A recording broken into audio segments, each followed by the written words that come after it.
Going to call to order oh, we're not ready. One moment.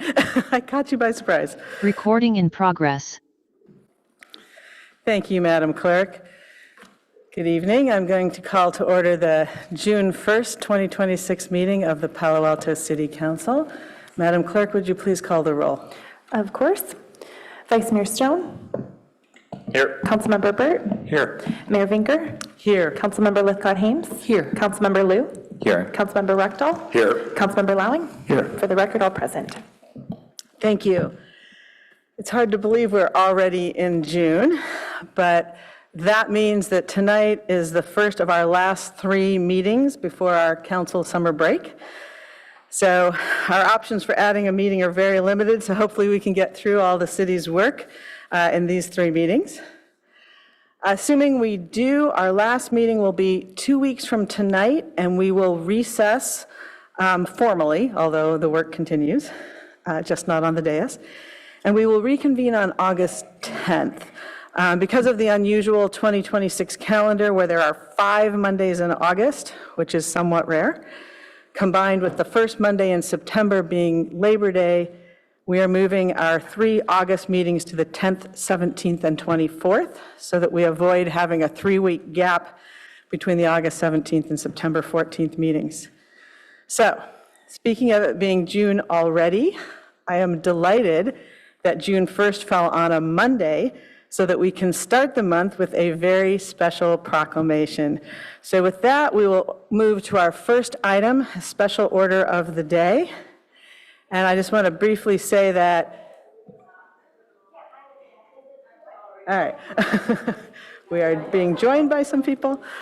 So the city has done proclamations in the past celebrating the LGBTQ plus community and declaring June as Pride Month.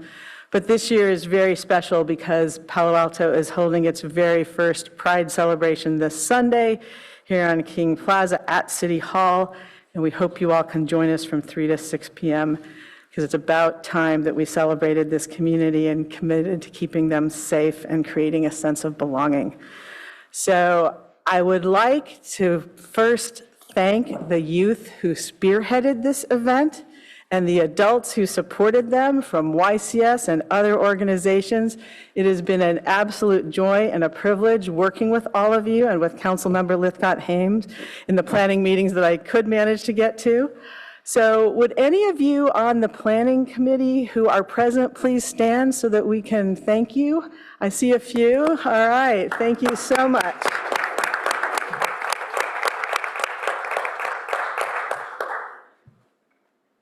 And to celebrate, we have ordered a new updated inclusive intersex flag that has been placed on the dais today for the first time to celebrate Pride Month.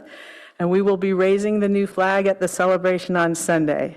So I'll have more to say then, but for now, I would like to ask my colleague, Councilmember Julie Lithcott-Hames, to please read the proclamation. Thank you, Madam Mayor. And if I may make one slight edit to your comments, the Sunday event is actually 2 to 5, not 3 to 6. You're welcome. All right. Proclamation honoring June 2026 as LGBTQIA+ Pride Month. Whereas the first Pride Parade took place in New York City on June 28, 1970, on the 1-year anniversary of the Stonewall Uprising, inspiring similar parades and events across the country during the month of June. And whereas in 1999, June was declared as Gay and Lesbian Pride Month by President Clinton, formalizing a decades-long tradition of honoring and celebrating the LGBTQ+ community.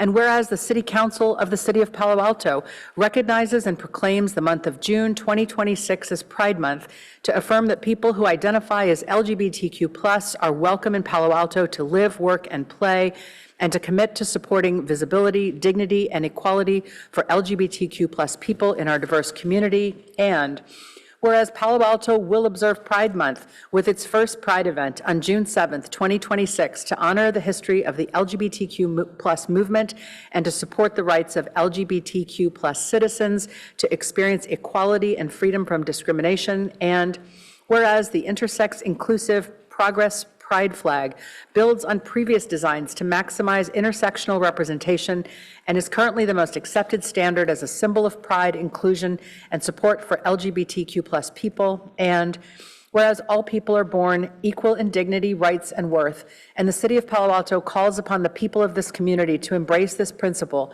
and work to eliminate prejudice toward LGBTQ+ people everywhere it exists. And whereas LGBTQ+ individuals have had immeasurable impact on the cultural, civic, and economic success of our great city, and celebrating Pride Month enhances awareness, support, and advocacy for both Palo Alto's and the broader LGBTQ+ community, and is an opportunity to take action, engage in dialogue, and strengthen alliances to build acceptance and advance equal rights. Now, therefore, Vicki Vinker, Mayor of the City of Palo Alto, on behalf of the entire City Council, does hereby proclaim the month of June 2026 as Pride Month in support of the LGBTQ+ community.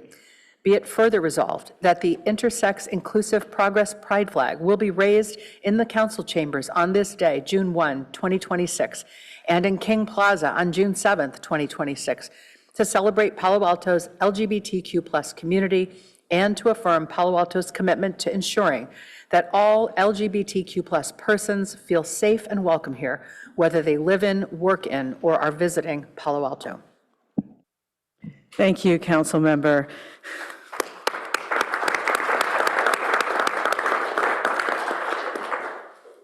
Is there anyone who is on the Planning Committee who would like to say a couple words? If so, you are welcome to. If not, oh, please. It's Iris.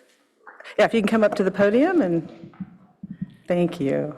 I was expecting to speak during public comment, but I'll keep this short. I would just like to say, as a member of the queer community and as one of the youth that was in charge of planning this event, I'm just so grateful that we were able to get this event going before I left for college. I think that this has been really inspiring to a lot of youth that I know. They really do appreciate how much the city has listened to them, and they really just appreciate feeling heard. I think especially with like the federal government treating us like marginalizing us as a community, I think it's great to know that decency and empathy is still alive and well in Palo Alto. So thank you very much. Thank you. Anyone else? If not, we'll take a photo and invite anyone who participated in the event and wants to join us to come on up to the dais. Iris, if you and the others, Michelle.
And with that, we'll move on to agenda changes, additions, and deletions. Mr. City Manager, are there any? There are no changes this evening, Mayor. Okay, excellent. So we'll move on to public comment on matters not on the agenda. Madam Clerk, how many speakers do we have? We have 2 requests to speak for items not on the agenda. Okay. And our first speaker is Iris B. I was actually just about to ask if I can be taken off the guest speaker, because I already just spoke. So if you could do me a favor and just take me off, that'd be great. Our next speaker is David C.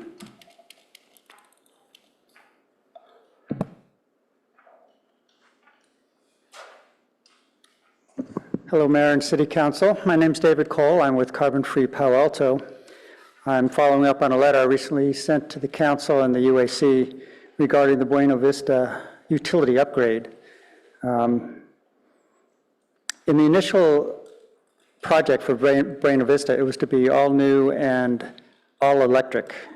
And now with that project fading away for, well, they didn't really say, they're going to at least do a utility upgrade. This utility upgrade will include the gas utility. This is misguided and needs to be redesigned for better protection of the residents' health, safety, while reducing ongoing future costs and the reduction of greenhouse gas emissions.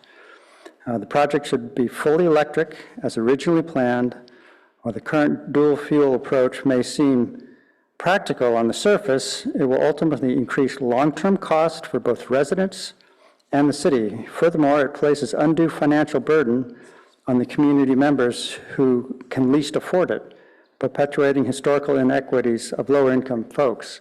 Even if they're on rate assistance, that means the rest of us ratepayers will pay for this, which is a stranded asset that's being installed as a temporary measure. The grant should be enough to cover for all electric appliances, and then we would reduce the cost of replacing those appliances later with the air district rules that are coming shortly. And to get gas out of a mobile home is a really big safety issue for health and fire and carbon monoxide and everything else. I'm not sure how the city overlooked this. With all the attention we pay to health and safety and greenhouse gas emissions, this needs to be revisited. Thank you so much. And that concludes public comment for items not on the agenda. All right, well, thank you very much, Madam Clerk. We will move on to council member questions, comments, and announcements.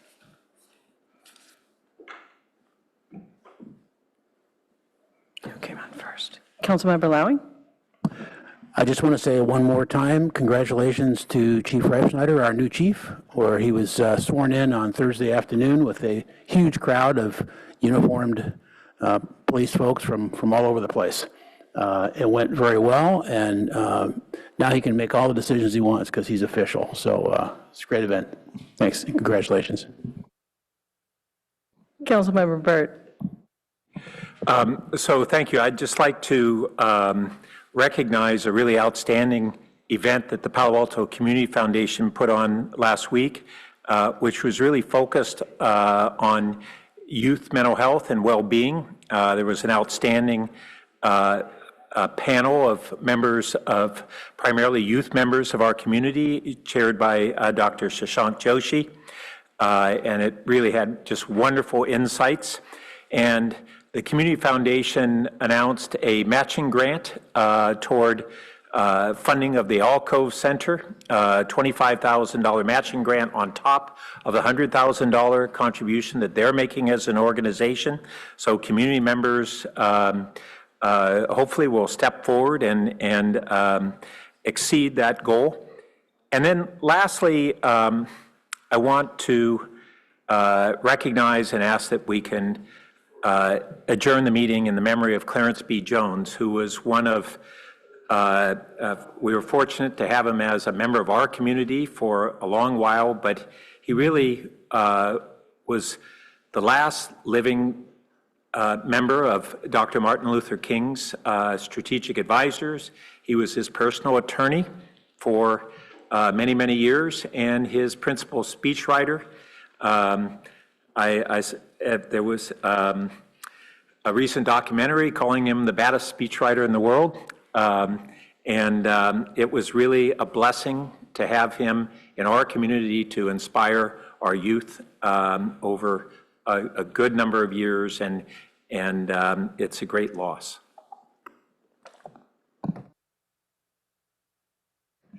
Councilmember Lithcott-Hames.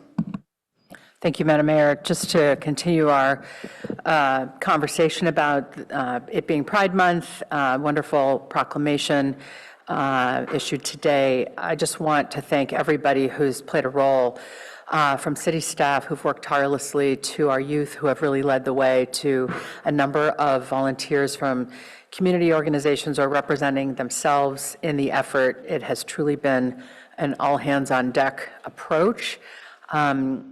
The event will be on Sunday from 2 to 5 right here at King Plaza. Hamilton will be closed between Bryant and Ramona, so the crowd can gather safely and in big numbers. Be a lot of organizations tabling there. There's going to be live performances, both music and dance and drag. And I think it's going to be very special for our first event. I do want to acknowledge our sponsors. Couldn't have done this without the folks that came through to support it financially, starting with the city, Palo Alto Recreation Foundation, Palo Alto Weekly, Stanford Medicine, Coupa Cafe, Jennifer DiBrienza and Jesse Dorogusker, Grocery Outlet Palo Alto, Kaiser Permanente, Palo Alto Community Fund, Rivian, Society of Heart's Delight, Stanford University, and Sutter Health. And the other thing I was going to mention, unless the Vice Mayor was going to mention his ribbon cutting. No, you do it. Good, I'm glad it happened, and now let's hear about it. All right, well, thank you, Councilmember Lithcott-Hames, for all you've done on the Pride event and for giving the thanks to and gratitude to all the people and sponsors. With that, Vice Mayor Stone, what were you up to while I was away? Well, thank you, Madam Mayor. You kept me busy, so it was fun being able to fulfill my limited vice mayoral duties, and appreciate Councilman Lithcott-Hames for the assist there. So I'll start then with that. We had a wonderful ribbon cutting ceremony for Thursday Live that just kicked off this past Thursday on Cal Ave, our new event series down on California Avenue. It was really good turnout. We got very lucky with the weather. The rain cleared, and it was just gorgeous skies and a lot of energy and excitement for the reactivation of the space and anticipation of the summer months coming up. And I believe the next one will be on June 25th. So come on out and celebrate then. And there was no ribbon to be cut, but at the 2 weeks ago, we kind of said goodbye to the Newell Road Bridge as we embark on about a year-long process of replacing that about 115-year-old bridge, and that really is the kind of the first step in the Reach 2 project. And so I was happy to speak there and represent both the City of Palo Alto and the San Francisco Creek Joint Powers Authority that I chair. One kind of also announcement from the JPA last Thursday, we just approved the Safer Bay project. That has been many years in the making, so appreciate the city staff that has worked on that in addition to the JPA. And just finally, big congratulations to all the graduates that we're going to see in the city, both from Pally, Gunn, our middle schools, and everyone else who's graduating, mostly at the end of this week. So exciting week ahead, and yeah, back to you, Madam Mayor. Well, thank you, Vice Mayor. As I announced at our last council meeting, I left directly from that meeting to travel to our sister city of Linköping, Sweden. I was a couple days behind our delegation since I wanted to be present for as much of our meeting on that Monday as possible, but it was still an absolutely magnificent visit. As some of you know, the city is about twice as big as ours, but has more than 10 times as many council members, 79. Can you imagine? Their chambers kind of look like ours, except that the 79 council members sit out there, and the public sits up in a balcony. And unlike our nonpartisan council, they use their party identities, and they have 7. So if they can get the job done with 7 parties and 79 council members, I am fully confident that we can too. No, it was truly wonderful to share best practices and learn about some of the innovative, interesting things they do. The university, they have a civic corporation that does a lot of things, including housing, and they support the local university with housing efforts. I actually got a tour of that university that does a lot of innovative sustainability things. And the city, of course, has some very cutting-edge practices. I won't go into them now, but it was lovely because Christine Long, our sustainability director here at the city, was there on her own, I don't know what we call it, maybe the city manager will speak about it, but her own set of meetings to share best practices and learn. And I know she was as excited as I about the things that they're doing in Linköping that inform and can help us here. So anyway, so that was quite a wonderful trip, and that's all I have. So seeing no more lights, we will move on to our study session on ALPR, and I will turn to staff for a presentation. Chief, will that be you? I'll start with the city manager, it looks like. Yes, I was just going to say, we'll have our police chief join us.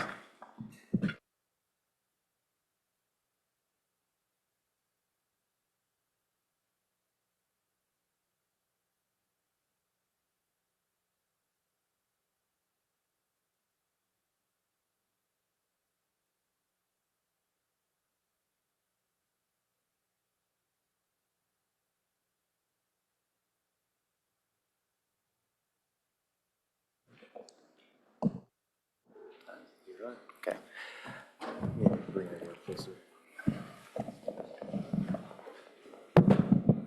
Welcome, Chief. Thank you.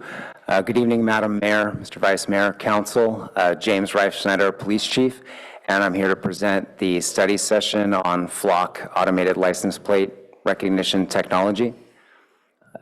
Next slide, Madam Clerk, when you're ready. So just an agenda of what we'll cover in the study session presentation. First, an ALPR overview, some information about PAPD's use of ALPR, legal considerations, a Flock timeline, some updates about Flock, some updates about PAPD's own policies, regional use of Flock, some information about the status of our current contract with Flock, as well as the forthcoming report from the independent police auditor. Next slide, please. So first, with regard to ALPR, it's important that we all have a same kind of baseline understanding of what it is. ALPR technology uses a combination of cameras and software to scan license plates of passing vehicles, and then these computer-readable images allow law enforcement to compare plate numbers against plates of wanted vehicles, vehicles associated with wanted persons, or vehicles associated with missing and endangered persons. Next slide, please. So what information is captured by ALPR?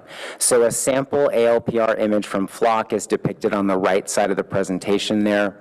A fixed ALPR system is designed to capture license plates and basic vehicle characteristics. The picture to the right is a typical image we would receive in response to a Flock photograph. It is also date, time, and location stamped. They're placed in high-volume traffic areas with an emphasis on city ingress and egress. Next slide, please. So what information is not captured by Flock? So PAPD has located and oriented our ALPR cameras specifically so that they're capturing images of rear license plates on public roadways, not vehicle occupants or pedestrians. The Flock Falcon ALPR system does not capture the name, address, or personal information of the owner or occupants of the vehicle. According to Flock, as well as my own extensive experience with the system, the Flock Falcon ALPR system does not use facial recognition software. It does not log human characteristics, for example, age, race, or gender of people. And as you can see from a screenshot of the Flock ALPR search fields on the right-hand side, you'll note that all of those fields concern dates, locations, and vehicle characteristics. You'll note that there are no options there to search for human-related characteristics. Next slide, please. So what are the uses and benefits of ALPR for law enforcement? So really the uses fall into two categories: proactive, which I'll refer to as our real-time alerts. So that's when a vehicle passes by one of our cameras. It's a known wanted vehicle. It's a vehicle associated with a missing person, and our dispatch center, as well as our officers in the field, receive a real-time audible and visual alert that a vehicle has been seen at a particular location, and they can direct their attention to that location. There's also a reactive use, investigative, in other words, and that's where our officers or detectives are using the searchable database of ALPR data, often overlaying data that's been captured by Palo Alto's cameras with data that's been captured by cameras in our neighboring jurisdictions, and using that overlaid data to put together the puzzle, so to speak, and connect cases and identify suspects. Real-time alerts allow us to act with a force multiplying effect in that with our diminished current staffing, it allows us to direct attention to places where we know wanted vehicles are. It also allows us to increase efficiency in that regard, in that we're pointing resources at known issues. It also has a deterrent effect in that even if our officers are directed to a location and the vehicle they see either takes off and we're not able to stop it, or sometimes we don't even see the vehicle, it may see us, or even if it flees from us, we've deterred a crime that day. So it puts our officers in a position to be impactful. It also helps us solve crimes already committed using the network effect of regional coordination. It is a key piece of the ALPR puzzle to be able to collaborate with our investigative partners at other agencies in the region, because what we know is that folks who are committing burglaries in Palo Alto are also committing burglaries elsewhere. Folks that are committing violent crimes elsewhere are also committing them in Palo Alto. And so the fact that we can easily share data between investigators is an important piece. Next slide, please. Here's a few examples, illustrative, I think, of the types of cases where the police department has had success in the use of Flock. We recently used Flock data to quickly locate and arrest 2 suspects in a Palo Alto armed robbery that we later learned had just committed a similar armed robbery in East Palo Alto only minutes earlier. We also used a Flock real-time alert to locate and arrest a suspect that was wanted in a shooting homicide in another Bay Area agency. We identified and located suspects responsible for literally dozens of home burglaries in multiple Bay Area cities and multiple Bay Area counties, including multiple overnight occupied residential burglaries right here in Palo Alto.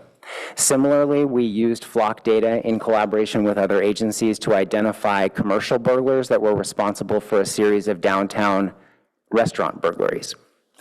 We've also used Flock real-time alerts to intercept a number of known organized retail theft suspects en route to our shopping centers and downtown business districts and make arrests and thwart thefts on those dates.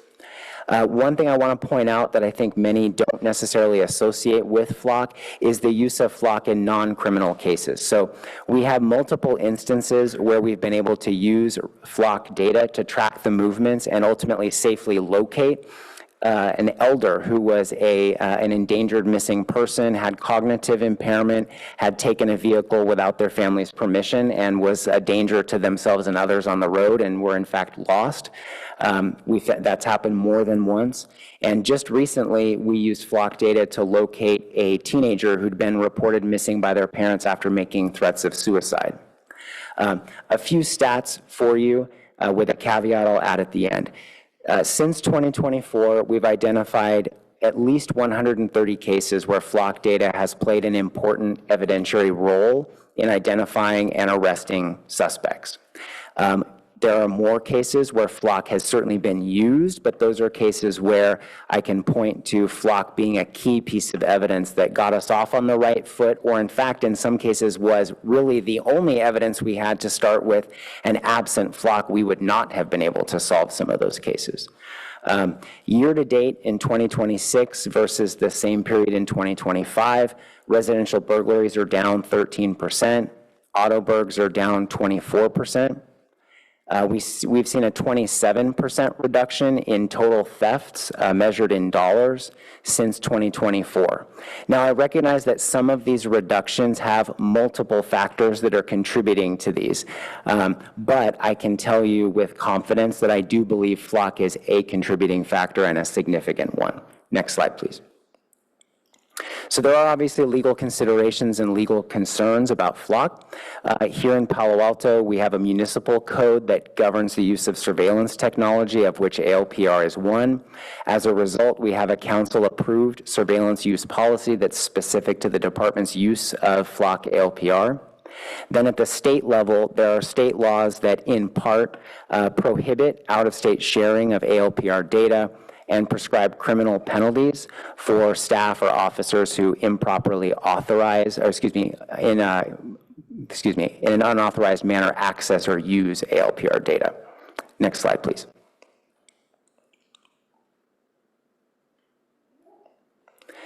So what are the components of that ALPR surveillance use policy approved by council? A few high points. Just like any other criminal database, an officer or dispatcher needs to have a need to know and a right to know in order to query any of those databases. Every person who is an authorized and trained user has an individual login, which is captured associated with any specific query. And we control with whom our data is shared. Our local law enforcement contacts are who we share our data with, and we do that via individual MOU with agencies from nearby counties. We retain our data for 30 days unless the data has been flagged as specifically related to a criminal case. You may recall that when we adopted our surveillance use policy, that 30-day retention policy was by far one of the shortest of any agency in the state. What we've seen over the last couple of years is that best practices have actually moved to meet much closer to what we chose to do back then. So I think that's an indication that we were trying to do the right thing.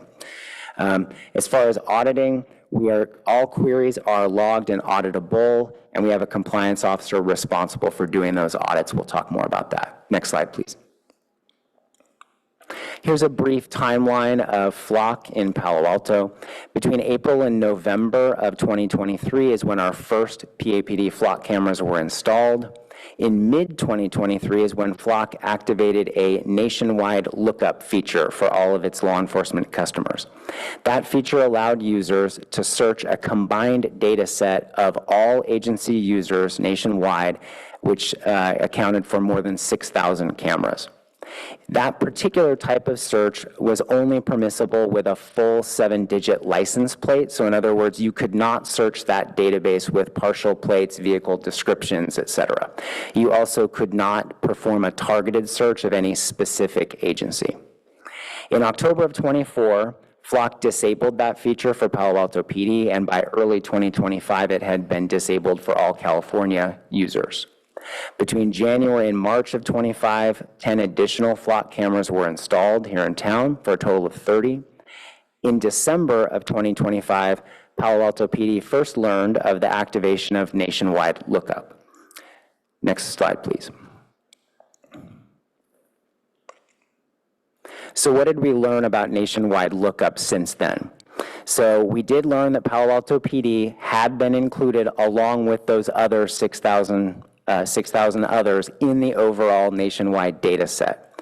But what we also found was that no Palo Alto PD was actually received by any out-of-state or federal agencies. So to put a fine point on that, at any given time, an agency that performed a search of that overall data set, in theory, could have received data if Palo Alto had, during the 30-day retention period, any data that was responsive to that query. But we did not. And I think that our success in that regard, or some might say luck in that regard, is partially attributable to the foresight we had to have that short retention period and also to have a limited number of cameras that were placed in strategic areas. Nonetheless, we did do a review of our network audit logs, which showed no searches performed by ICE or Customs Border Patrol or Homeland Security for any purpose. No searches by any agency appear to be associated with immigration or reproductive care enforcement. No targeted searches of Palo Alto data by out-of-state or federal agencies. and no searches by out-of-state or federal agencies after the feature was disabled in October of 2024. Next slide, please. So what did Flock do since then? They have increased staffing and resources in compliance with specific emphasis on state-specific legal compliance. They've improved the functionality of their search auditing to make it easier for agencies to do audits and also to customize the type of audits we want to run. They've improved the information they're providing to customers as the product is updated. User settings and changes to user settings are now logged and communicated to the customer. They've also added some restrictions, disabling, as I said, the nationwide lookup for California agencies, prohibiting any sharing between California and non-California agencies, even by MOU, filtering and blocking prohibited searches, and also requiring a standardized FBI NIBRS case type for all searches by any agency. Next slide, please. What have we done at the Palo Alto PD level? So we've augmented our organization audits, which cover our own users, with network audits, which cover the activities of outside agency users. We've increased the frequency of those audits. We're now performing them monthly rather than quarterly. I'm not aware of any agencies doing auditing at that cadence. We are also the only agency of which I'm aware that is choosing to proactively publish monthly organization and network audits to our website for the public to see, as well as having published all historical organization and network audits dating back to our launch in 2023. Next slide, please. Regional use of Flock. More than 300 law enforcement agencies in California are currently using Flock. And there is really no other fixed ALPR vendor with any significant market share in the state of California.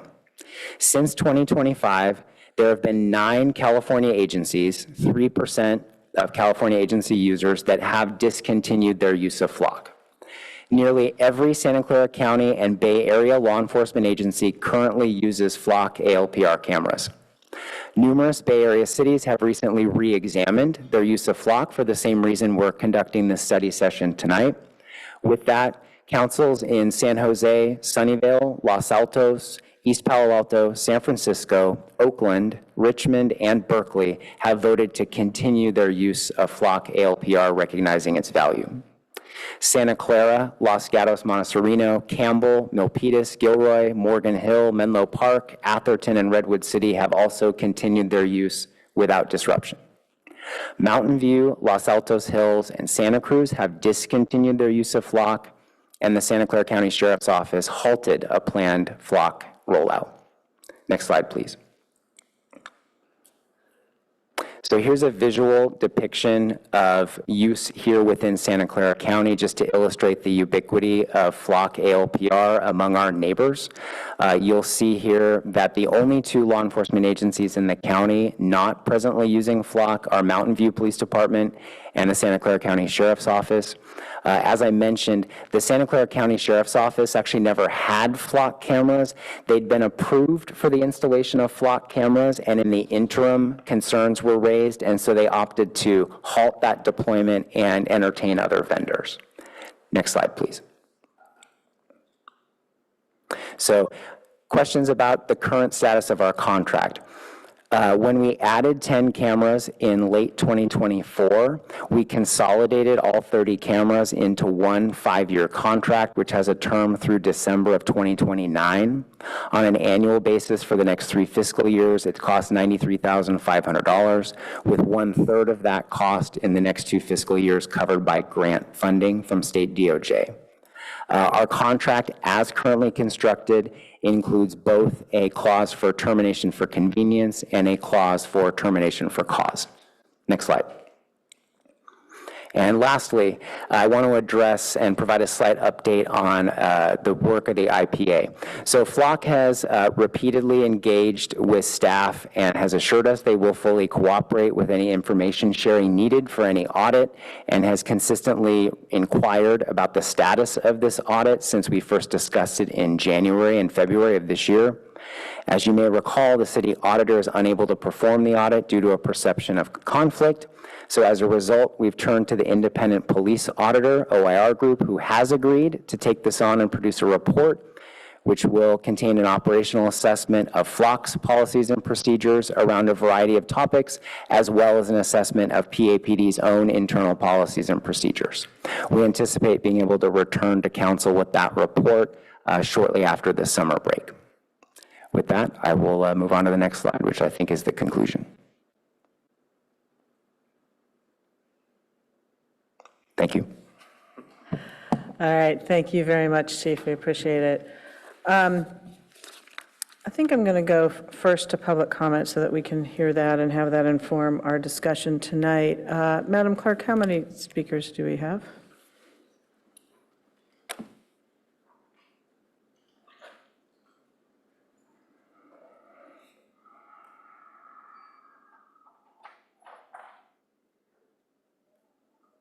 I'm guessing.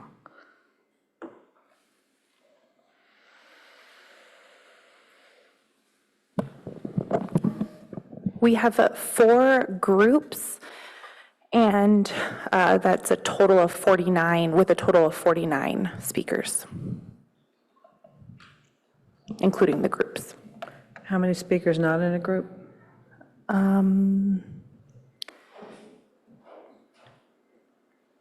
24, sorry.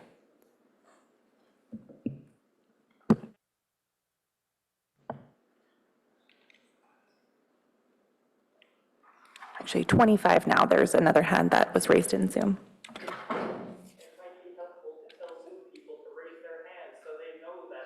Excuse me, you're out of order, sir. Thank you.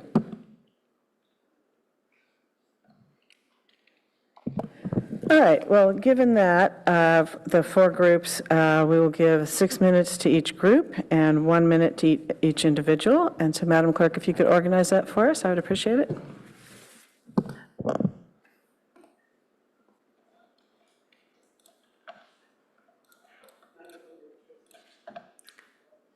Our first speaker is Austin M.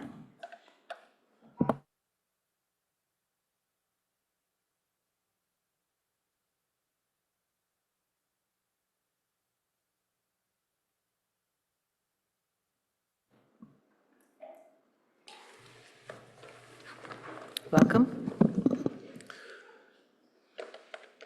Thank you to city staff for preparing the report and to council for this study session. These kinds of sessions are a vitally important component to our democracy. My name is Austin. I'm with Indivisible Palo Alto Plus and the broader Safety Over Surveillance Coalition, comprised of 11 regional organizations, community members, and allies united in response to the revelation that our data was made available to out-of-state and federal agencies by FLOC.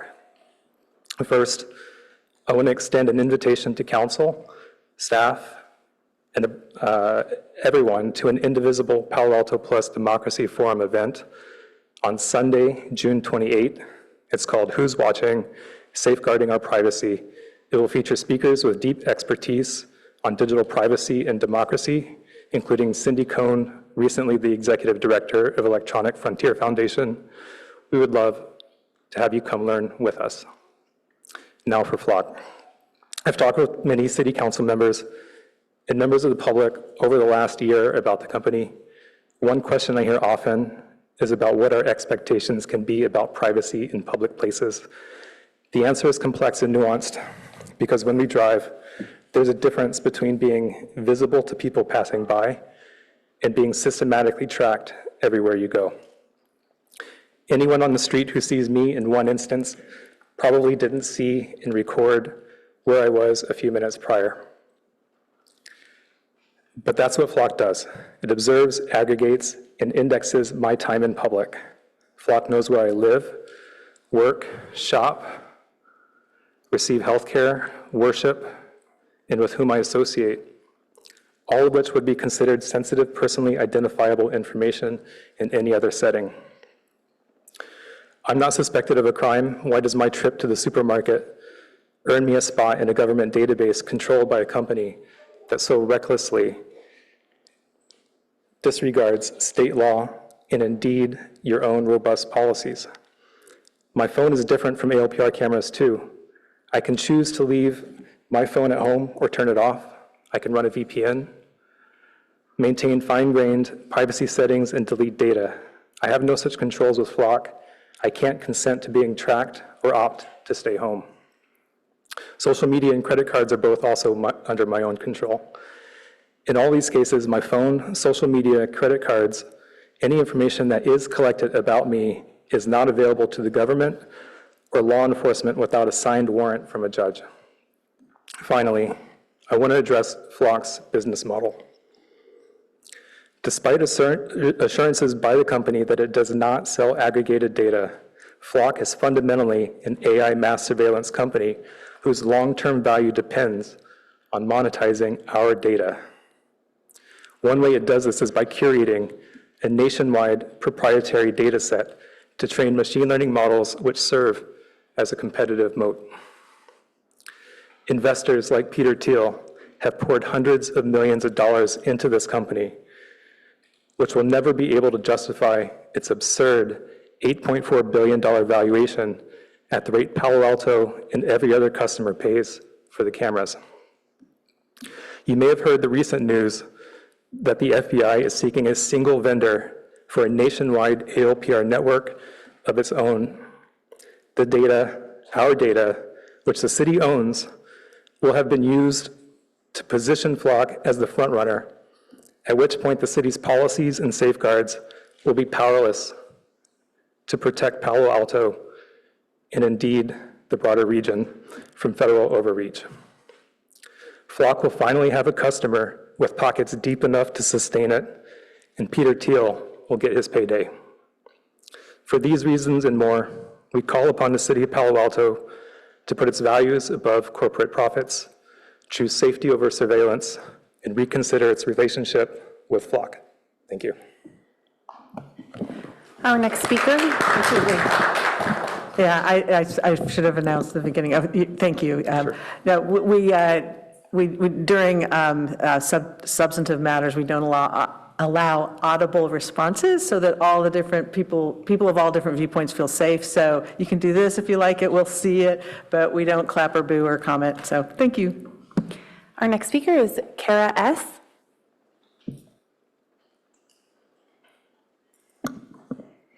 Thank you, Madam Mayor and council members. I am a 20-year resident of Palo Alto, an attorney specializing in municipal law, a co-leader of Palo Alto Plus's Immigration Rights Action Team, and a member of a newly formed coalition called Safety Over Surveillance Palo Alto. This consists of over 10 regional groups fighting for democracy, equity, and privacy. First, I want to thank the City Council for conducting this study session and for engaging the police auditor. I would also like to express my appreciation for the Palo Alto Police Department and its leadership. My husband and I have raised 2 children here and have felt safe and protected. IPA Plus has conducted several No Kings Day events and numerous public rallies and protests in Palo Alto, and the police department has consistently supported our First Amendment rights. I believe all of us here sincerely appreciate the work and dedication of our police department. Where we diverge is on the use of Flock cameras. We are here to ring the alarm bell that proceeding down this path is filled with unintended consequences. Most of these concerns do not relate to the department's internal use of the cameras. Instead, they relate to the city's participation in the national mass surveillance network that Flock and similar companies are creating. Our concern is that as the city dips its foot into this network, it becomes more and more difficult to extract itself. We are opposed to the continued use of Flock cameras for the following reasons. Number 1, guardrails are not effective. Despite a detailed surveillance use policy, staff training, and a carefully negotiated contract with Flock, federal and out-of-state agencies were able to access Palo Alto's data for over a year without the department's knowledge. Clearly, the guardrails were not effective here. The municipal code contains a comprehensive surveillance use procedure that does not appear to have been followed. Section 2.30.680 requires an annual surveillance report be submitted to council containing, among other things, a description of how each council-approved surveillance technology was used, including whether it captured images, sound, or information regarding members of the public who are not suspected of engaging in unlawful conduct, and whether and how often data acquired through the use of the surveillance technology was shared with outside entities. Further, when you have a national network valued on its ability to quickly share data among all users, there is an increased risk of data breach, data sharing with unauthorized agencies, and release by Flock of the city's data. The ineffectiveness of guardrails was emphasized in the Berkeley City Attorney memo referenced in my earlier letter to the City Council. Number 2, impact on immigrants. There is abundant evidence that the Flock network data is used by ICE and Border Patrol. Customs and Border Patrol had a pilot contract with Flock which permitted them to access data directly. Further public records requests show that ICE gained side door access by requesting friendly police departments to search on their behalf. This is what happened in Los Altos and Mountain View, where public record responses showed search item terms such as, quote, ICE, quote, immigration. It is likely this also happened in Palo Alto, but since the search term on the network logs was redacted, we can't confirm this. Palo Alto has a large number of immigrant contractors, restaurant workers, and other employees who must travel past Flock's cameras to report to work. We hear over and over again how immigrants fear driving because of the threat of Flock following them. Number 3, Flock is quickly expanding its functionality. Flock was originally rolled out to small suburban communities such as Palo Alto as a way to find stolen vehicles and lost seniors, lost teenagers. It claimed that their cameras only took photos of license plates without identifying a license plate. Now searches can be made without identifying a license plate, thus increasing chances of false arrest. Flock's patent describes its ability to identify attributes of a vehicle without a license plate. The patent also touts the ability to differentiate characteristics of people such as race, gender, clothing worn, and estimates of height and weight. Other AI models developed by Flock are especially trained to identify bicycles and animals. We don't have to speculate about Flock's future application. The patent speaks for itself. Number 4, Flock's program violates the Fourth Amendment of the Constitution. We are actively monitoring lawsuits that have been filed both in the peninsula and in other states, particularly on this basis. Number 5, Flock has not demonstrated that it reduces crime or increases closure rates. Flock points to crime reduction trend lines in cities that have deployed Flock. It also counsels police departments to highlight anecdotal cases where they have used Flock to solve crimes. Significantly, there's no published study showing that Flock actually reduces crime or increases closure rates. Thank you. Our next speaker is Tim M. Greetings, Council. My name is Tim McKenzie. I am a member of the Silicon Valley Democratic Socialists of America, and we are part of the Safety Over Surveillance Coalition. I'm here to urge you to cancel the Flock contract through a decision of non-renewal when the budget comes up, and barring that, ask for specific policy things to be considered in an audit moving forward. I would like to start with talking about the efficacy of Flock.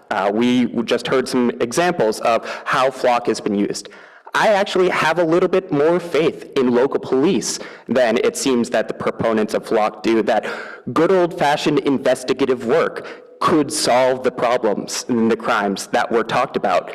in a way that does not put all of us at risk. If you look at May 5th is the specific date I know for the flock transparency data. If you look at all the ALPR hits that came up, less than 0.5% were involved with cars previously designated on a hot list, meaning the overwhelming supermajority of data is innocent passersby, you and me, going about our daily lives with data stored for up to a month, meaning that without a warrant, police can search where you live, where you go to school, where you have been at various times throughout the day. We are told that we have to give up our privacy, our personal information in the name of public safety. But the reality is that the empirical evidence does not match that claim. It's trivial to fool the license plate readers. Swap the license plate from a vehicle in which you committed a crime, and then someone else will come up. Just in March, a woman was pulled over in Oakland because her license plate got swapped with a vehicle. She had a silver Honda car. The crime-involved vehicle was a black Honda car. So despite claims of a vehicle fingerprint that can track things going on, it's not able to match that. You and I could tell by inspection with our eyes that there is a different color. People are still pulled over. In December, there was a mass shooting at Brown University. The murderer swapped his license plates and was able to go kill a professor in Massachusetts just days later. And closer to home and more recently, there was just a shooting at a mosque in San Diego. The police were specifically told the vehicle and the license plate. It wasn't a swapped license plate, it was the specific license plate and vehicle. There was an ALPR system in place, and the police went to the wrong location, were not there in time to stop the loss of life. We are told that this is a crime prevention tool that will allow us to avoid these mass casualty events. And the empirical evidence does not match that. It is not effective at preventing crime. At best, it can be used after the fact. And in light of this dubious efficacy, we also have to deal with real, tangible harm to specific human beings, individuals, members of our community or communities where ALPRs are brought in. For example, there was a black woman in San Francisco. There was an erroneous notification from ALPRs. She got pulled over and held at gunpoint. A 12-year-old in New Mexico was pulled over and put in handcuffs from an erroneous notification. A black man in Toledo, Ohio was mauled by a police dog after an erroneous notification. A man in Colorado is unable to use his own vehicle because police entered both O, the letter, and 0, the number, when they said this is the crime-involved car. And he keeps getting pulled over despite the fact that his license plate isn't actually involved with the crime. These are specific, real, tangible harms in light of a lack of efficacy that really occurs. We heard that Palo Alto's data, there were no specific images that went out to anyone that made a request. But that does not mean that there was not an illegal search in violation of the Fourth Amendment. If a police officer broke into your house without a warrant, searched through all of your possessions, everything you have, and then said, well, it's okay, we didn't violate the Fourth Amendment because we didn't take anything for evidence, would you accept that? Would you think that is a reasonable statement? Or would you say the fact that the search occurred, even though there was no responsive data, is itself the violation? Everyone here, whether we are on the same side of ALPRs or not, we all care about public safety. We are for public safety. Flock is for profit. Their business model is to sell fear to the police department so that they will convince you, as city council, to set up these cameras to collect our data. Our data is the product. Flock's patent claims the ability to track people by personal or immutable characteristics like height, clothing, walking style, gender, age. They claim a worldwide license for the data. Despite saying you own everything, they say we can retain a worldwide license because they need to exploit workers in the global south to train their AI models. I ask you, please cancel the contract and really support public safety by giving what we need: shelter, healthcare, food, things that meet the basic needs of community members. Thank you. Our next speaker is Josh W.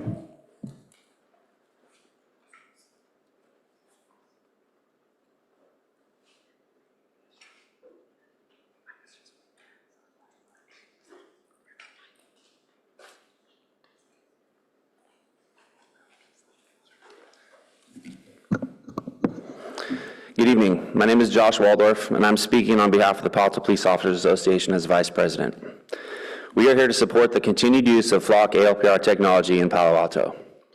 Our officers have a responsibility to protect this community as effectively and responsibly as possible. Flock helps us do that. It helps us locate stolen vehicles. It helps us identify suspects in thefts, burglaries, robberies, and other crimes. It helps in locating missing persons, especially those at risk, vehicles connected to violent crimes, and outstanding suspects. That matters because many suspects do not live in Palo Alto. They come into our city, commit crimes, and leave before officers arrive. As crime becomes more sophisticated, police departments must adapt. Without tools like Flock, we are left trying to solve modern crimes with outdated resources. Flock helps close that gap. From January 2024 to February 2026, we documented 139 patrol-level cases where Flock provided meaningful public safety benefits. These included stolen vehicle recoveries, suspect identifications, arrests, and investigative leads generated by officers in the field. Those cases are not just numbers. They represent victims. They represent stolen property recovered, suspects identified, and investigations that continued because officers had timely information. Another benefit attributed to Flock is officers working at the Stanford Shopping Center in conjunction with Flock have seen a 72% decrease in reported retail loss from 2022 to 2025. Flock helps us work smarter. Palo Alto does not have unlimited police staffing. This technology does not replace officers, good police work, or constitutional standards.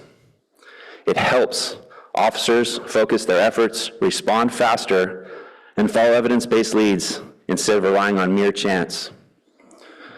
Use of ALPR technology is so woven into current police practices that taking this tool away would be equivalent to taking away the ability to dust for fingerprints or swab for DNA. We understand the concerns about privacy. Those concerns are legitimate and taken seriously. The department's ALPR webpage explains the system, the safeguards in place, including limits on what the cameras capture, restrictions on access, audit trails, and data retention. Those safeguards do matter. The community has a right to expect public safety technology to be governed by policy, training, transparency, and accountability, and we support that. The community also has a right to expect that effective tools remain available to help solve crimes, protect victims, locate missing persons, and identify suspects. This is about balance, protecting privacy, while also protecting our neighborhoods, businesses, families, and visitors. We believe Palo Alto can do both. For those reasons, the Palo Alto Police Officers Association respectfully supports the continued use of Flock ALPR technology. Thank you. Our next speaker is Charlie W.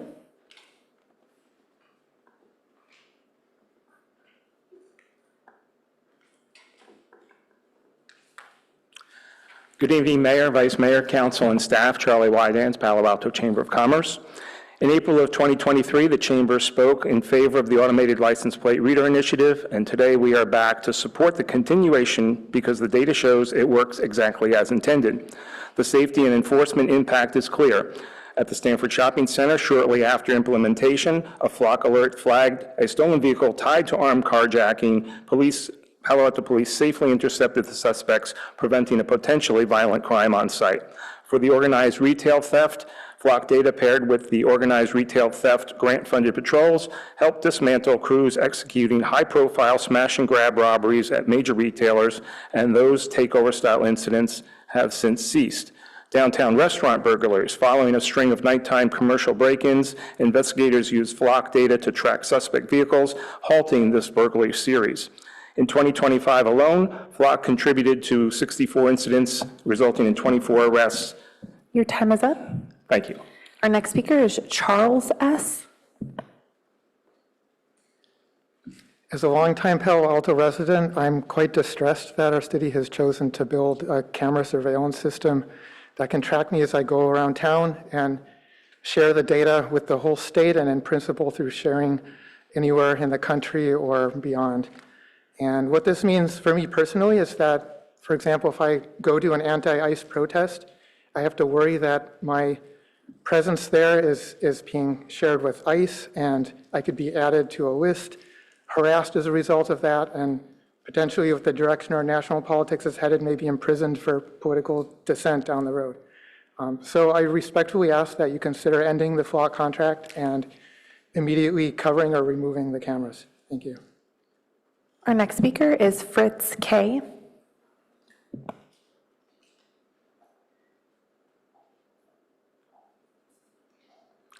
Dear Mayor, City Council members, my name is Fritz Kohler. I've been a resident in Palo Alto for over 30 years. I'm also a lawyer who reviews lots of SaaS contracts similar to the one with Flock. I have limited time, so I'll keep it simple. It doesn't matter how good a policy, a contract, any other activities are on the Palo Alto side. When we're dealing with companies like Flock that are prioritizing profit, large-scale data matters, et cetera, what matters is what happens on their side. And to date, we really can't trust what they've done. It'll be interesting to see what the audit comes up with, but I'm not sure that they'll actually really understand what's happening on the Flock side. All the incentives on their side are going in the wrong direction and not in the interest of Palo Alto. Thank you. Our next speaker is Emily B.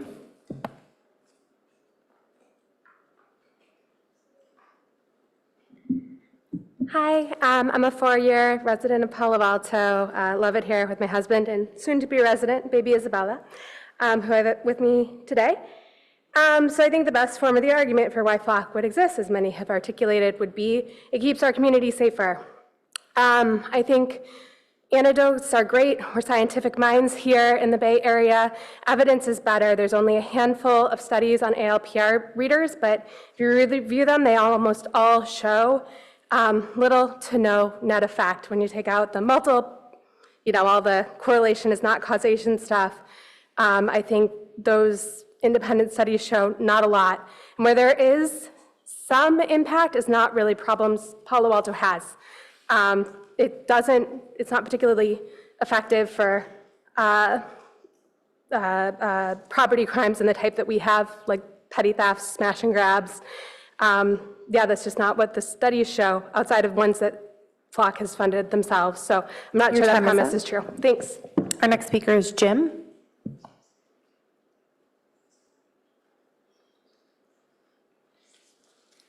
Greetings. My name is Jim Kozelka. I've lived here in Palo Alto for over 40 years.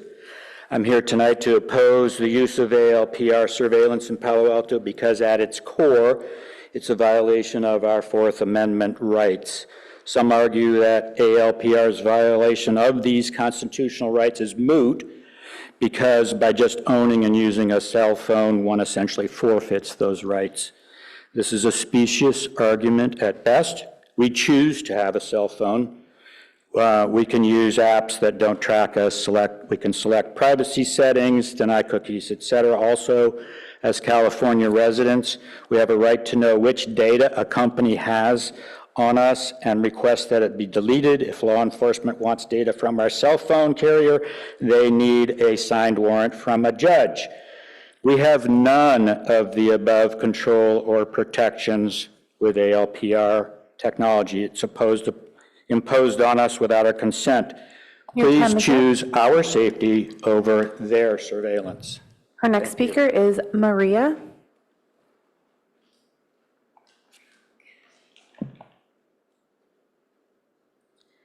Hello. Although I live here now, I was born in the Soviet Union. I know that mass surveillance is dangerous because it turns everyone into a subject of suspicion. Flag supporters often say there is no expectation of privacy on a public street. The police officers can always watch a car drive by, but Flag creates a vast database that exposes where people have been and what communities they belong to. Yes, people, because cars are people most of the time. Traditional policing starts with suspect and gathers evidence, but Flock gathers information on everyone first and search comes later. This is a fundamentally different relationship between citizenship and government. Democracy depends on freedom of association. People should not have to worry when they're driving to a protest, a religious service, or an immigration rights event may place them in a government database. We're told that data guardrails will protect us, but once data exists, it's a target. Palo Alto cannot fully control what future federal administrations will want, but it can control whether it creates a database of residents and visitors' movements. We've already seen sensitive data collected for one purpose, later demanded for another. Your time is up. Strongest protection is not collecting data in the first. Our next speaker is Matt S. Hi, my name is Matt Schlegel. Please cancel the contract with Flock. They can't be trusted. The successes reported here today are anecdotal. Flock trains law enforcement to share anecdotal evidence, and we're not hearing statistic-based evidence. In Palo Alto, thousands of outside searches were run on our data, and you reasonably thought that that was impossible, but it wasn't, and it happened, and that should be cause for canceling the contract. We were told it's okay because the results weren't returned, but that's not accountability. If someone searches your house with no warrant and doesn't find anything, that's still a violation of your rights. And even worse, a federal DHS policy allows ICE to search our data with no trace left in the logs, so we don't know whether or not they actually saw it. So please cancel the contract. Thank you. Our next speaker is Melissa D. I'm Melissa Dinwiddie, founder of Indivisible Palo Alto Plus. Because of my organizing work, the federal government would like to label me a domestic terrorist. These cameras do not make me feel safe. It only tracks your car is a legal fiction. Your plate is registered to you. It's attached to your name, your address, your movements, no warrant required. Flock cameras have been used to track abortion seekers, to assist ICE, and the search terms "no kings" and "protesters" have appeared in search logs. I trust our officers. I do not trust the infrastructure we're leaving in place for whoever comes next. Please cancel this contract. We need safety, not surveillance. Thank you. Our next speaker is Tricia D.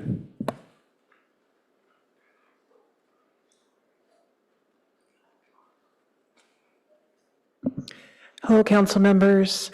I'm a longtime Palo Alto resident, and I'm against Flock to the risk of aggregated Flock data being used by combining with other databases. This federal government does not follow the law. I think we can agree about that. There's so many examples. And it wants aggregated nationwide license plate data reported by Wired. Flock is only one of the two companies that can do that. Another example of where, just think about the things that they could do by combining databases. The post office is proposing only mailing ballots to voters quote, registered with the federal government. This is reported by Democracy Docket. Will future voters driving to a voting center be intimidated? Think about it. Use your creativity. That doesn't take a lot to think about how you could combine Flock data with a whole lot of other things and be able to really destroy the community of this country. I rely on you guys. You're my last line of defense. Your time is up. Thank you. Our next speaker is David P.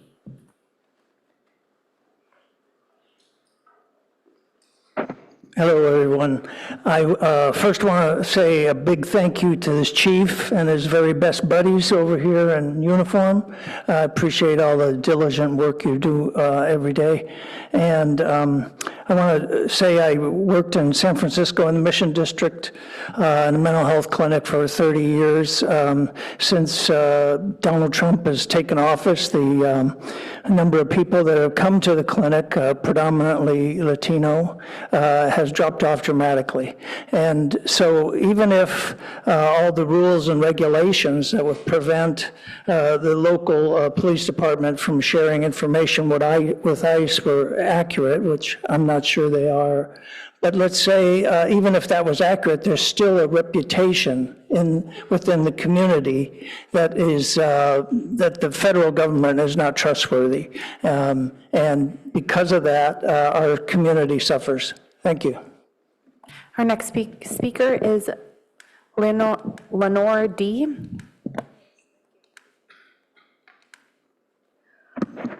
Many of us here this evening are very concerned, and even more than concerned, we're alarmed about the presence of flock cameras in our communities. We are aware that flock has no compunctions about sharing information with entities that will cause us harm. In other words, quote, flocking, unquote, to the highest bidder.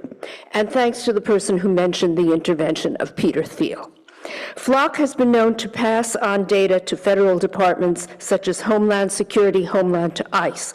In this climate of federally induced fear, we who are commenting tonight fear for the safety of our neighbors, and we also fear for ourselves. So many of us have joined in peaceful demonstrations and other gatherings, often informative in nature, supporting our constitutional rights and the need to respect and follow the rule of law.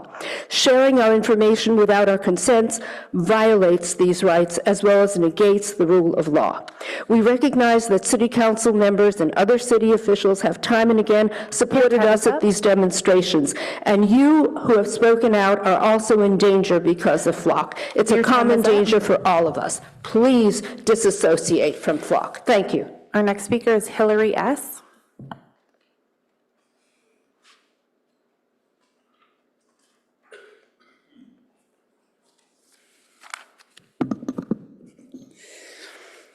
I grew up in Palo Alto, and I'm also a resident.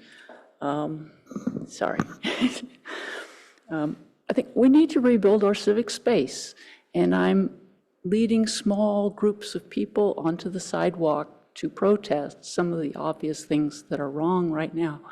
And it's really scary to look up and see I am surrounded by cameras. We were at the train station, and I looked up from a sentence that said, surveillance is bad, and I saw 3 cameras, and I went, oh boy, you didn't look up before you started writing, but you do have your right to do that. And we don't need to be scared. And I'm scared, even more scared for the people that I've driven a really old car in Palo Alto and been harassed for it. So I already have kind of an iffy relationship sometimes with officers because they pull you over just because you're driving an old car. And I get it. You know, maybe I look like some dangerous guy. But the thing was, it made me a little more iffy when I see that car. And then when I see the cameras and I say, your time is up. Okay, thank you. Our next speaker is Pierre L.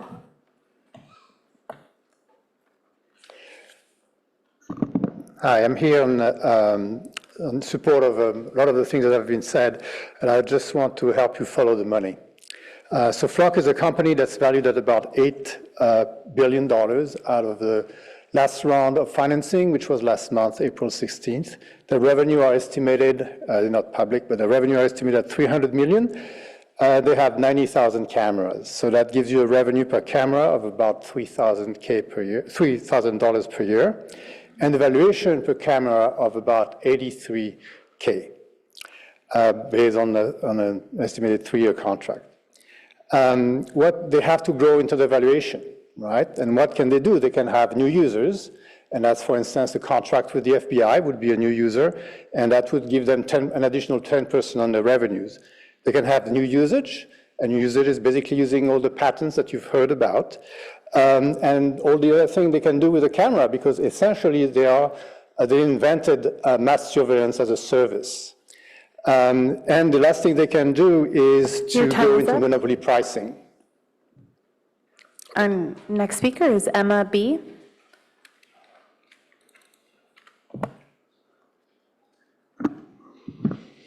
Thank you for your time today. My name is Emma Brenskill. Block has repeatedly shared data in a way that is inconsistent with many communities' policies. While I appreciate that Block has tried to respond to some of these concerns, independent records keep showing that those safeguards fail, as in Cleveland earlier this year. Intentionally or unintentionally, Block has built a software architecture that makes misuse easy and oversight hard. Ultimately, Block has repeatedly shown itself not to be a trustworthy holder of this incredibly sensitive and powerful data. Thank you. Our next speaker is KBT. I do not accept the argument that these ALPR cameras with Flock, or actually any company, by the way, because there's others on the market, they are not like the old ALPR cameras that we've had for 100 years. There is AI, okay? And the AI gets it wrong.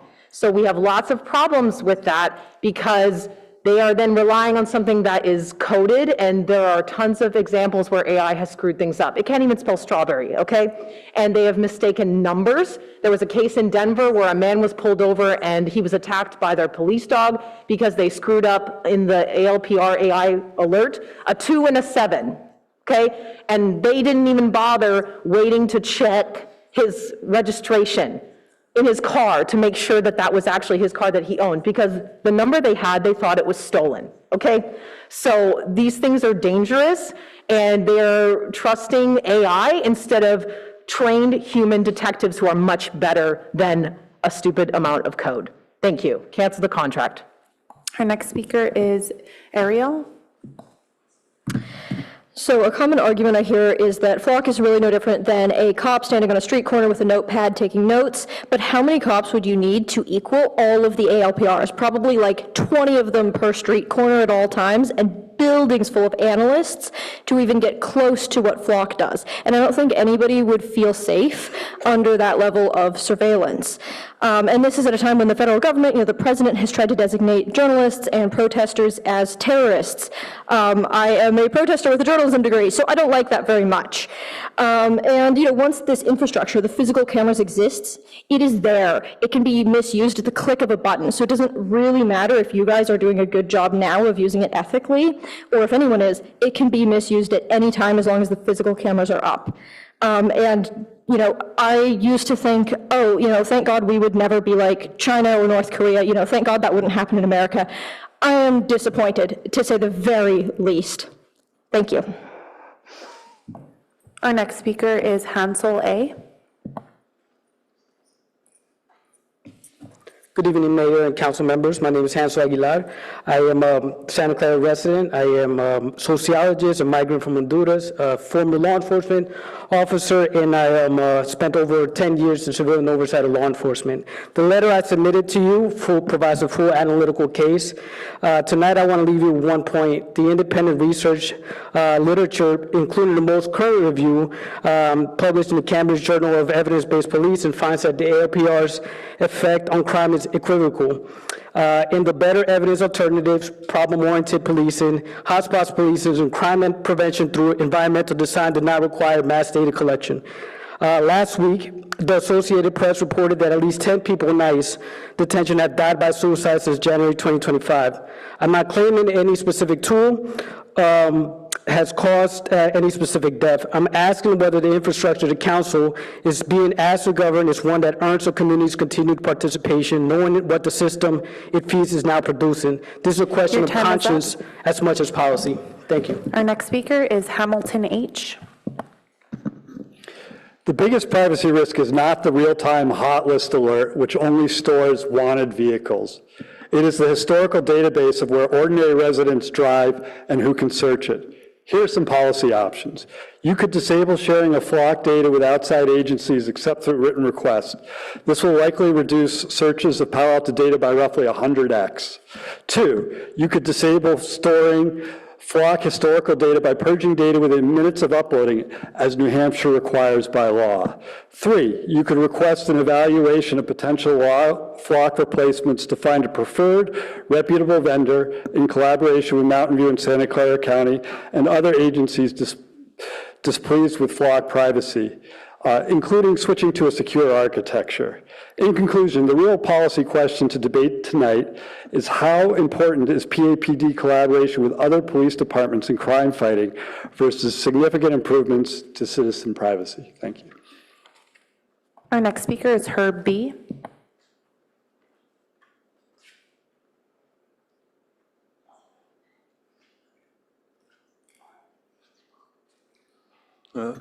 We've been told that Flock does not log personal information, but the Palo Alto Police Department has access to all that Flock has recorded in Palo Alto, and I'm not aware of anything in any of our policies of what the council believes or the police department should be logging personal information on all those license plate owners.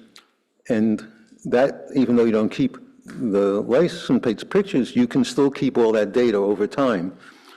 And in the distant past, yes, it's not violating First Amendment rights to take a picture of somebody in a public place, but if you are monitoring that and keeping a dossier of who's there for a period of time, I think you are violating it. So, well, Your time is up. Thank you. Our next speaker is UDD.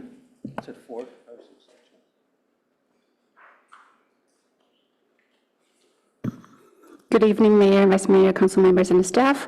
UDD Palo Alto resident. Thank you, Chief Ralph Snyder, for the thoughtful analysis and ongoing work on this issue. I support a balanced approach to new technologies as like Flock. One of the fundamental responsibilities of local government is to help keep our community safe. Based on the data presented tonight, Flock has helped recover stolen vehicles, missing persons, and assist in solving crimes. We have also seen positive results in South San Jose and other jurisdictions. At the same time, I understand and respect concerns regarding privacy, oversight, and accountability. These concerns deserve to be taken seriously. I believe the right path forward is thoughtful deployment with strong safeguards, transparency, and regular reviews. As technology evolves, our policies should also evolve. We should continue evaluating outcomes, making adjustments when needed, and ensuring these tools are used responsibly while protecting civil liberties, leaving no gaps in between. Thank you. Our next speaker is Winter D.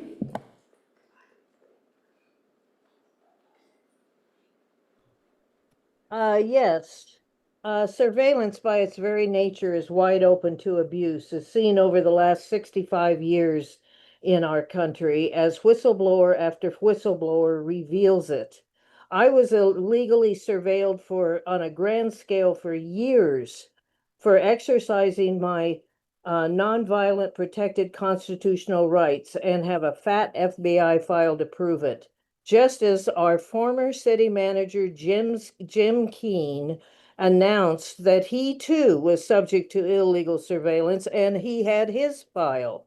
Surveillance is dangerous, not just crime, but surveillance is dangerous. It took more than 5 months for Flock to inform all other law enforcement agencies in California of the problem after they informed us, which was months after they had supposedly fixed the problems. Flock can't be trusted, and surveillance is Your time is up. Dangerous path to embrace. Our next speaker is Roddy.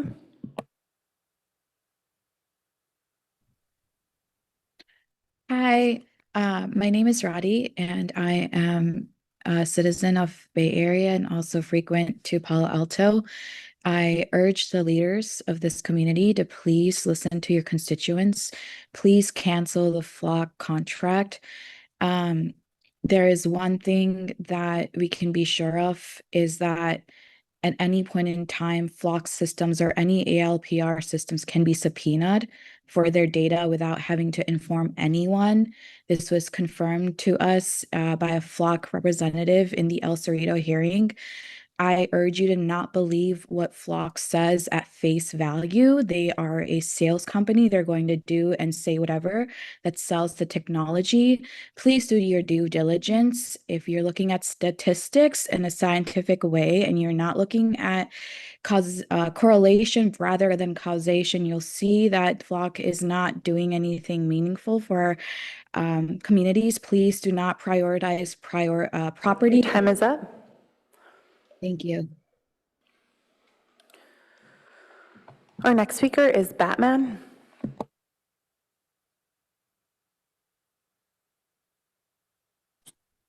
Can you hear me? Yes. Good, because I have a very firm warning for you. Flock is not to be trusted. They give backdoor access to ICE. By law, do not show up in your audits. You will not know if ICE is there because they do not want you to know that they are there. And I have to say, with not one, but 2 potential ICE detention centers potentially coming online within the next year in both FCI Dublin and Gilroy, Flock is a dangerous choice to go with. They are not trustworthy. They are not going to collaborate with you. They will send your data to whoever pays the most. So please, I'm imploring you, make the right decision and shut them down. We can have a discussion about ALPRs another day, but in this day and age, we need to play this smart. We need to play this carefully, because otherwise your people, my people, will be hurt. And that concludes public comment on study session item 2. All right, well, thank you, Madam Clerk, and thank you to all of the speakers tonight. We certainly appreciate your input and appreciate you taking the time to come and share it with us.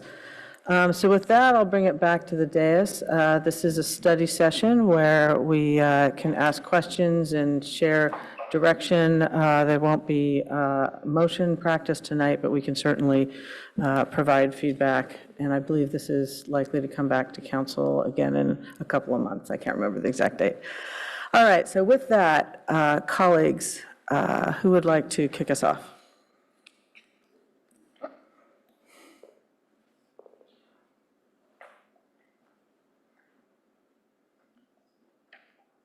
All right, Councilmember Rectal.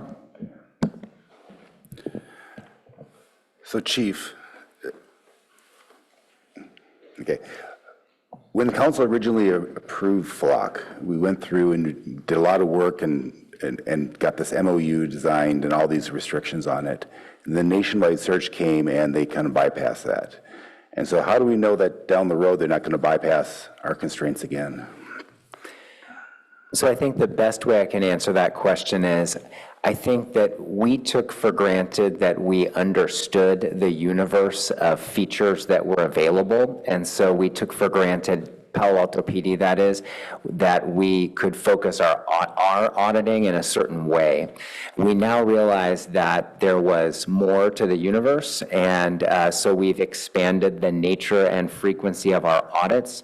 And so were a similar feature or the same feature to be reactivated tomorrow, even if Flock didn't tell us about it, the auditing we have in place now would detect it within 30 days when we would do our next audit. So I think that I would answer that question in 2 ways. One, I think we're better situated to see if there are any issues going forward than we were before because we've improved upon our auditing.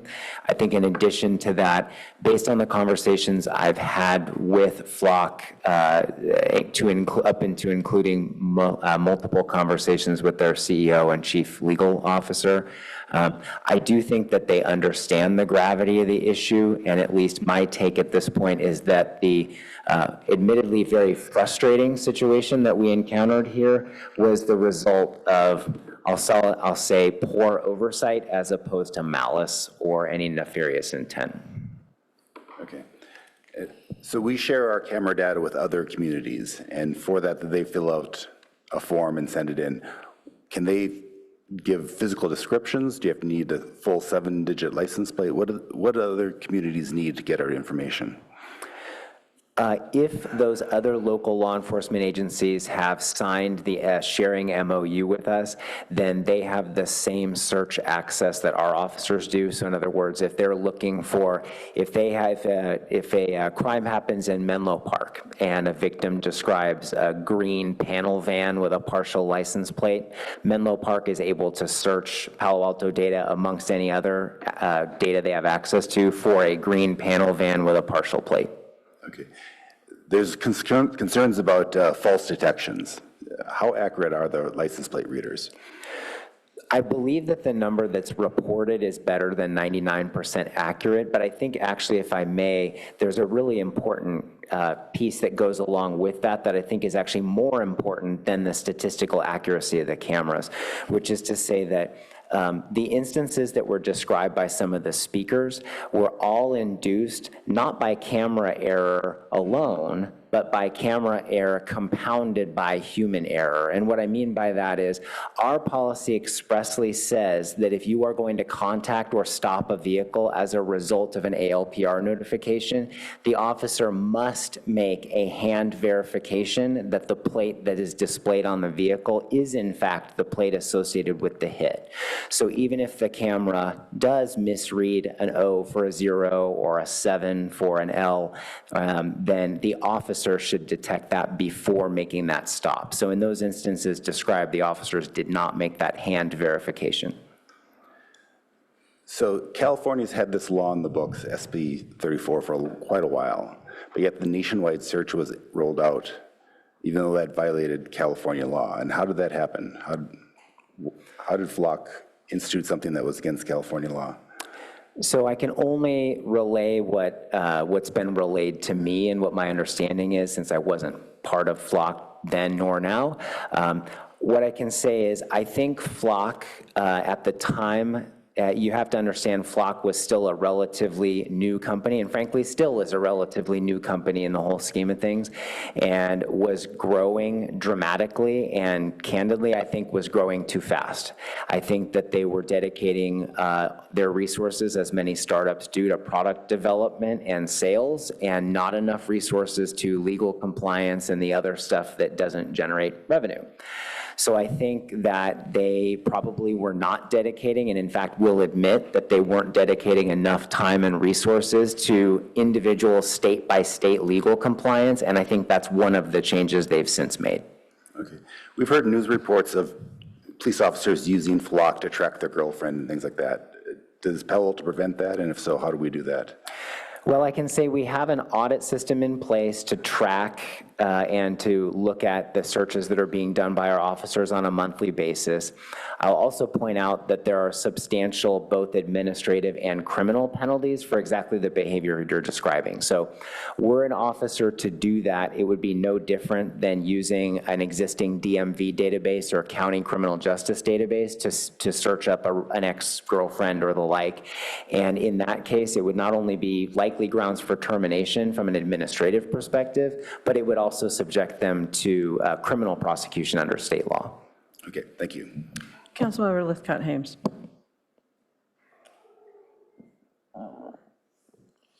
Thank you, Madam Mayor. Chief, look, this isn't about you guys. We are proud of the police department we have. We're talking about a much broader set of concerns. So please don't take any of this personally. No one questions that the Flock cameras assist you in apprehending criminals and locating those who may be in harm's way. You've given us great examples. The question is, does the rate of such incidents outweigh the risks to privacy that are guaranteed to us under the Fourth Amendment to the Constitution?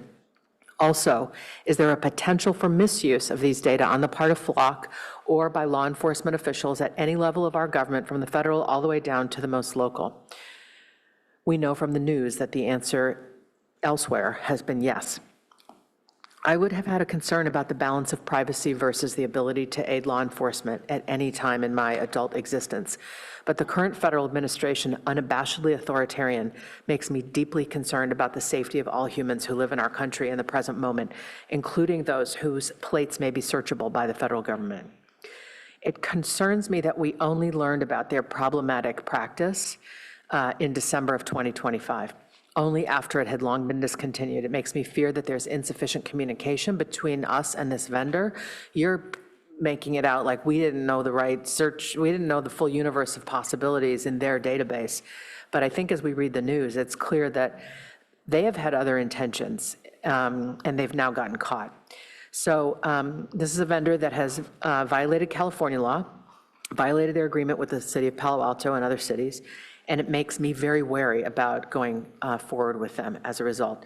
So I've been interested in who are these Flock people? What do we know about them? There have been some conversations tonight about associations with the founder of Palantir, Peter Thiel.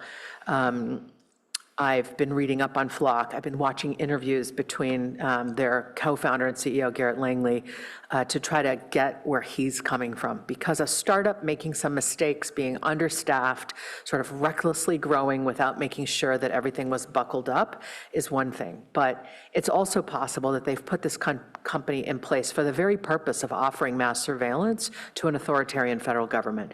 And so that is my concern. The leadership, according to the ACLU, the leadership at Flock has gone on the offense with their rhetoric, adopting the attitude that, in essence, if you're concerned at all about mass surveillance and limiting the power of law enforcement, you're essentially supporting criminals. And it's just nowhere near that simple. We're actually trying to protect the vast majority of us from an overreaching authoritarian government. Which seems to about to be aided by Flock with this FBI contract coming online. In fact, the CEO and founder, Garrett Langley, has bragged about brute forcing local governments to buy their technology. So I really feel that we're on a precipice. And Palo Alto is just a tiny little tip of the iceberg on this. Again, I'm not worried about any of y'all. I'm worried about us being complicit in a nationwide system to systemically dismantle the Fourth Amendment rights of Americans. That's it for me. Thank you. Vice Mayor Stone. Thank you, Madam Mayor. So, Chief, several follow-up questions for you. You laid out, both in the report and your presentation, a lot of individual success stories that are very meaningful, touching, and overall, I think, good evidence in us evaluating this system. But how does the department evaluate the overall effectiveness of the Flock system? We heard kind of many public speakers tonight talk about lack of data. You provided us some compelling numbers as far as just downward trends in property theft, but as you said yourself in your presentation, Flock is likely a factor in that. And I know overall trends in that space have been downward sloping over the last year across the country, which is great. Are there measurable outcomes such as like clearance rates, recovery rates, suspect identification rates, response times that have improved since deployment that the department has been able to track to really assess this? I don't have those stats for you, unfortunately. I will say that precisely because of the shortcomings you point out, in that there are so many factors that impact overall crime rates, that's precisely why we've chosen to provide the council with a variety of detailed case studies, because where we can't say that over an extended period of time there's been a decline in crime that we can directly attribute by causation and not correlation to Flock, we can point to some very specific cases, some of which involve very violent crime and very violent people, that were solved using Flock technology, and in some cases I'm confident would not have been solved were it not for Flock technology. Thank you. From the department's perspective, what operational capabilities would be lost if the city chose not to renew or continue the Flock program? Are there specific categories of crimes or investigations where officers would be significantly less effective without this technology? They were deactivated. Can you talk about like alternative tools, resources, et cetera, that would have to be maybe redirected then to be able to continue to maintain the level of service that the community expects? So I'll use first the residential burglary trend, and in particular, the group of cases I described earlier. In that particular, because I think it's a good illustration of exactly the type of complex multi-jurisdictional case that might have gone unsolved were it not for the use of Flock and the overlay of data from multiple agencies. So in that particular case, we had a very small residential neighborhood that was experiencing an uncharacteristic spike in residential burglaries, a number of which happened during the overnight hours when houses could reasonably be expected to be occupied and were occupied. And we had a neighborhood that was very frightened because they'd never seen anything like this before. They, in fact, asked to have a community meeting to discuss it. Ultimately, using Flock technology, we were able to compare data of vehicles leaving and entering that area with vehicles leaving and entering an area in another county across the bay that was experiencing a similar spike in residential burglaries. And it was only with that lead where we were able to link together cars in 2 different spots that we were then able to go get a search warrant for additional cell phone data, et cetera, and build out a case that ultimately connected these suspects to dozens of residential burglaries in multiple counties and multiple cities. So I think that's the type of case where, you know, any type of information that we can compare and connect with information from similar cases in other jurisdictions would be negatively impacted. I think the easy one, obviously, is stolen vehicles and stolen plates, and those are important for a couple of reasons. Not only because, yes, it's important to regain someone's stolen vehicle, and return it to them, but also because we know that stolen vehicles are frequently stolen for the specific purpose of committing more serious offenses. And so to the extent that we can be notified in real time to the presence of a stolen vehicle on our roadway and have officers there, we can hopefully deter more serious offenses. Thank you. One of the speakers addressed recent patents from Flock with just emerging technologies and ALPR, some really concerning forward direction on surveillance that goes far beyond what we are allowing currently with Flock. I guess we have control over any additional functions that would be added to our system here in Palo Alto, correct? Beyond what you described earlier tonight? Yes, and in fact, if we became aware that a new feature was available and we wanted to pursue the use of that new feature, like facial recognition, for example, by ordinance, we'd be required to come back to this council with a new surveillance ordinance to ask for permission to use that technology. I'm not saying we would ask for that permission, but we'd be required by ordinance to do so. One thing I also want to point out too, or actually 2 points, is one, Flock has 2 separate products, and I think it's worth noting. In keeping with their bird theme, our cameras are Flock Falcon cameras that are specifically and only ALPR functioning cameras. Flock also sells or leases a Flock Condor camera, which is a more traditional surveillance camera with AI capabilities to include the possible future addition of facial recognition. So that's not the product that we have deployed on our streets. Thank you. And to deploy those would require direction from the council. Absolutely. Thank you on that time. Councilmember Liu. Thank you.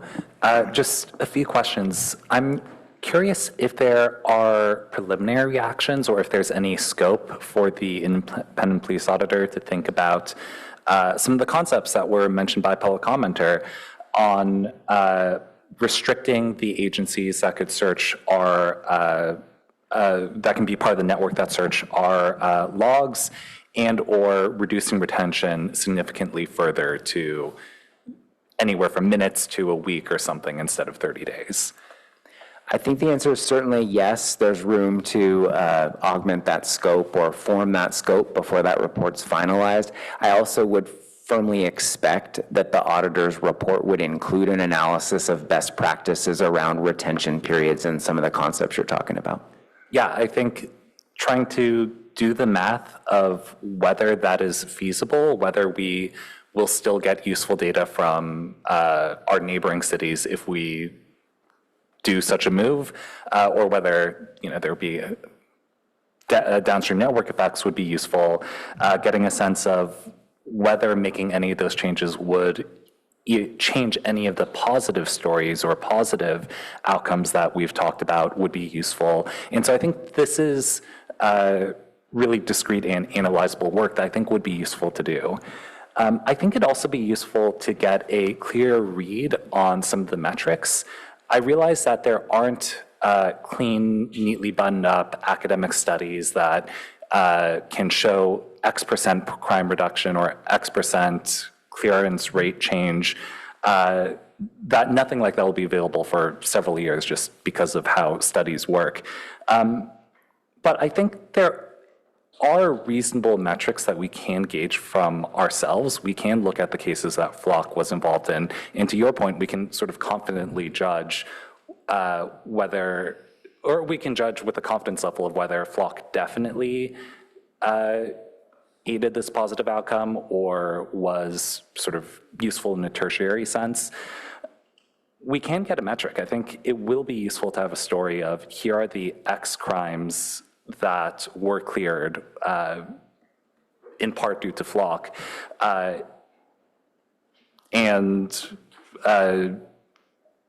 That helps us understand and also gauge like what percent of those were serious crimes, minor crimes, what percent of those were potentially stolen vehicles sort of driving around the city and not actually causing any sort of direct crime or impact to the community.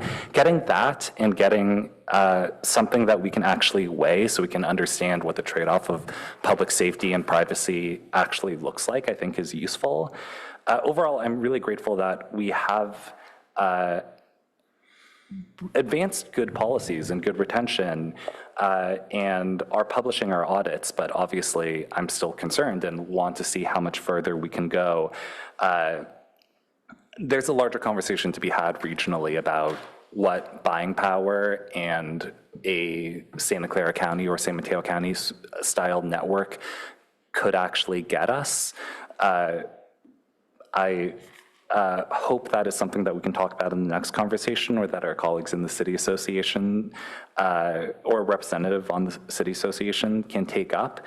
But overall, I really appreciate the report. I appreciate the public comment, and I think there's a lot of actionable clarification we can do going into the next time we hear this. Councilmember Lowing. Yeah, thanks. First, I want to just comment on two items, one in the report and one that you brought up, the latter of which is when you were commenting on the apprehension of a suspect that was identified through this license plate reader. A couple of the case studies, as you just pointed out, sort of confused the identification of a possible suspect and the apprehension interrogation. There are rules of engagement in each force, and I know that what was described does not describe the rules of engagement in Palo Alto PD. So I'm glad that you clarified that, notwithstanding that it happens. And the second thing is that a couple of these, I guess you would say, softer cases were very informative. The gentleman who had cognition problems and had to be retrieved, and maybe worse or better in the case because the person was found, the person with mental health. So in these cases, you might have saved 2 lives there. So I think there is value here that is identifiable benefit of this system, notwithstanding everything that I've heard tonight. So I just want to first get that on the table. In the gap between mid-23 and October 24, when the Palo Alto data was exposed, for back where sort of a series of questions here. What was the person getting? Were they finding, if they didn't, but if they got it, would they get a license plate number? Or how could it then move along to a person's home address or ICE breaking in there relative to how we're using this information? I don't quite understand the flow of that to some of the things that we heard about. So the particular feature we're talking about, nationwide lookup, required that the searcher already have a complete license plate. So with that complete license plate, they could have queried without using Flock at all an existing law enforcement database to get the registered owner information for that vehicle, and then potentially used that registered owner name to find a driver's license or other information. So if an officer begins an investigation by already having a full license plate number, that license plate number can already be used to derive the name and address of the registered owner of the vehicle. In this particular case, what would have happened is querying a full license plate number in Flock, any query will result in you getting essentially a grouping of photos, if any exist, of that particular license plate if it's been captured by anyone with whom you're sharing information or that is sharing with you.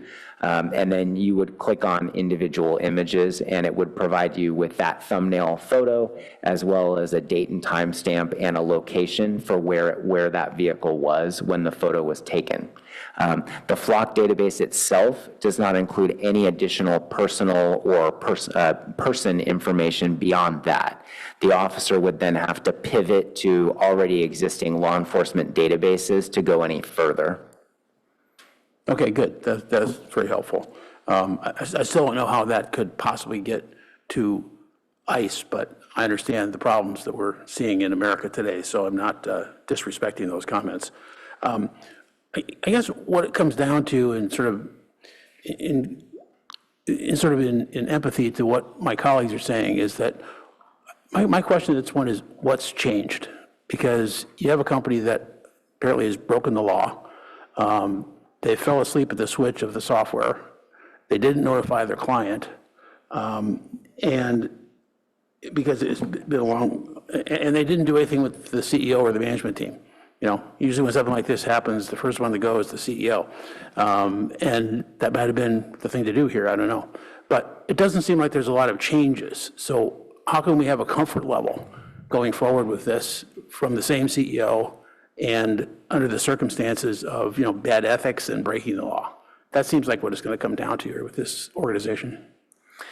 So as best I can relay what was shared with me by Flock's leadership is that they essentially acknowledged that when they founded the company, they viewed themselves as providing law enforcement with a tool, but that it was up to the using agency to be responsible for knowing what the applicable laws were when they went to use the tool.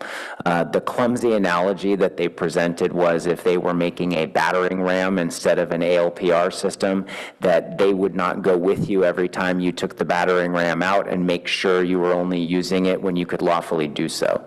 I call that a clumsy analogy because I don't think it really fits, and I think they now acknowledge that that doesn't fit either, and that they have a lot more responsibility to make sure that their customers are in the best position possible to use their product only in a way that's lawful. So I think what has changed, at least from my experience as a customer, is that they appear to have become more knowledgeable and more cognizant of the individualized laws that are applicable to the use of their product on a state-by-state basis. Okay. Thank you, Mayor. Councilmember Burt. Thank you. So first, thanks for a very informative report, and really thanks to members of the public for a lot of the issues that they have raised, even if some of them are contradictory, whether on the one hand it might require us to have 20 more officers and another speaker saying they're really not effective. I think that it boils down to a number of issues that hopefully we're going to be able to really receive important insights on from our independent police auditor. So it's how secure is the system? I don't know if the auditor is going to be really able to look at how effective the system is, the value of it. And then we have a system that is basically a tool, but in the hands of whom and what sorts of intentions might they have? And I was somewhat assured by the acknowledgement by Flock's management that they had not invested in some of the safeguards that are important to us adequately invested. They were growing as a company. But when I read about some of the comments by the CEO when these criticisms occurred of accusing the critics of normalizing lawlessness and desire to see murderers go free, that's a real alarm to me about whether this tool, whether it's a good tool or a bad tool, in the right hands, is it in the right hands? And I don't have good answers for that yet, but my concerns, as much as I really think it has value as a law enforcement tool when it is controlled properly, as our department aims to do, I'm just not sure about being able to trust this company going forward. If with the right approach and mindset, I might be more willing to accept that they screwed up and that they're trying to correct it, but I'm not sure that's the case. So if we're looking for the IPA to really fill some of these gaps, and for those who don't know, our independent police auditor, who's been with us for 18, 19 years now and has real credibility in the community for their true independence and their expertise. What's the scope of work? The staff report gives a brief summary, and it is that it would review, this is at the bottom of page 6, the staff report, conduct an operational assessment of their policies and procedures around security, transparency, sharing compliance, and reporting of system features and changes. Those are strong elements. And they're also going to assess our own internal policies and procedures to see if there's any way that we can do even better. But the more we dive into this, I really want to know the details of the scope of work of the IPA. And that's not an attachment, is it? It is not, Councilmember Burt. So there's one complexity here, which is that there's I believe there's a staff report coming to council before the summer recess that involves an extension of the IPA's contract, which is necessary for them to do the work because the work will fall after the expiration of their current agreement. Nonetheless, we've been in conversation with them. They've committed to doing the work, and we're working through what that scope will look like. So in our role, our critical role in oversight, I really want to see the specifics of what the IPA study is going to be, not the summary. So how can we have that information and basically approve of that scope of work before it goes forward, so that when we get it back, we're going to feel like we had as good answers as we could obtain? I think there are two pieces to it. One is the extension of the contract, which is a fairly routine matter, and then there's the specifics on this analysis. I think we'll need to look at the timing of when the IPA will next be before you as part of their semi-annual study session with the council, and whether that would occur in time for them to give you more specificity before they finalize the flock specific work. Well, Again, and I'm not looking for them to give those specifics before they finalize it. I'm looking for them to give them before they begin on the scope and working on the project, so that we are buying in to exactly what's going to be evaluated by the IPA. Not that it comes back and we go, oh, gee, I wish it had done X and Y instead of what was assigned to it. We've got this responsibility. This set of elected officials ultimately has that oversight responsibility, and I don't want to be hoping and guessing that the scope is the one that we would like to see. Understood. We're going to need to work with OIR in order to see how best to accomplish that. Okay, thank you. All right, well, thank you, Chief. I really do appreciate you digging deep into this and continuing to do so that we can sort out this troubling issue, honestly. It's troubling to live with Flock. It's troubling to live without it. It's something we really need to sort out further to get it right. You know, there is, as my colleagues have mentioned, sort of this coalescence of growing distrust with some of our federal government behavior. There's also a growing distrust of the tech industry and AI, and this is kind of this messy intersection of both. And then, of course, this particular company there's been some trouble with, and you put all of that together, and things like side door access start to sound less improbable. And I think those are the kinds of things that we really want to dig deeply into. That said, I have to admit that one of the examples you gave could well have been my block. I don't know that it was. I don't know that it wasn't.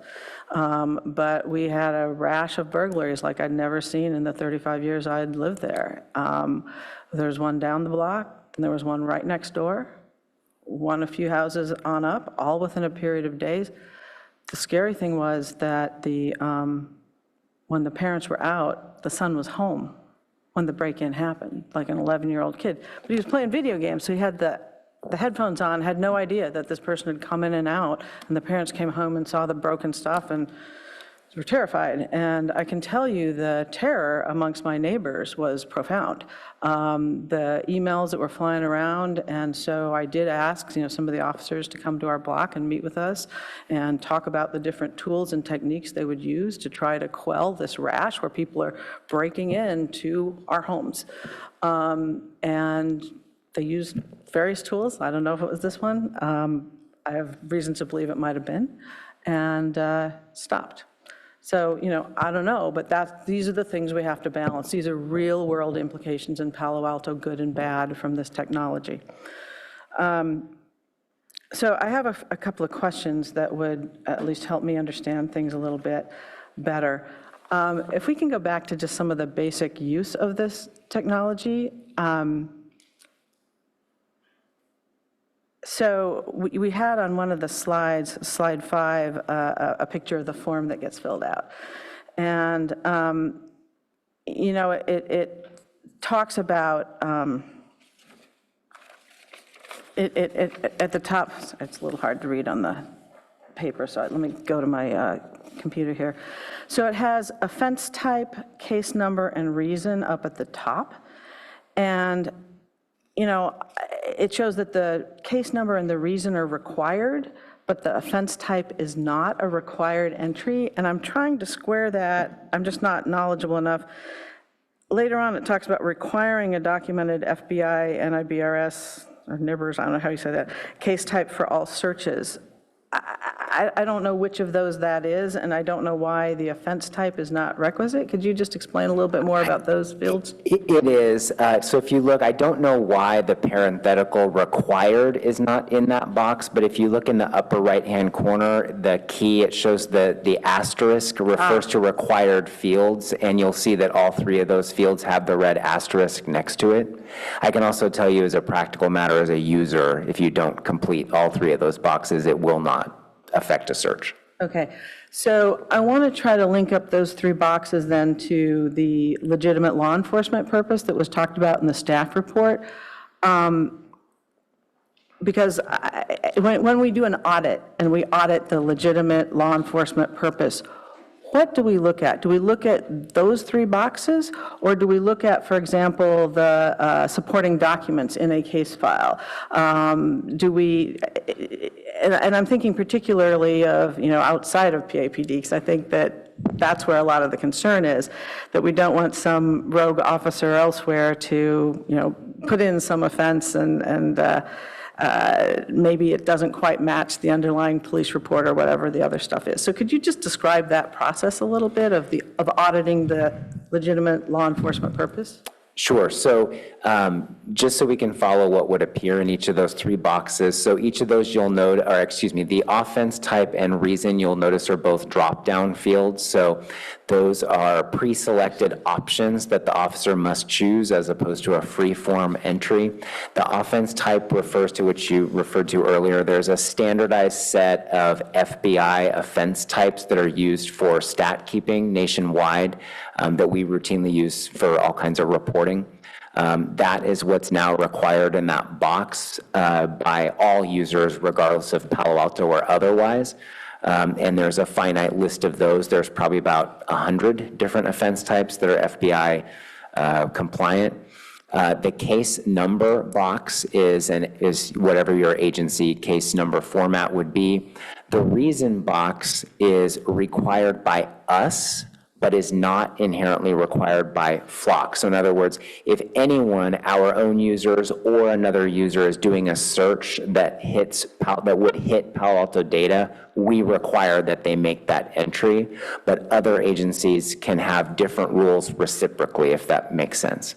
That reason box is more of a layperson's articulation of the search, so burglary investigation, homicide investigation, something like that, with less code specificity as the offense type box. On our end, what we're doing as part of our monthly audit is we're taking a random sampling of officer queries, and we're matching up the case number to what's being queried to make sure that there's a legitimate relationship between what's being queried and the case upon which it's being attributed. And we do that with other types of databases our officers use as well. So in other words, if we see that plate number 1234 has been queried, we're going to pull up case number 1234 and make sure that there's some relationship between that plate number that's being queried and that report or that witness statement, et cetera. Yeah. Just to be clear, you said you'd check the case number. You actually check the case file, it sounds like, and look to see. Correct. Yes. So as you point out, we don't have the ability to do that with the same level of detail when it relates to other law enforcement agencies. So in other words, for other law enforcement agencies, really the only ability we have to do by way of an audit is a couple of things. When we run our outside agency or network audit, we're looking to make sure that only agencies with whom we have an MOU are doing queries, so that's sort of item number one. Item number two is to make sure that the offense type was in fact entered and it's a NIBRS compliant one, which now should be a given that it's a drop-down requirement, that a reason's been entered that's compliant, and then that a case number has been entered as opposed to just, space barring over or putting in some sort of gibberish. We don't have the ability to look at other agencies' cases. So we do rely upon those MOUs that are signed by the executives at the other agency, where they commit to the fact that they will only be using our data in compliance with applicable California law, and that they have their own auditing standards. I'll tell you that it's best practice in the law enforcement industry with regard to a variety of law enforcement databases to do the kind of auditing that I described for our internal searches. So I expect that's happening elsewhere. Yeah, and that's, as you were speaking, what I was thinking is, could we, there could be other reasons, but that it might be hard, but could we, in the MOU, require reciprocal auditing practices as well, so that even if we can't go look in their case file, they're doing that. That would be something I'd be interested in having explored when we come back. And it'd be interesting if I don't know if our auditor can somehow sort out how many of the people with whom we have MOUs also do those audits where they actually look into the case file. But that would make me somewhat more comfortable. So I think we could update the content of our MOUs. I'll point out that when we started doing business with Flock and indicated we wanted to predicate our sharing on individualized MOUs, they only had one other customer in their entire customer client base that was doing that. And so we've largely been kind of trailblazing on that and evolving the MOU as we go along, so we can certainly continue to do that. Okay, that's interesting. Just a quick technical question. You mentioned that some of these, there's some uses that are not criminal, such as finding somebody with memory loss who might be wandering, et cetera. What do you do then when you don't have a criminal offense type for these boxes? So offense types can include missing and endangered people or suicidal subject. Okay, thank you, that's helpful. Then, in terms of the data from these cameras, where does it live? Are these Flock servers somewhere in a server farm outside? I mean, where does that data live?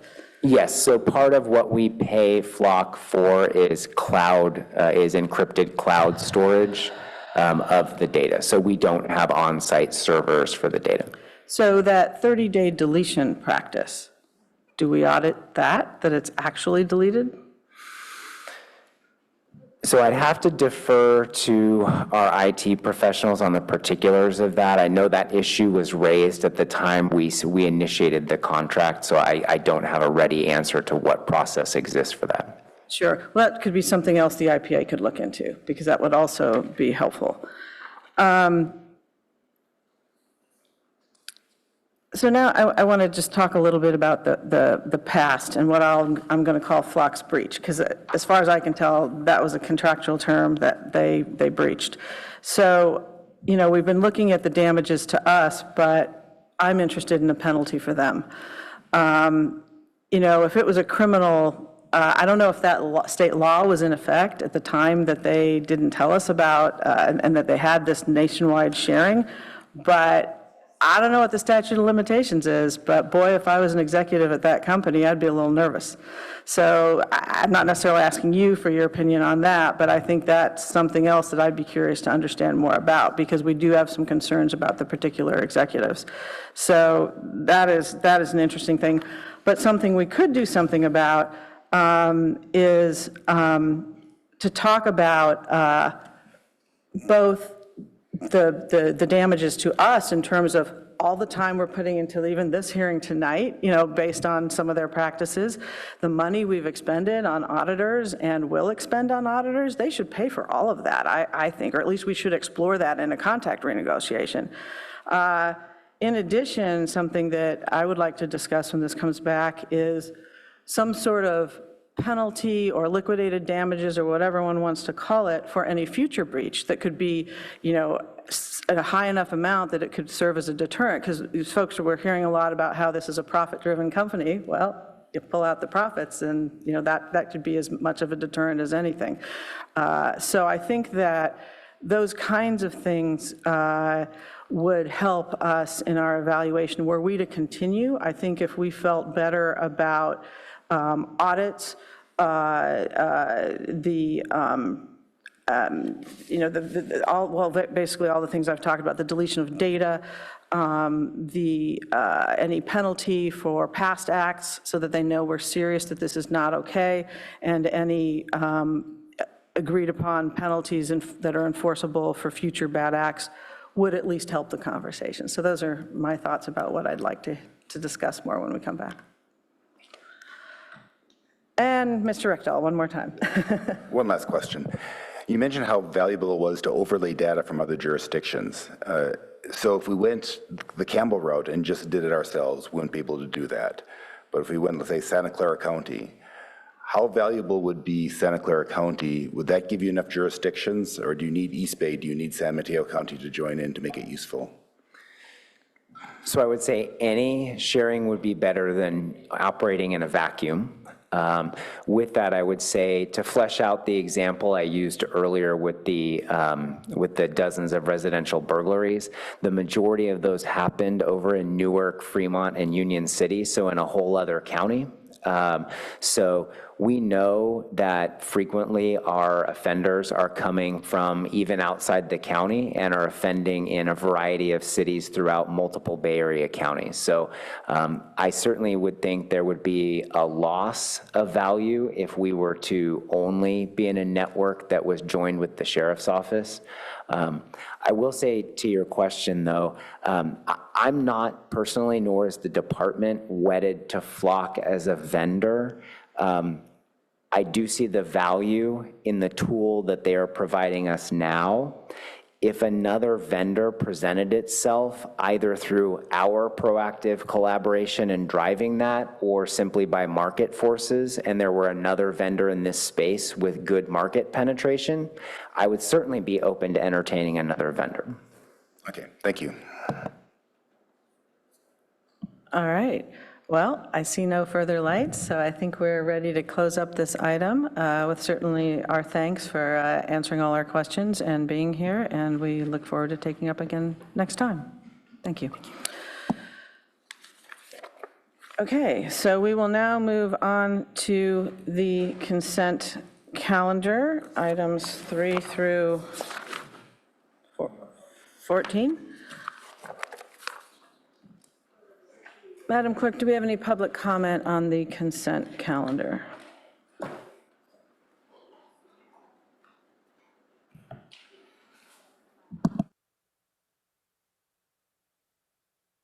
Yes, it looks like we have one request to speak. Okay. Our first speaker is Emily R.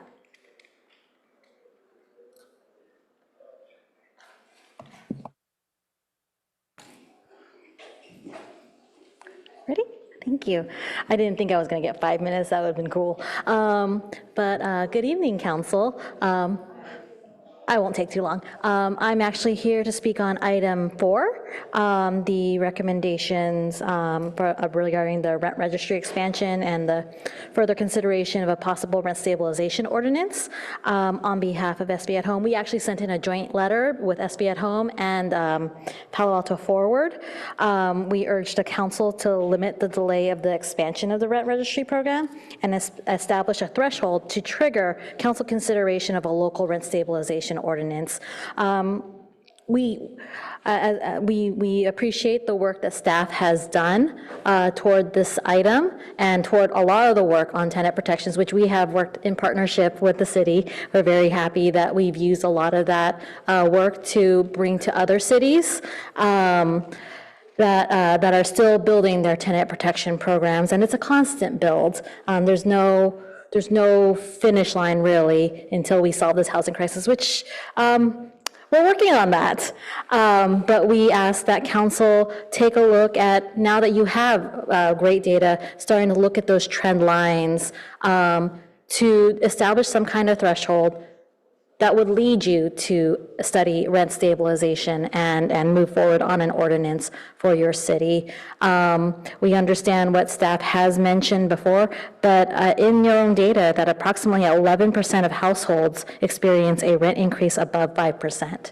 That's still significant. And when you think about a rent stabilization ordinance, it's not to clamp down on a majority of renters. It's to make sure that those renters who are most vulnerable, that are most have issues with their landlords, no one falls through the cracks.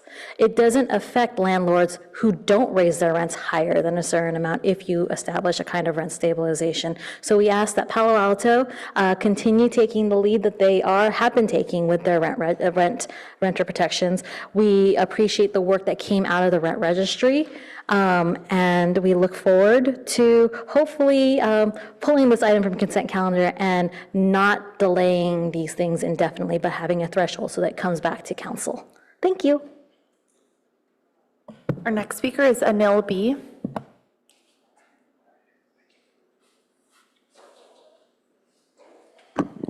Good evening, Council and Mayor.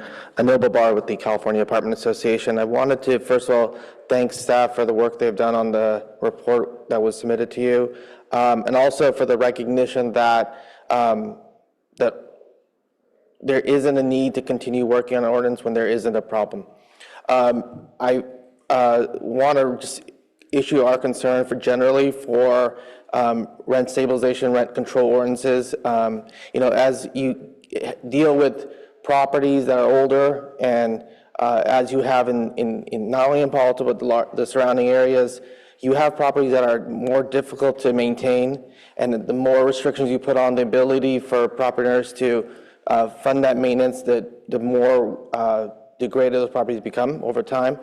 And secondly, AB 1482, as the ordinance, as the staff report said, is working. It has place caps on rents. It does allow for just cause. It does do it in a more responsible way. And I urge you to continue following AB 1482 because it is shown to work. Thank you. Our next speaker is Tim M. Greetings, Council. Tim McKenzie. I would just like to echo everything that we heard from the first speaker. Emily is great. She's very knowledgeable. And I'd like to remind you, Palo Alto is made up of people who live here. It's not corporations. It's not money for the landlords. That's not the purpose of the city. It's the actual human beings who live, work, enjoy their life here. Make it easier for us to exist as human beings, meeting our basic needs, like shelter that does not outpace the cost of living, does not outpace wages. A rent registry is literally just knowing, having data, having the information. Like you can't make an informed decision if you don't have it. So please, stand on the side of the people who live here instead of the people who want to, and corporations who want to extract every possible penny from the human beings that make up our shared community. Thank you. And that concludes public comment on consent calendar items 3 through 14. All right. Okay, so colleagues, are there any no votes or requests to pull or recusals? And I will start out and say that I would like to pull item 4. Vice Mayor Stone. I'd also like to pull item 4. Councilmember Liu. I'll also pull item 4. Councilmember Burt. The same. Okay. Councilmember Lithcott-Hames. I know you don't need it, but I'll put myself on the record for that as well. Okay. All right. Seeing no other lights, absent yeah. So item 4 is pulled. So with respect to the others, are there any motions to approve? So moved. A second? Second. All right, thank you. All right, so Madam Clerk, when you're ready, you can call the roll on the non-pulled items, unless.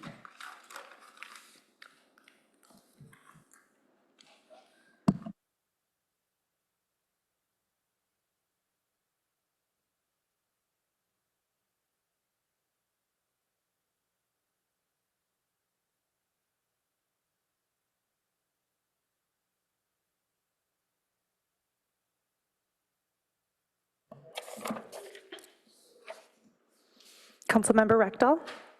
Yes. Councilmember Lithcott-Hames? Yes. Vice Mayor Stone? Yes. Mayor Vinker? Yes. Councilmember Burt? Yes. Councilmember Lowing? Yes. Councilmember Liu? Yes. Motion carries. All right, thank you. And Mr. City Manager, if it's all right with you, I'd like to see if 10 minutes of addressing item 4 now could dispense with it. If not, we can find it at a later date. Is that all Sure. right? Perhaps just for public's awareness, this Yes. will be your opportunity to test your new procedure to allow a quick discussion of an item to see if you could dispense with it quickly. All right, thank you for that. I'll just start and say that I really do appreciate the work that staff and the Policy and Services Committee did on this, and I understand why you aren't moving forward this year, but I'm just uncomfortable with the indefinite deferral. So, I'd like a chance to consider rent increase triggers that would bring back consideration of a rent stabilization policy. But for tonight, I'd just like to see us change the indefinite deferral to a 12-month deferral, at which time, or sooner if council directs, we can consider those triggers. That is my thought on this. Vice Mayor Stone. Thank you, Madam Mayor, and you actually teed up my motion pretty well there. So I did send a draft motion and hope that this would be pulled to the clerk if she could put that on the screen.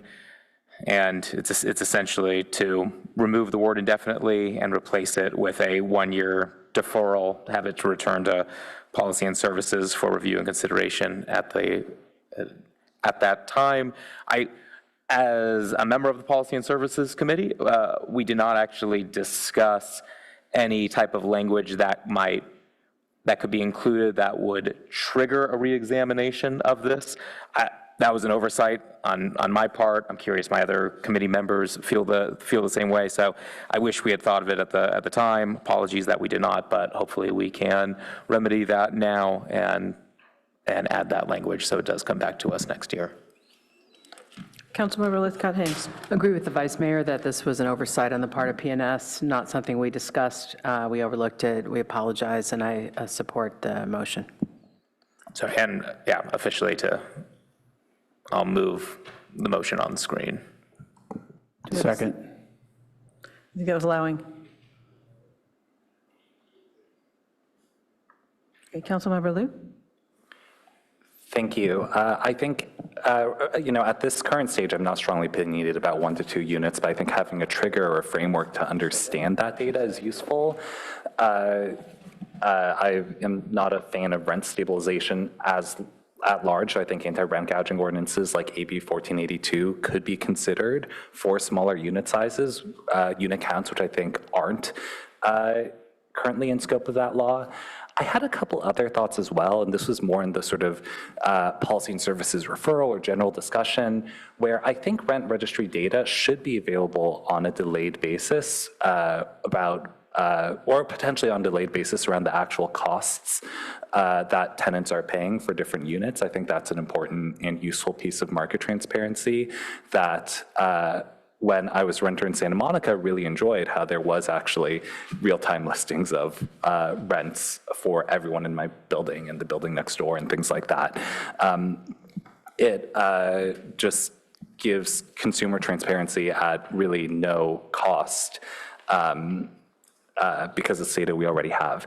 I also thought that the report was a little bit tricky in the sense that it said 10% of units had rent increases of 5% and above. 5% is, plausibly pretty reasonable depending on the situations, upgrades, whatever history. But I think part of the rent registry is also being able to think about enforcement and understanding when there are also more extreme rent increases in the 10% range that are actually illegal, but landlords and or tenants may not know that. So those were the 2 main topics, rent registry data transparency, and as we think about thresholds, just thinking about clearer breakdowns of the data. I don't know if any of this needs to go in the motion, but curious if the maker would be open to including both of those points. Well, I think both could definitely be considered by Policy and Services when it comes back to the committee in a year. Are you asking that it kind of be expedited, that work? Oh, so that will come. Oh, right. So the entire registry will come back to the Policy and Services on a yearly basis, but then the consideration of including 1 to 2 units will. Oh, okay, sorry, I misread the motion and misheard the motion. Okay, yeah, I think those can just be points referred to Policy and Services.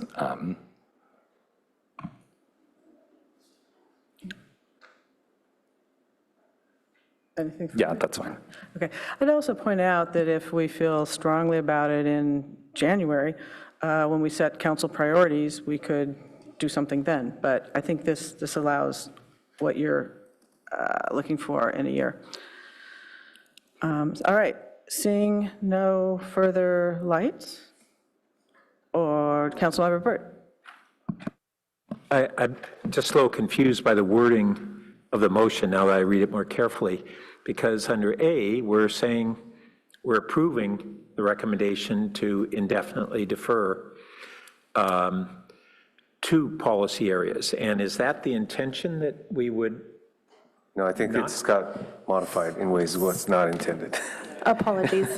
This was my doing. I was just adding in the staff recommendation, but if we could be clear. Yeah, I think maybe. Well, I know Greer sent me, Vice Mayor Stone approved the staff recommendation, so I copied and pasted the staff recommendation. Oh, well, yeah, but then it said with the following amendment to remove indefinite, so.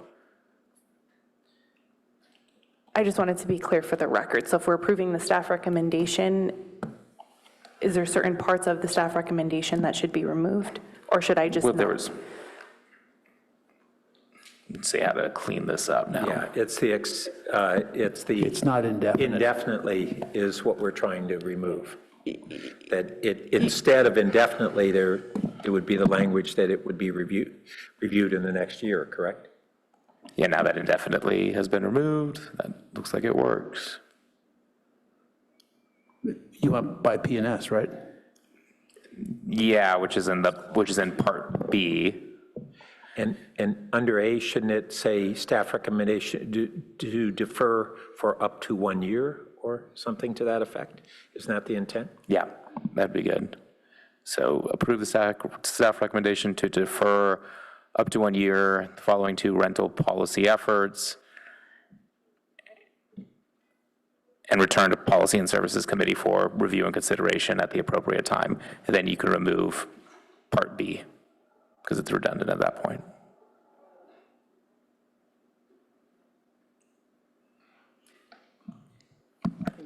That's no longer the staff recommendation, so do you? Exactly. I was going to say, you might want to say approve the staff recommendation amended to defer. Okay, that works. Approve the staff recommendation amended to defer.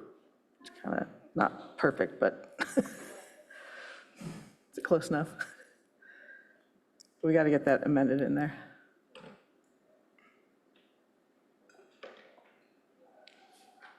I'm sorry, which part are we adding Well, that A. to? A? So it would be approve the staff recommendation as amended, and then it would just keep going. Or you could just say amended, I guess.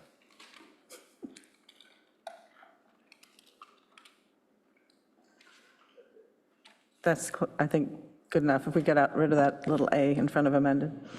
And then to the city clerk, I think you want to take the part about the policy and coming back to the Policy and Services Committee at an appropriate time or no later than 1 year added to that section A and then delete B altogether.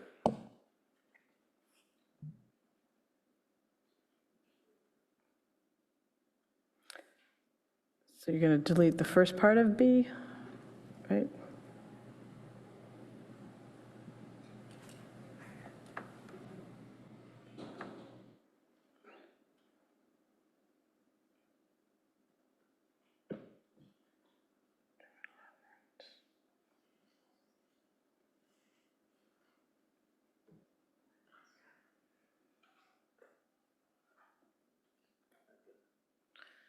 Probably close enough. We could just say approve the staff recommendation with an amendment. Yeah. You want to just change the as to with an amendment?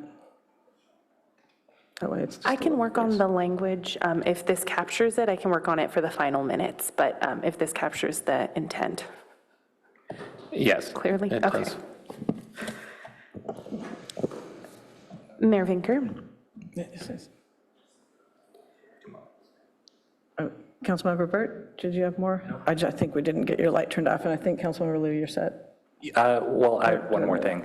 I realize actually that for better segmentation of the data, that's easy. That could just be included in the staff report. But I realized the third request, or the second request I had, which was to investigate data transparency and basically publicly disclosing rents in Palo Alto and augmenting the data that we currently share on our rental registry would potentially require an hour more staff work and might actually be better if written into this motion. So for example, if there were privacy concerns around disclosing market rate rents data that we've already collected, that might need a 1 hour legal review or something. So would the maker be open to considering data transparency and improvements to our public rental registry dashboard as a third bullet point under A. I mean, I'm in favor of those. I'd like to hear from kind of the city manager thoughts on time and resources, because kind of the whole point of the policy and services discussion in the first place was a lack of resources and the expense, and so I'm just hesitant now all of a sudden adding a bunch of work into this that kind of gets us back to the original problem we were trying to solve. But if staff thinks that's a pretty easy thing to add in to bring back, yeah, I support it. So a couple things. One is we're still in the beginning stages of this, and we're actually working with our vendor to build out a dashboard that will have information so we don't have to produce the reports. I think you're asking for something that goes another level down, which is real-time rental information. And I can make a note of that, and we can have that conversation with the Policy and Services Committee when this comes back sometime within the next year to talk about the two policy initiatives and our dashboard, and we can note this interest in if the council supports us for some real-time data. We're not going to be able to produce that really soon. Yes, it's part of our- understood. Yeah, okay, but we can have that as something that we're talking about and reaching toward, and I can report back on how that can be achieved and the timeline. Yeah, if we can have that going into discussion, that would be useful. I think it's tricky when you go into discussion a year later and there's no groundwork or no context or no investigation made, so you can't discuss that topic. But if we're going to be able to discuss that topic in a year, and that's explicitly noted in the scope of just overall consideration of rental registry, I think I'm happy with that. Thank you. Okay. We were close to staying in the 10 minutes. I don't think we quite did it, but we got this thing done fast. I see no other lights. So, Madam Clerk, please call the roll. Mayor Vinker? Councilmember Lowing? Yes. Vice Mayor Stone? Yes. Councilmember Rectal? Yes. Councilmember Liu? Yes. Councilmember Burt? Yes. Councilmember Lithcott-Hames? Yes. Motion carries. Thank you very much. Okay, City Manager, you're on. All right, very good. We'll make this quick. I think we've covered a few things, and if the Director of Planning would leave our City Clerk alone, we can move on to the next item.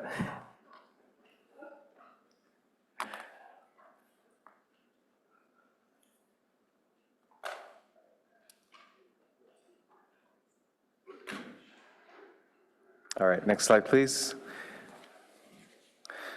All right, a few things just upcoming over the next week.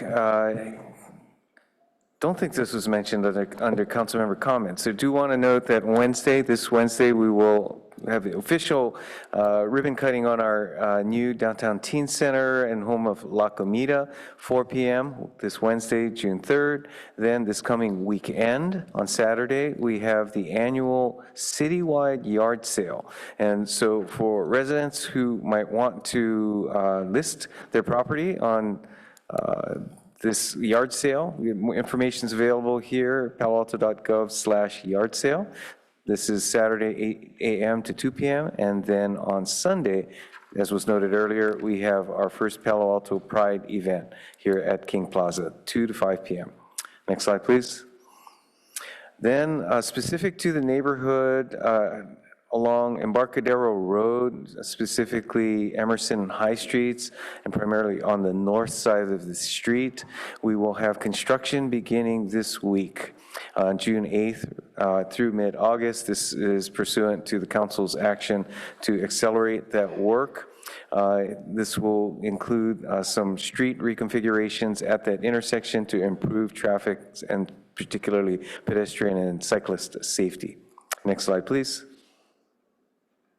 And then finally, just looking forward, as the mayor noted, we have 2 scheduled city council meetings prior to the July recess. Next week, June 8th, with urban water management plan, Coverly follow-up actions, and the San Antonio corridor plan. Next steps, following meeting on June 15th, your budget rates adoption, along with the bicycle pedestrian transportation plan, and then a number of items listed on August 10th. Again, noting, as the mayor pointed out, we will be shifting your August meetings from the 3rd, 10th, and 17th to instead the 10th, 17th, 24th in August. And not to be forgotten, the Crescent Park traffic calming item is listed here, will be on your first meeting in August, and a number of other items that we know community members are tracking. With that, Mayor, that completes my comments. All right, thank you, City Manager. All right, so we will now take our break so we can get a little dinner and hit the action items. I will talk to the Vice Mayor and City Manager about scheduling for the rest of these, but let's come back at 8:30 and get going again. Thank you.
All right, welcome back. We're going to reconvene and move on to our action items this evening, starting with action item 15, which relates to CDBG grants. And so I will turn to our staff, city manager. Yeah, great. Thank you, Mayor. And good evening, City Council. Jonathan Late, Director for Planning and Development Services. I'm joined by Leif Christensen, our Senior Housing Specialist. But given where we are on the agenda, the information is included in the package. Staff is available to answer any questions that the council may have. But this is an action item, so if there are public speakers, if you're okay with not having a presentation tonight, you might want to proceed with that. Well, thank you, and I want to thank you for being here and apologize of the effort that went into the presentation, but I'm happy to take up Director Late on the offer unless there's any dissent amongst my colleagues. Seeing no dissent on waiving the presentation, Madam Clerk, do we have any public comment on item 15? Looks like one request hand has been raised on Zoom. One moment. Our first speaker is Melanie F.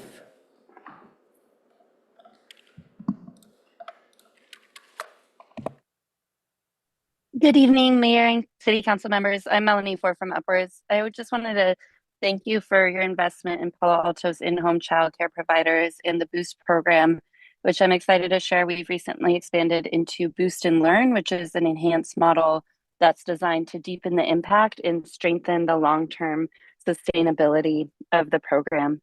As you may recall, Boost supports low to moderate income family childcare providers in strengthening and growing their businesses. We do this through personalized coaching.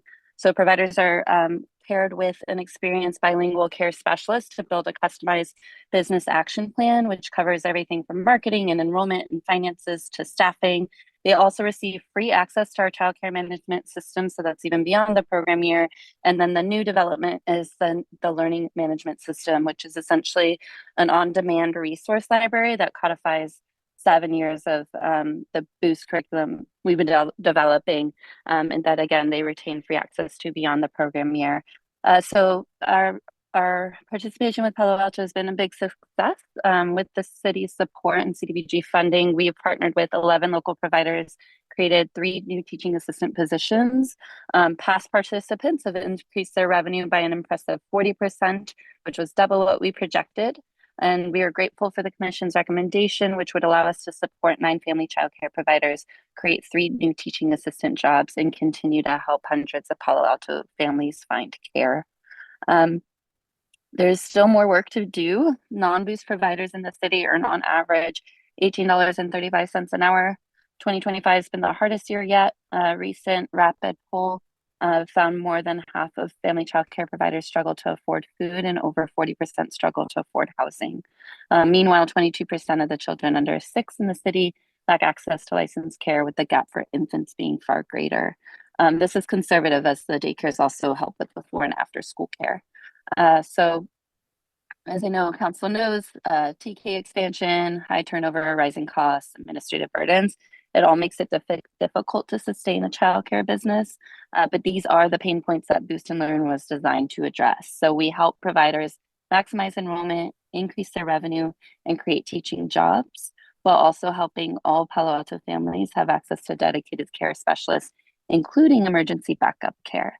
So sustainability really is at the core of the program, which means if approved this year, we likely won't even need to apply for Boost next year. So with that, I'll close with a word from Maria Hernandez of Tiki Land Daycare. She says, "I can't say enough great things about Upwards. The support, guidance, and personalized help I've received truly sets them apart. I'm always happy to answer any questions, both as a representative and a parent who's forever grateful for the providers who cared for my little ones. Thank you so much." And that concludes public comment on action item 15. All right, well, thank you to the public commenter, and thank you, Madam Clerk. I'm going to bring it back to the dais, starting with Vice Mayor Stone. Thank you, Madam Mayor. I'll move the Staff and Human Relations Commission recommendation. And I'll just say that CDBG is different than his wrap. It's really formulaic. There's not much discretion to it. So there's I think a different type of discussion with it being CDBG compared to his wrap or other discretionary type of funds. HRC and staff have the expertise. They've done the deep dive. I think we should trust them. And thanks to all the work that staff and our HRC has done in making these recommendations. And yeah, that's it. Thank you. Councilmember Liscott-Hames. And I guess the question is, do we have a second for the, is there a second for the motion? Then we can have discussion on the motion. Oh, go ahead. I was a real tie. Who got it? I have no comments on the second. Okay, I guess we'll go with Councilmember Burt. And he has no comments. So now, discussion on the motion. We'll start with Councilmember Liscott-Hames. Thank you, Mayor. Thank you, Mr. Christensen and Mr. Late, for this, and appreciate the expediency with which we're trying to address this item. My one question was, just looking at the annual action plan under homelessness as one of the 5 things we can address, it speaks to stabilizing people at risk of and experiencing homelessness through housing solutions and facilitation of supportive services, including mental health and addiction recovery services. And just given how much work staff and council and the community is involved in right now about addressing the fact that the vast majority of Palo Alto's unhoused population live in vehicles, I'm wondering why we're not speaking to that fact. And my larger question is, what would it take for safe parking to be included in funds related to safe parking projects to be included in CDBG? Or is that definition not something that the federal government would accept, and therefore it's not appropriate for us to designate such expenditures toward these funds? Yes, thank you for the question. We could fund safe parking programs under the public services cap, which is 15% of the entitlement grant we get each year plus prior year program income.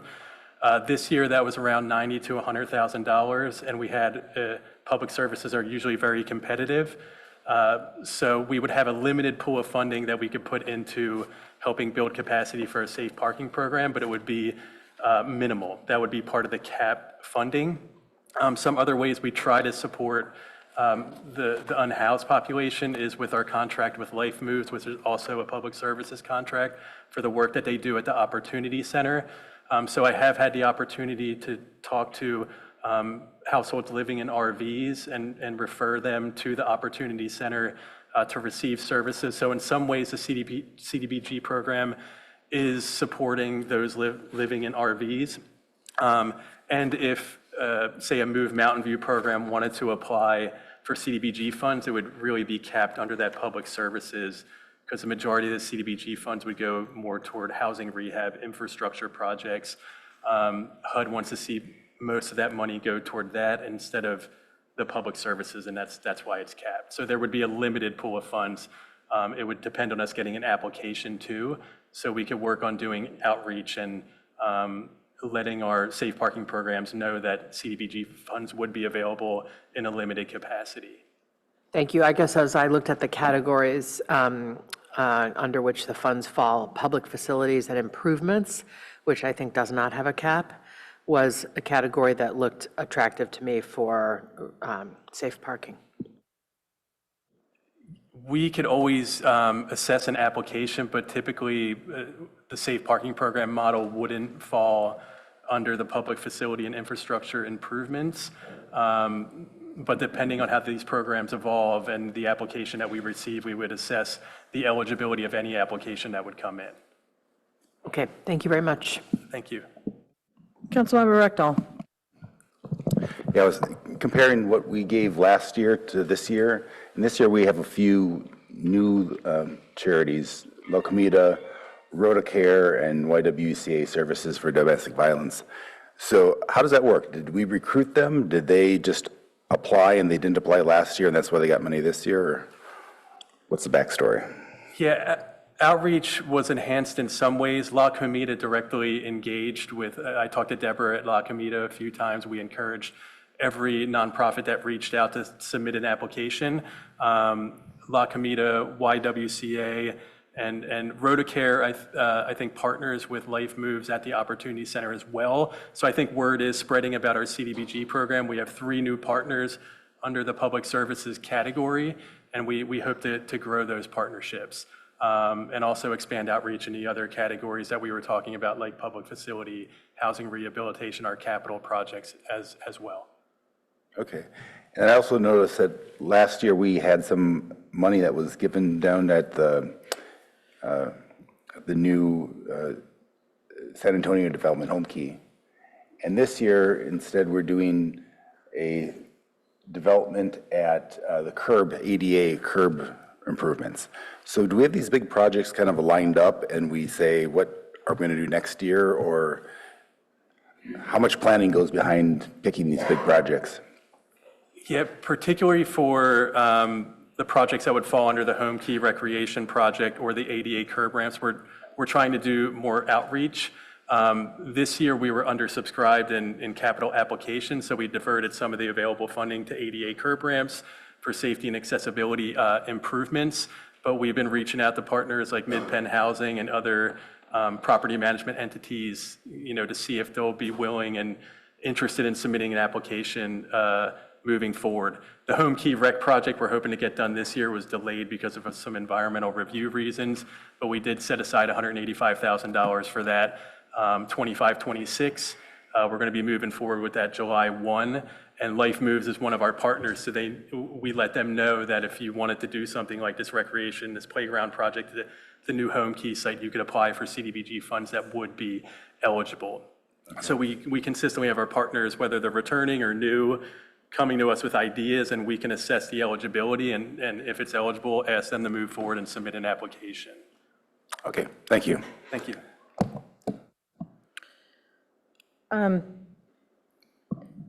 Yeah, I just want to understand those same actual grants just a little better.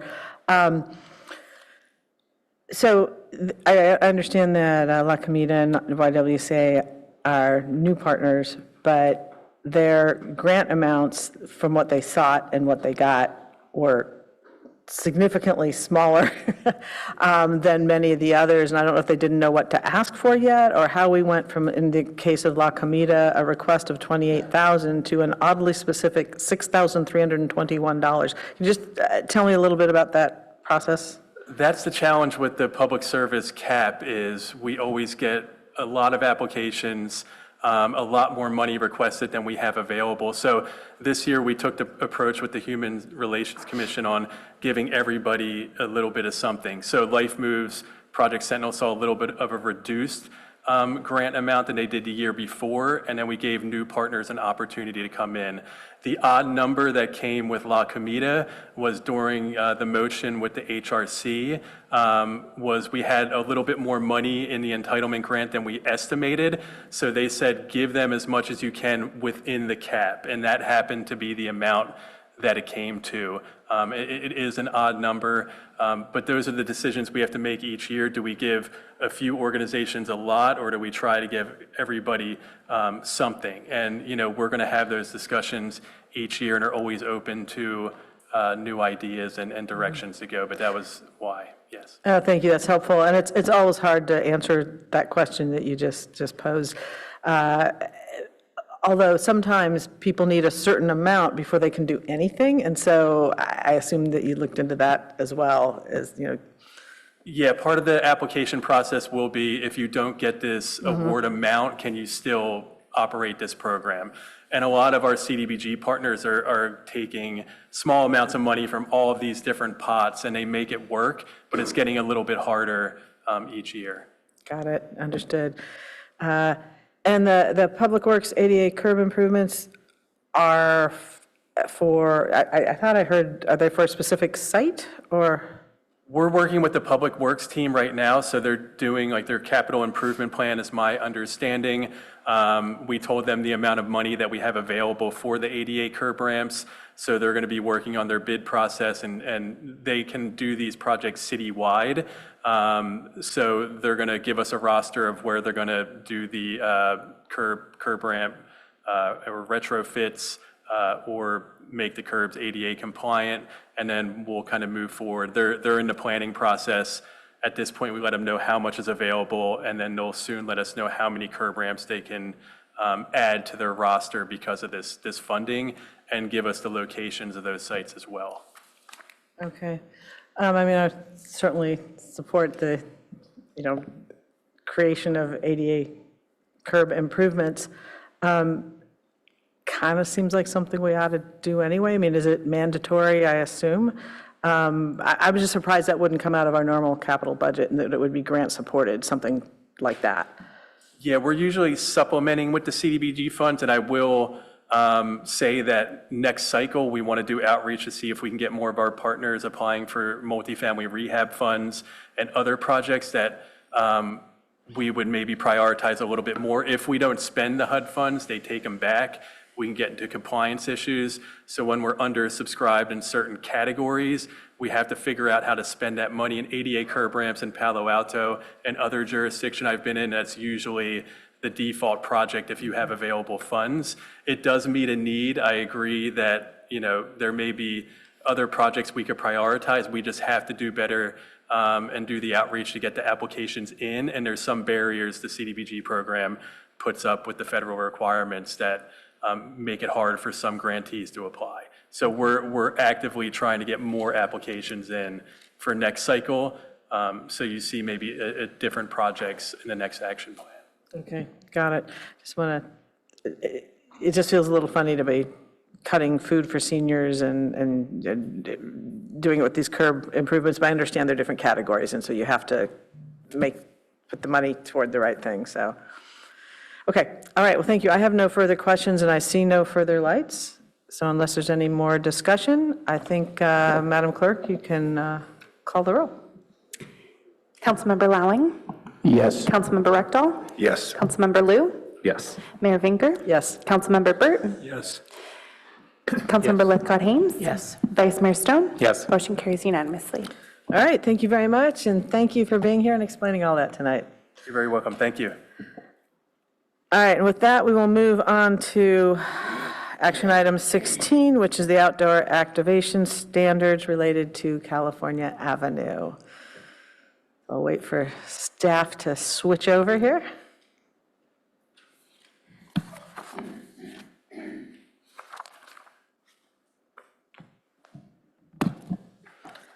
All right, welcome whenever you're ready. All right, well, while the PowerPoint is being brought up, Alex Andrade. Good evening, Mayor, Vice Mayor, and City Council members. Tonight, we are here to discuss the outdoor activation pre-approved parklet plans for Cal Ave. And just as a little bit of background, in June of 2025, you directed staff to develop standards for parklet structures and to utilize the Architecture Review Board for design recommendations. In January, at your retreat for values, priorities, and objectives, you reaffirmed the importance of Cal Ave and the outdoor activation guidelines as an objective to complete this Q2. And most recently, just a couple of months ago in April, we were in front of the Architecture Review Board and they voted unanimously to proceed to have you consider moving forward with implementation. And so before, two more quick things here. Tonight's City Council consideration would achieve implementation action 1.3 of the Economic Development Strategy in supporting outdoor dining to encourage activation of commercial business districts, of course, just like Cal Ave. And then one last item before I hand it over to Bruce. If the project is to move forward tonight, Public Works will add funding to a contract that will be before you on June 15th. That would be for street repaving. And so with that, I'm going to hand it over to our project lead, Bruce Fukuji. He's been leading this project for some time now on behalf of Economic Development and the City Manager's Office. Great, thanks, Alex. Good evening, Madam Mayor and council members. It's a pleasure to be here this evening and to share what our progress is on this. I wanted to say this is really an opportunity for council to take a next step to realize council direction for California Avenue to really improve its economic and community vitality as being a vibrant neighborhood. serving commercial district. Can you go to the next slide? Oh, wait, that's fine. Great, yeah, this one's not working, so I just didn't, I don't know what you're, yeah, but that's fine. Yeah, so I'm just going to, briefly go over outreach, outdoor activation, our pre-approved parklet plans, and the public space concept, next steps, and our recommendations. Next slide. Yeah. I think, we took to heart your request to work with the ARB, and I think that what's been important to recognize is how much progress has been made on Cal Avenue, from the permanent closure of the street to amending the comp plan to creating a new legislative framework for community street, doing the EIR, creating 2 different street design concepts, replacing all the temporary barriers that are out there with permanent bollards, planters, paving, and bike lanes, creating a signage and wayfinding plan, coming up with a branding strategy, coming up with a 2-way slow bike lane concept, and then looking at now what you're going to have before you about the outdoor activation standards, pre-approved parklet plans, and now a new public space concept. So there's actually been a tremendous amount of work that's been done. I just wanted to highlight that. And over the last several months, we had worked very closely with our architectural review board, and it's been a pleasure to work with them. And they met, as Alex had mentioned, you had a unanimous approval for the outdoor activation and the pre-approved parklet plans from their actions in April. Next slide. Yeah, so, we've done a lot of stakeholder engagement. This sort of highlights kind of the main points, but what I think is really, really important to recognize is that while this engagement's been taking place is that, there's been a lot of evidence of really increased economic activity and vibrancy on Cal Avenue. The vacancy rates have been reduced from 16% down to 7.5% from the 2023 to 2025 period. And as you've seen in your sales tax reports, you see that there's been increase in sales tax revenues from Cal Avenue at 2.9%, but also really increased food sales, right, 13%. So during this whole process, we've been seeing really the improvements of the economic activity that's taking place on the street. Now, with all that said, 74% of Cal Avenue sales tax revenues for food and beverage. And when you really think about that, why is that the case? And that's really dependent. These restaurants and the food and beverage stuff is really dependent on place. It's really dependent on outdoor dining. It's on gathering. It's on the experience of the street. It's on how to attract people who want to spend time there. And it's about being a real place.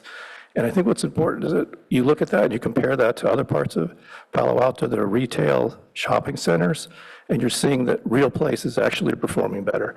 And I think that you're going to see that the actions you could take tonight will help advance that considerably. Next slide.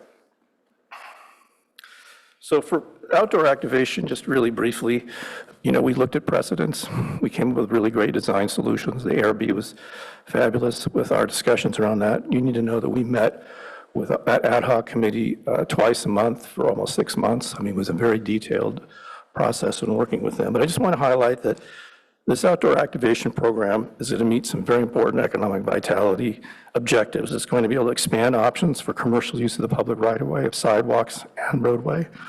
It's streamlining permitting. It's creating a very efficient process for businesses to be able to do their permitting.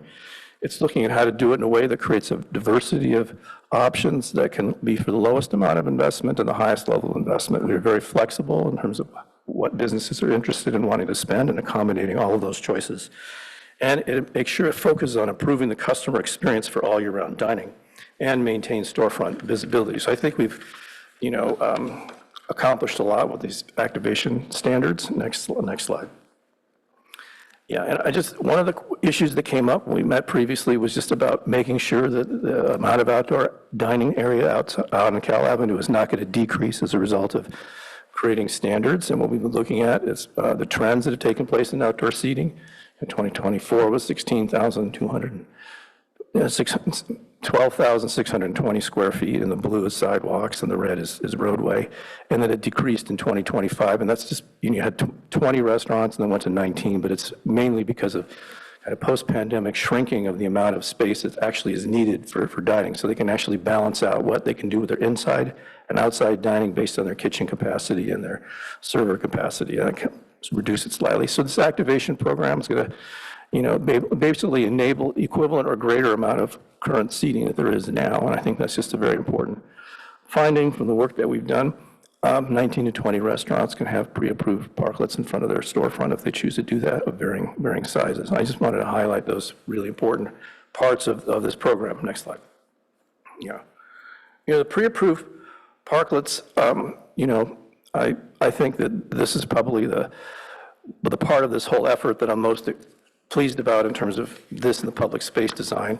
We came up with this idea that, look, why don't we have 3 different options for pre-approved parklets? You can do a roofless one, any square footage you want, no square foot limits, or you can do a cabana or a pergola. Cabana is a little bit like an Eichler knockoff because of the mid-century modern sort of theme that's part of what was, when we looked at the branding exercise of what community members really liked with that modern optimism concepts, we helped extend that here. That has sort of basically sloped roof with, overhangs. And then we looked at a more modern concept of pergola, which really has a flat roof, no overhangs, steel brackets. We looked at the lessons learned from the existing pre-approved parklet program and applied it to this. But what I think is important is it creates an option to have a parklet where it's already designed and engineered, and it meets all the objectives that we talked about for Cal Avenue. It's open, it's transparent, and then you can have roll-down shades to be able to address weather, whether it's wind or sun or things like that. And by taking advantage of being car-free, you don't have to have railings and barriers for cars. We actually have open railings. You can have cable railings, a whole variety of things. And so it's creating options for transparency. And there are options if you don't want to be transparent. It does the whole range. So I feel very good about what we've created here, and I think it'll look great, and I think they'll be fabulous on the street, and it's going to make Cal Avenue a really beautiful place. Next slide. So I want to just go over this public space concept. We had the Economic Development Committee meeting back in March. Basically, they looked at the two-way slow bike lane concept and felt like, oh, that's too much bikes on Cal Avenue.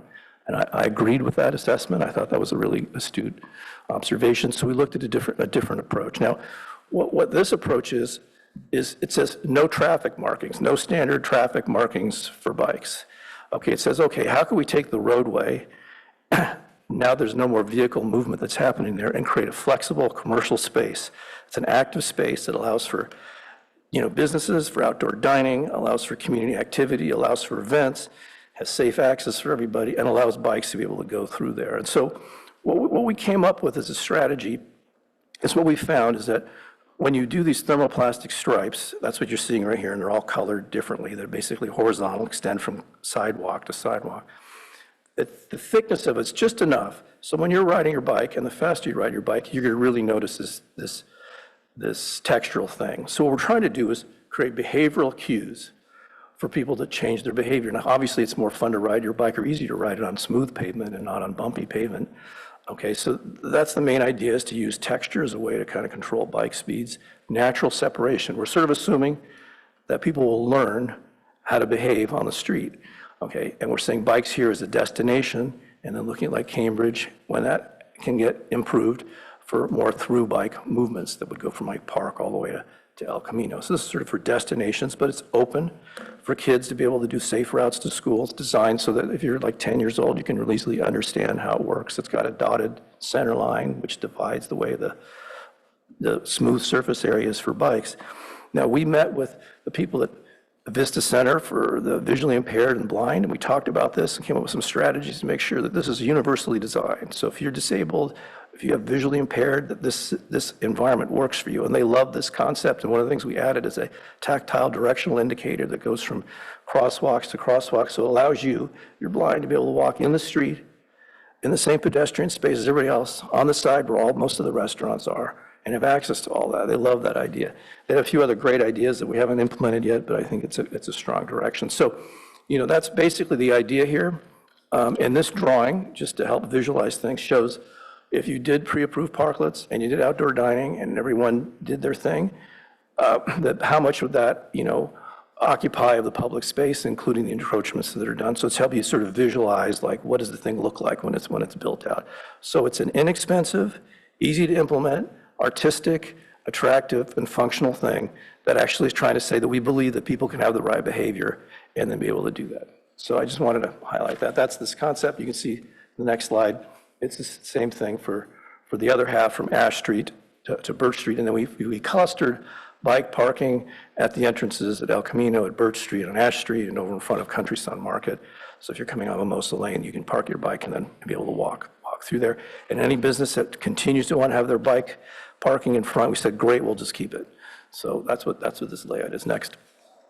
So next slide, please. So just to kind of wrap up real quick, today's council consideration on outdoor activation pre-approved parklets and the sign ordinance. I didn't get into the details of it, but basically the sign ordinance amendment allows businesses to put a sign, 6 square feet, on their parklet or have a sandwich board sign without having to go to the ARB and go through a sign permit process. We're trying to expedite this.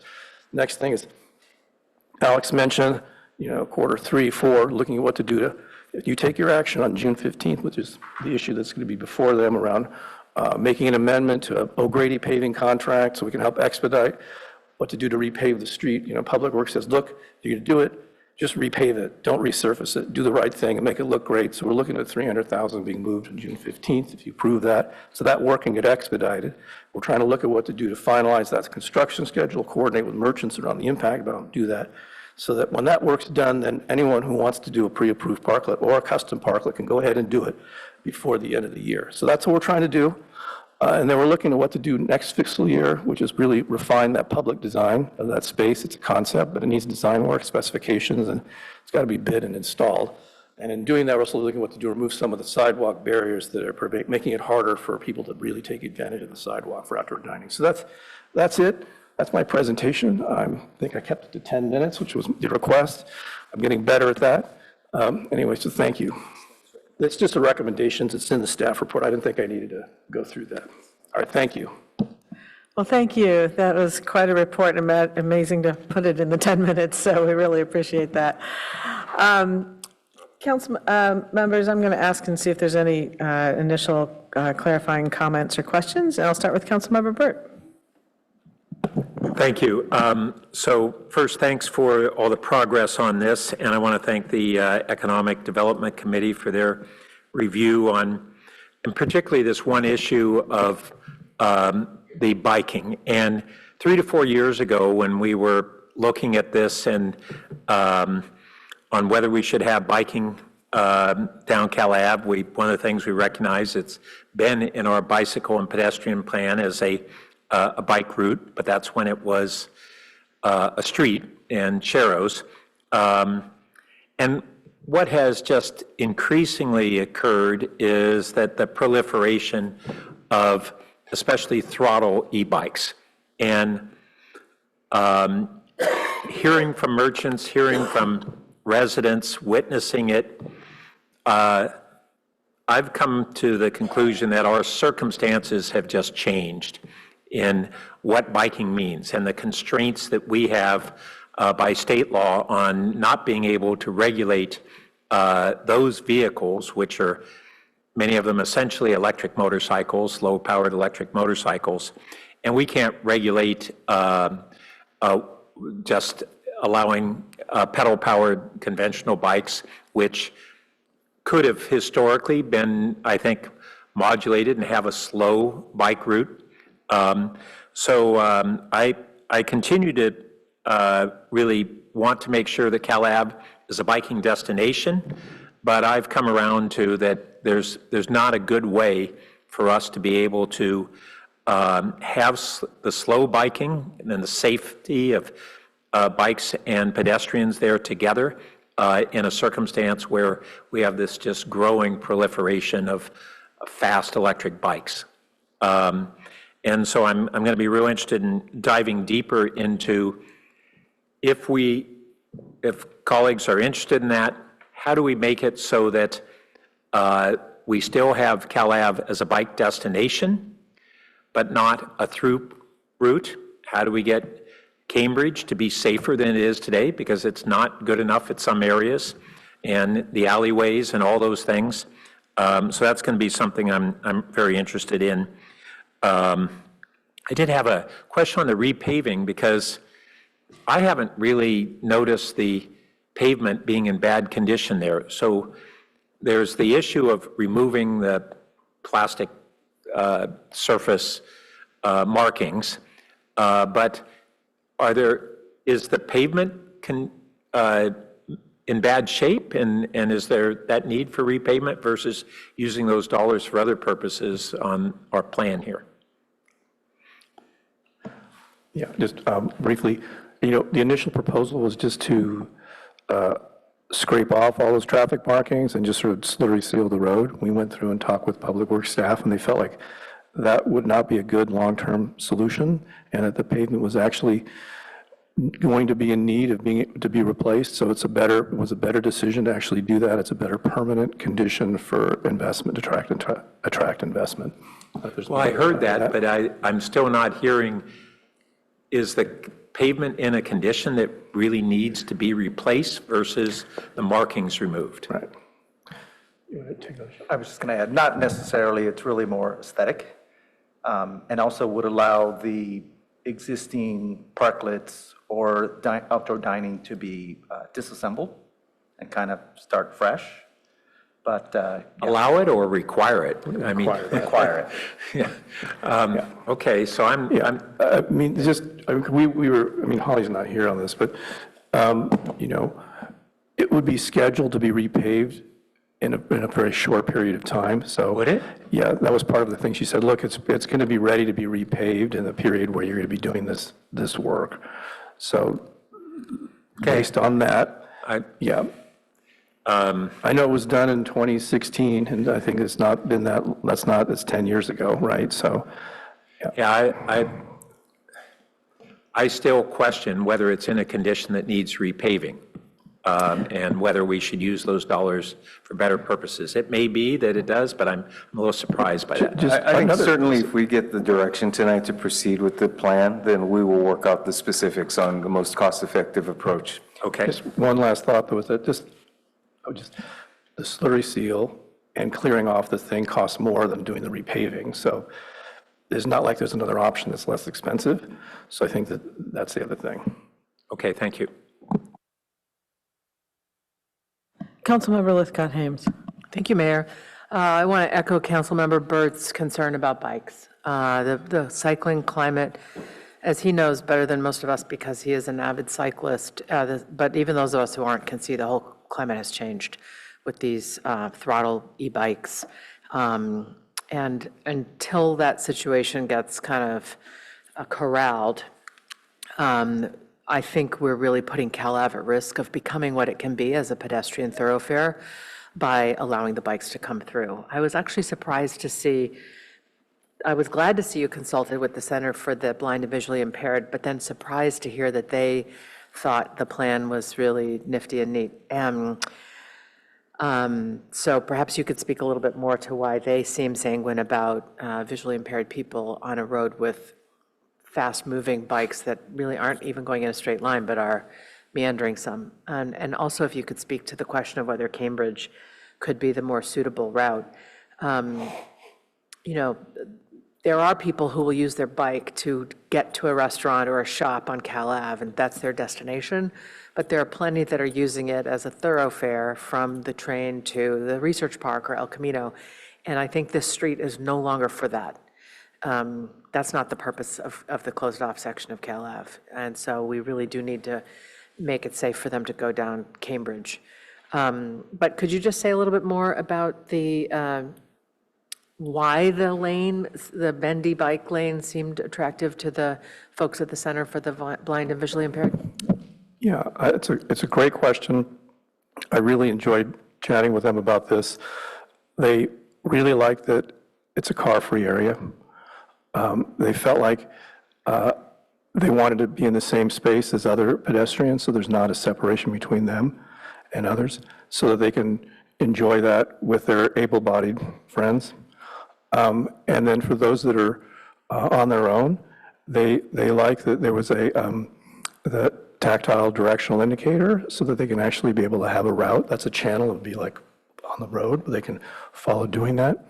Now, we talked about other things to help make things safe for them. And they said that they would cross the street at the crosswalks and not just meander around on the roadway. So they would stay where the directional indicator is. And I think that would help quite a bit.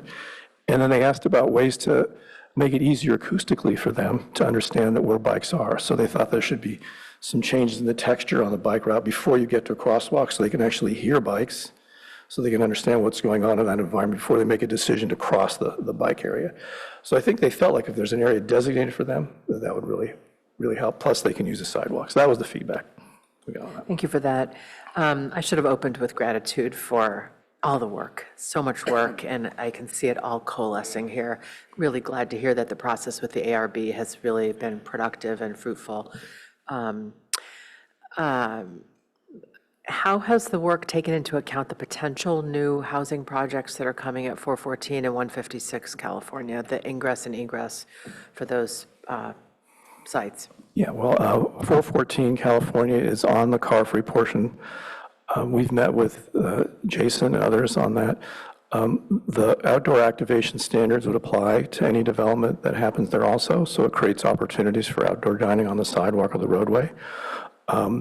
That building, if it's over, it might be 75 feet high or so, it would require one change in the plan, which is the central access way would need to be 26 feet wide in front of their building in order to be able to address ladder trucks, which now is only 22 feet. So that approval of that project would require a few changes, but that wouldn't affect outdoor dining for anyone else. Yeah, and I think it would remove a curb cut if they did that, because there's a bar, that right now the existing bank has a curb cut for the driveway, so they would have to improve that. Yeah. I guess I'm raising 156 also because hundreds of people will one day, if it goes, ends up being built, be living there and hopefully make their way onto the rest of Cal Ave to shop, and just sort of being aware of that massive influx of people. Yeah, Cal Avenue is a destination. People love going there, and the more people that you have living near it, well, more people will enjoy using it. Can I just ask one question about your slides? I was confused, and maybe I wasn't paying close enough attention when you got to slides 8 and 9, which is the public space concept west and east. The little colored lines on the road, the white dots for the bike path, but the colored lines that go perpendicular to the bike path. What is that? The lines perpendicular to the bike path are thermoplastic surfaces. That's what you see for how most traffic markings are that are now on roadways, but they can come in various thicknesses. So this is sort of like thick thermoplast. Now, that's... Will they be in those colors? They can be in those colors, yes. Was that your intent? Yes, that this absolutely. is carrying the branding forward to the street? Yeah, absolutely. That was the idea. Okay. Yeah, exactly. Thank you. I like that. Thank you very much. Yeah. Done. Councilmember Liu. Thank you. Just a few initial questions at this stage. I've been able to see this in the Economic Development Committee and with Cal Ave merchants, and appreciate really deeply all the work that's gone into this.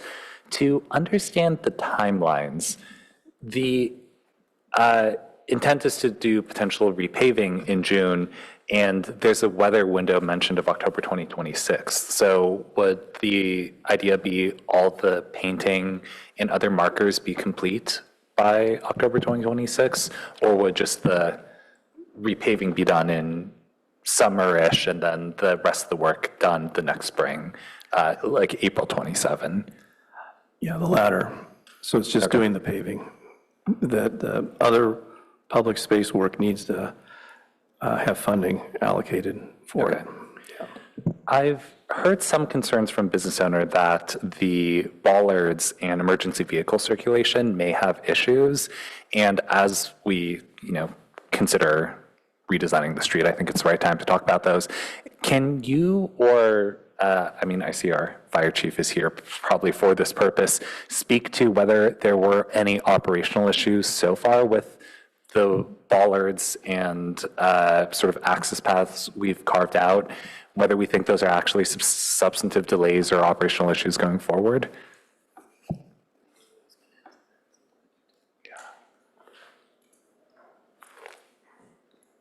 Good evening, Council. Steve Lindsay, Fire Chief, Palo Alto Fire. When it comes to the bollards and emergency traffic flow, we did a cursory review earlier today in preparation for this meeting. And looking at the last calls that we've had over about the last month, the month of April, and right now in May, we didn't see a significant delay at all in the area. Actually, our average call times for the calls on Cal Ave were about 5 to 6 minutes, with one that was about 8 minutes from what we could find. So we have had some reports of people being concerned about our access to the buildings. One of those things is there's a condition where we may park right outside the bollards and not lower them and take our gear in, such as for a medical call, where that may be a more efficient approach. We do something similar when we go to apartments. Sometimes we don't commit our apparatus down into a parking lot of an apartment complex, and we might park on the street and carry our gear in. And so a lot of that is dependent on the captain, the company officer, to make that decision of where they place the apparatus and whether or not they want to make entrance beyond a bollard or if they want to carry their gear in. If the bollards were more technologically advanced, could go up and down with the click of a button, if they were, if the street were otherwise designed to discourage cars from coming in, but there weren't a bollard, so ambulances could squeeze through, are there any operational improvements, for example, that you could note that are maybe not hindrances right now? I appreciate that question. I think right now, the way that it's been designed is really, we took a lot of that thought into consideration, and we currently are able to function within the current design. When it comes to committing, like we call it committing, but entering a area that's not designed for vehicles typically, we just want to be really thoughtful of that, as these are big apparatus, and you might have pedestrians, some that might have earbuds on, and not necessarily be expecting a 40,000-pound fire engine to be driving down. And so these are things that might make us reconsider whether or not we want to drive down there. Now, if there was a fire, for example, and we needed to get apparatus directly in front of the building, we would do so, and we would probably send somebody in to clear out the crowds and also make sure that there was no lingering chairs that may have been encroaching the areas where they're supposed to be clear. Okay, thank you. Yeah, thank you. All right, those are all of my questions. I'll have some comments later. Councilmember Lowing. Yes, thanks. I have actually a number of questions, but I'll hold some of them until public comment. One of the things I wanted to probe, however, is a couple of things with respect to outreach.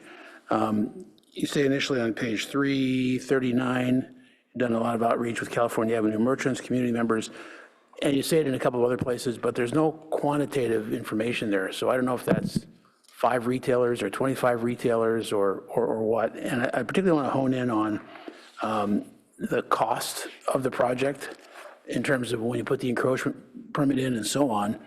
Have we actually checked with, and you say over on page, well, you said it in your slide where you talk that we're going to have about 20 activated restaurants, retailers out there. Do we know that? Have we talked to those 20 and said, are you interested in this at this cost? Yeah, that drawing is an illustrative drawing of the potential build-out. It's not assuming who will do it. It shows if everyone wanted to do it, what would that look like? Okay. In terms of the outreach, in terms of the number of businesses that we've contacted, you know, when we had our monthly meetings, it would vary the number of people who would attend. It could be as low as 5, it could be up to 20. So really, it depended, kind of been on the agenda around doing that. Now, we also augmented that by meeting with with merchants individually if they requested that, and we would do that on site at their location and go through the specific issues and needs they might have. Now, we held these meetings on Cal Avenue to make it as easy as possible, and we picked a time that would work between hours when they were having their meal service and things like that to make it as easy as possible. I would say that at the beginning, like when we had our consultants and we were doing sort of very focused activities, I think we had a greater turnout, but I think that, you know, I think we've had a decent turnout. I wouldn't say that, you know, not everyone whose business is on the street attended those things. There's a history around that. Sure. Yeah, I know that. Yeah. Yeah, and then on the. I used to be on that committee, and sometimes it was pretty sparse, and sometimes it was pretty full, so. Yeah, exactly. Yeah. But I really do want to, we should do some sort of a test market with those 20 and say, look, this is about what it's going to cost for your encroachment permit and your rent and all that. Is that appealing? Because if we get nobody saying, I want to eat here, then we got a problem. So we have to do some revisions. So I mean, I don't think we want to go through all this work and then find out that it's not saleable. Yeah. And a footnote to that is a question, and it's not here, so I presume it's not included, but that's what I wanted to ask. Is there any possibility of grandfathering in an existing parklet if it meets the standards so that they don't have to basically repay for all the construction? Yeah, I mean, the strategy was to facilitate all ranges of investment. So if you just want to do outdoor dining, like cafe seating, as if you have out there now, you can use a lot of that, but you can't use all of it. There's some limits. When we went to the ARB, there's some things that just aesthetically, like residential fencing. When you see these little like picket fence, things like that, we felt like that really needs to be commercial grade and not residential. You know, the kind of, so there's some things where we set some limits, but in other cases, we're saying, like, if you wanted to use your premium fencing that you've created already, or screens, and you want to add like a transparent screen for increasing the sort of a windbreak for things like that, then you can use those things, and you can do them in the configuration on the street. And it's permanent but not permanent. They're not permanent improvements, so then our utility people are not saying you're building something on the roadway. So yeah, we're doing, there's some that really do need some improvement, I think. I love your idea of operable weather screening. That covers a lot of sins, so that's good. It gives you some flexibility, and it really states the point. But if somebody says, wow, whatever the price is, I don't know what this average thing is going to cost, or the lowest price, if it's $25,000, and he says, I only got $5,000 to spend, do we really want to, if they would modify it a little bit, hopefully we can work with them to keep them out there as opposed to take it down. Yeah, that's the way we structured it. It accommodates a lot of options for how you can go about doing that. Okay, and then one other thing that in talking with retailers, I found out about the gas main that goes down one side, and that's going to need some accommodation as well somehow, because we don't want to shut down half of the parklets. Yeah. So what's the game plan for that? Well, we done a couple of really, I think, very smart things. One is that in working with utilities and public works, creating, for the main that goes down basically like 29 feet from the face of the building on the south side, you need to set back 2 feet, all right? But we said for the laterals, you can do a parklet over a lateral as long as you introduce a gas shutoff valve for being able to sort of address that issue, because on the main, it's very, very high pressure, all right? So that's something you can kind of control a little bit, being able to deal with that. Well, I think not to miss the point, though, Councilmember, the work that Bruce and the teams have done has really been to already map out those specific locations. So that work has been done, and the layouts that you're seeing in front of you reflects that as a part of the plan. Okay, good. So there's no situation in which if I'm XYZ retailer, I can't put up a parklet because of the gas lines? Well, if the gas line's there, that is a limitation, but it's already been identified. Yeah. Yeah, I think as a like baseline, now if you do a parklet on University Avenue or somewhere else, you know, the parking space is 8 feet, you got to set it back 2 feet, so it's 6 feet. That's how much these parklets are, right? On Cal Avenue, in those areas where the gas main line is, we're saying it's got to be 9 inches shorter than that, all right? So it's like a little bit less than what is already being done citywide, and then we looked at how to have exceptions where you can do overhangs and things like that over the sidewalk, so you can actually create a much bigger parklet than where you can in other areas in the city. Okay, and I also had a number of questions about bikes, so I'll hold that till later. Thank you. All right, thanks. I'll ask a couple of questions before we go to public comment. Although I do want to mention that I really like the taking advantage of not having cars there, so you can do the lighter, transparent structures for the parklets. I just think they're much more attractive, and really appreciate seeing that. Although I do agree with Councilmember Lowing that we should get some kind of poll to figure out, make sure we have the takers that we hope. It's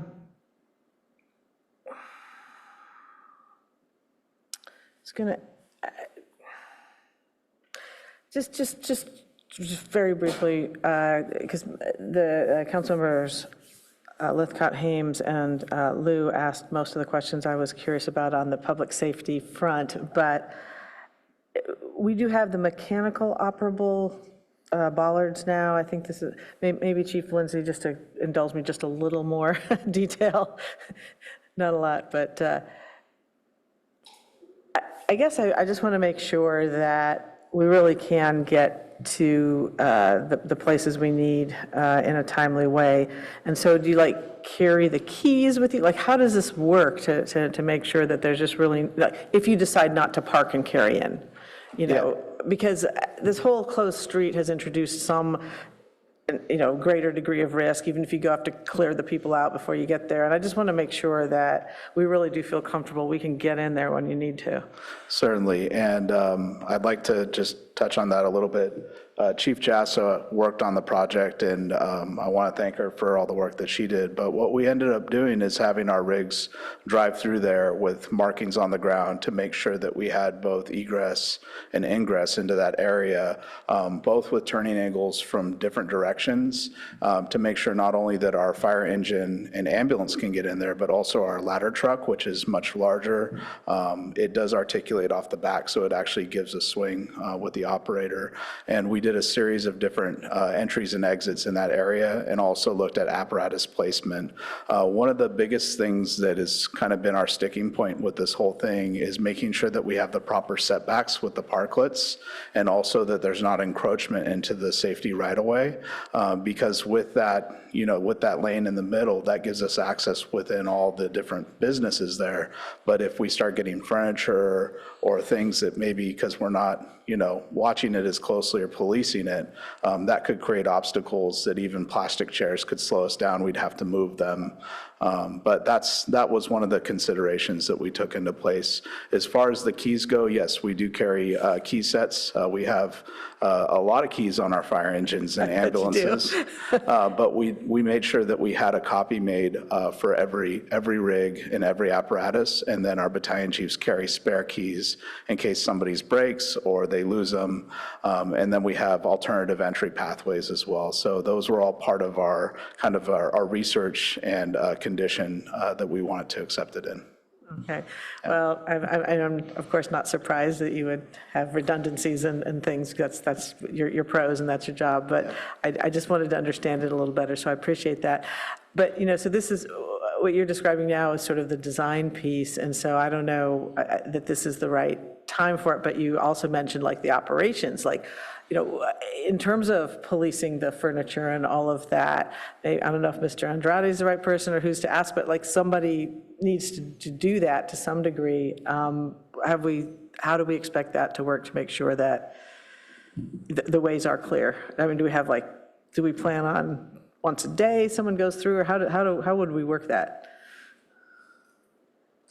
You're referring to the I'm referring to the fact that if a chair is in front of a fire engine, that's a problem.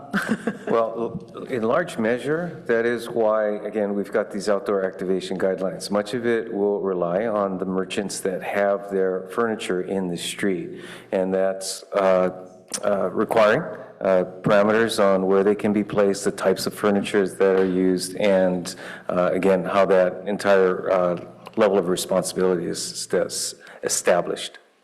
Yeah, and that's probably a culture that will grow up or not, depending on the first several months. So I think, you know, anything we can do to, I mean, it's in their self-interest, right? So there's the safety of themselves and their clients. But I think that's something that it would be nice to develop an expectation on the street that there is some shouldering of the burden for that, because it could become a real public safety problem if we don't have that. So I don't know how one does that, but it seems like that's something we should be looking at as we go. Certainly both public safety as well as expectations of what the street looks like, how it's maintained, cared for overall. Yes. I would add, economic development staff is having conversations with Public Works as it relates to code enforcement, and just making sure that that actual enforcement is taking place, and we create some good rules and uniformity along the street. Yeah, that's great, because it kind of relates to getting back to what's our overall vision for the street and communicating that. And so it's kind of part and parcel of the expectations for how one behaves as, you know, on the street. So I do think that's something we need to be focusing on and communicating as we go. to really live into the potential of the place, because there's phenomenal potential if we do it right. Let me ask a slightly different question, and then I'll hold other comments. We've heard a lot about the e-bikes. I agree with my colleagues that I think we all agree they've become problematic around town a bit. Are they strictly prohibited on Cal Ave or not? And could we do that if we wanted to? I know there's a whole enforcement thing around that, but right now, are they allowed like other bikes? They are allowed. And again, this is per prior council direction. So I think it is worth noting that what's specifically in front of you tonight is the outdoor activation guidelines. I think you've certainly heard the concerns and perhaps desire to revisit the prior direction on enabling cycling through the street. And as such, perhaps that's a specific topic we would bring back at a different time as to how best to manage that. Yeah, and I just was more trying to figure out the state of play. I agree we shouldn't have a full debate about that tonight, but if that's something that could be part and parcel of it, because I could see perhaps still being more or less interested in the bike lane depending on what's using it. So that's part of why I was asking. Okay, well, I'm going to hold there and turn to public comment. Madam Clerk, how many speakers do we have? We have 4 requests to speak, and one more additional person just rose their hand on Zoom. So we have a total of 5. Great.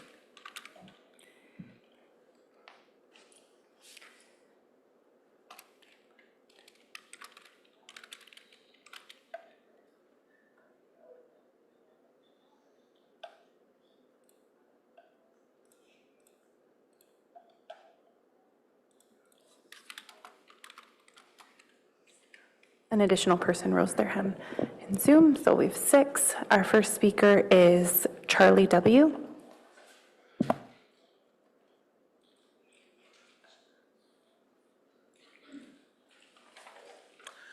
Good evening, Mayor, Vice Mayor, Council, and staff. Charlie Wydans, Palo Alto Chamber of Commerce. I'm here tonight on behalf of the Chamber to thank staff and the Cal Ave businesses for their work in developing the permanent outdoor dining activation guidelines for California Avenue, and to support the staff's recommendation to adopt these guidelines. The effort towards a shared vision will result in transforming California Avenue into a vibrant destination for residents and visitors. These activation guidelines are the critical next step to turning this vision into reality. For some Cal Ave businesses, they have been hesitant to fund high-quality, permanent outdoor structures while operating under temporary rules.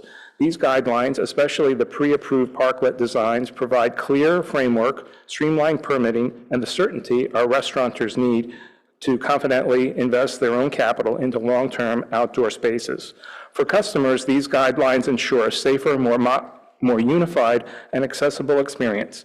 By establishing clear standards for aesthetics and layout and moving to designs that provide comfortable outdoor dining year-round, you have created an inviting atmosphere that encourages residents and guests to gather.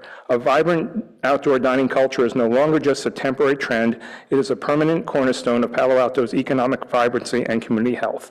We urge Council to approve these guidelines tonight, and let's give our merchants the tools they need to build a thriving year-round destination on California Avenue. Thank you. Our next speaker is Doria S. Thank you. Good evening, Mayor, Vice Mayor, City Council. I want to thank you and staff and the community on Cal Ave for all the hard work over, really, actually, it's been 5.5 years since the street closed. And I know initially that not everyone agreed that closing the street was the right idea, but I think what everybody really got behind was a beautiful new community space that would attract people to the street and support our retail landscape there. So the one thing that I think really needs to be changed, and I'm only going to speak to one aspect of this plan, is the bike lanes down the middle of the street. And so I was sort of happy to hear some of the comments, because as a person who lives 2.5 blocks from Cal Ave, I'm there at least 5 times a week. And I agree that I think any bike lane down the middle would not be welcome there. I think that the community expectation was for a real vibrant community space, and a bike lane down the middle is pretty difficult to deal with, but the new, I guess it's a throttle style. I'm not a motorcycle person myself, except to admire them at a distance. But those electric vehicles, personal mobility devices, are really difficult and unwanted. I think they make the street very unusable for people with young children and dogs, and also disabled people. So I think rethinking that is absolutely necessary for a successful outcome that will really support our businesses on the street.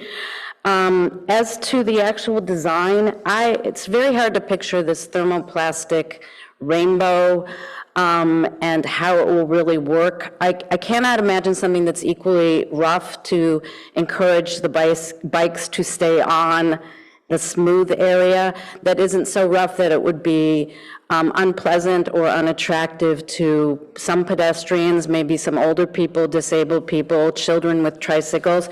It's just very hard to imagine. I've never seen anything quite like that used.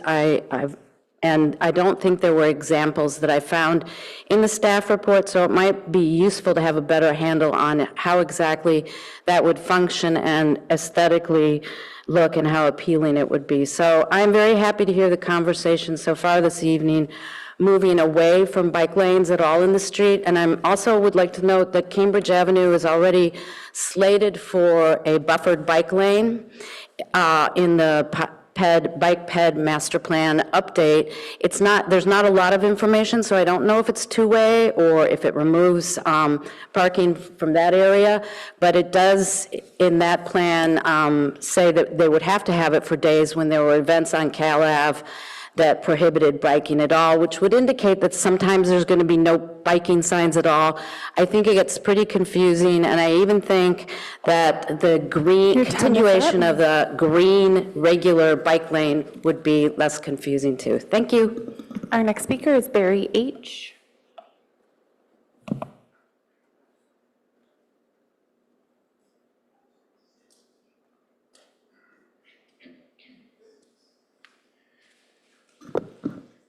Hi, good evening, Mayor, Vice Mayor, council members, and staff. My name is Barry Hatfield. I'm the owner of Gamelandia, located at California Avenue and Bird Street.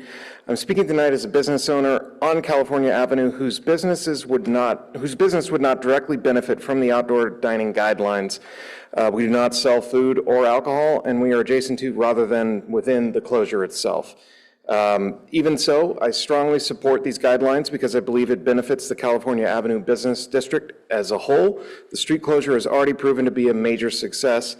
It has transformed California Avenue into a more vibrant, walkable, and enjoyable public space that continues to attract residents and visitors alike. Thoughtfully designed outdoor dining infrastructure and the potential opportunities from an entertainment zone will build on that success by encouraging people to spend more time in the district, enjoy the public space, and engage more deeply with the businesses that make California Avenue special. More activity, more visitors, and a stronger sense of place help create a healthier commercial corridor for everyone, not just the businesses directly participating. California Avenue succeeds when it feels vibrant, welcoming, and active. Bringing more people to the area supports the broader ecosystem of retailers, restaurants, and small businesses that make the district unique. A rising tide truly floats all the boats. I would also just like to add that I do agree with some of the observations being made about California Avenue being a through bike corridor, and that problem is only going to become more serious as e-bike proliferation continues. There is an existing route along Park Boulevard that connects directly into Serra across El Camino into Stanford campus. I would strongly discourage staff from considering Cambridge. It's a two-way road with lots of people coming inbound and outbound from parking, picking up food. It is not I would not consider it for being a bicycle corridor. I would look at Park into Serra, right out of the underpass under the Caltrain. Thank you very much. Our next speaker is Todd B.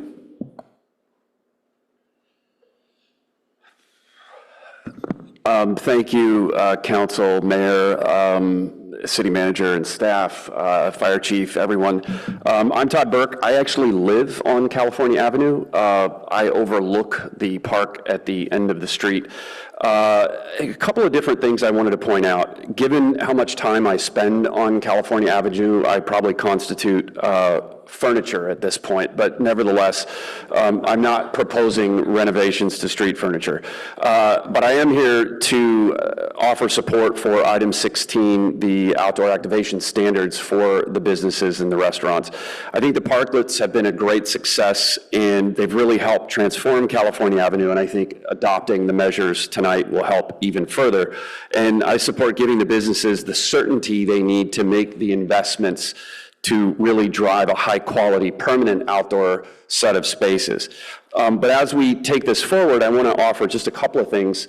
I think we maybe could move just a little bit faster. This has been under discussion for quite some time, and I really think there's some chances to maybe move a little bit faster in the placemaking that we've discussed.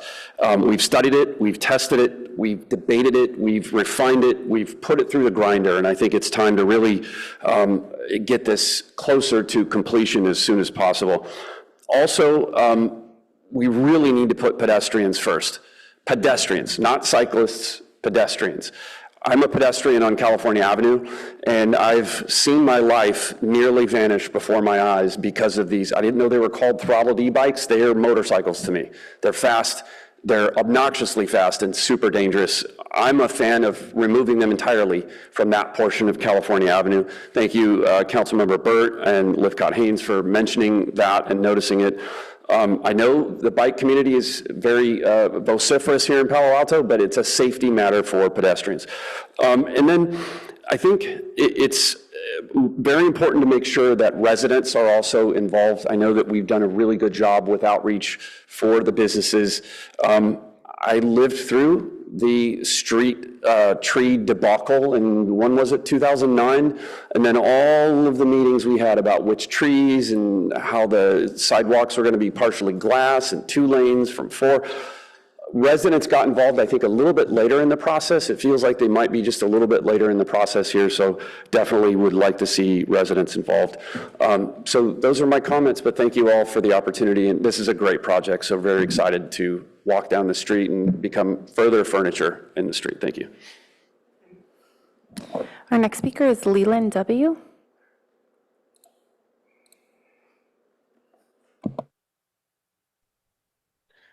Hello, good evening, council members, staff.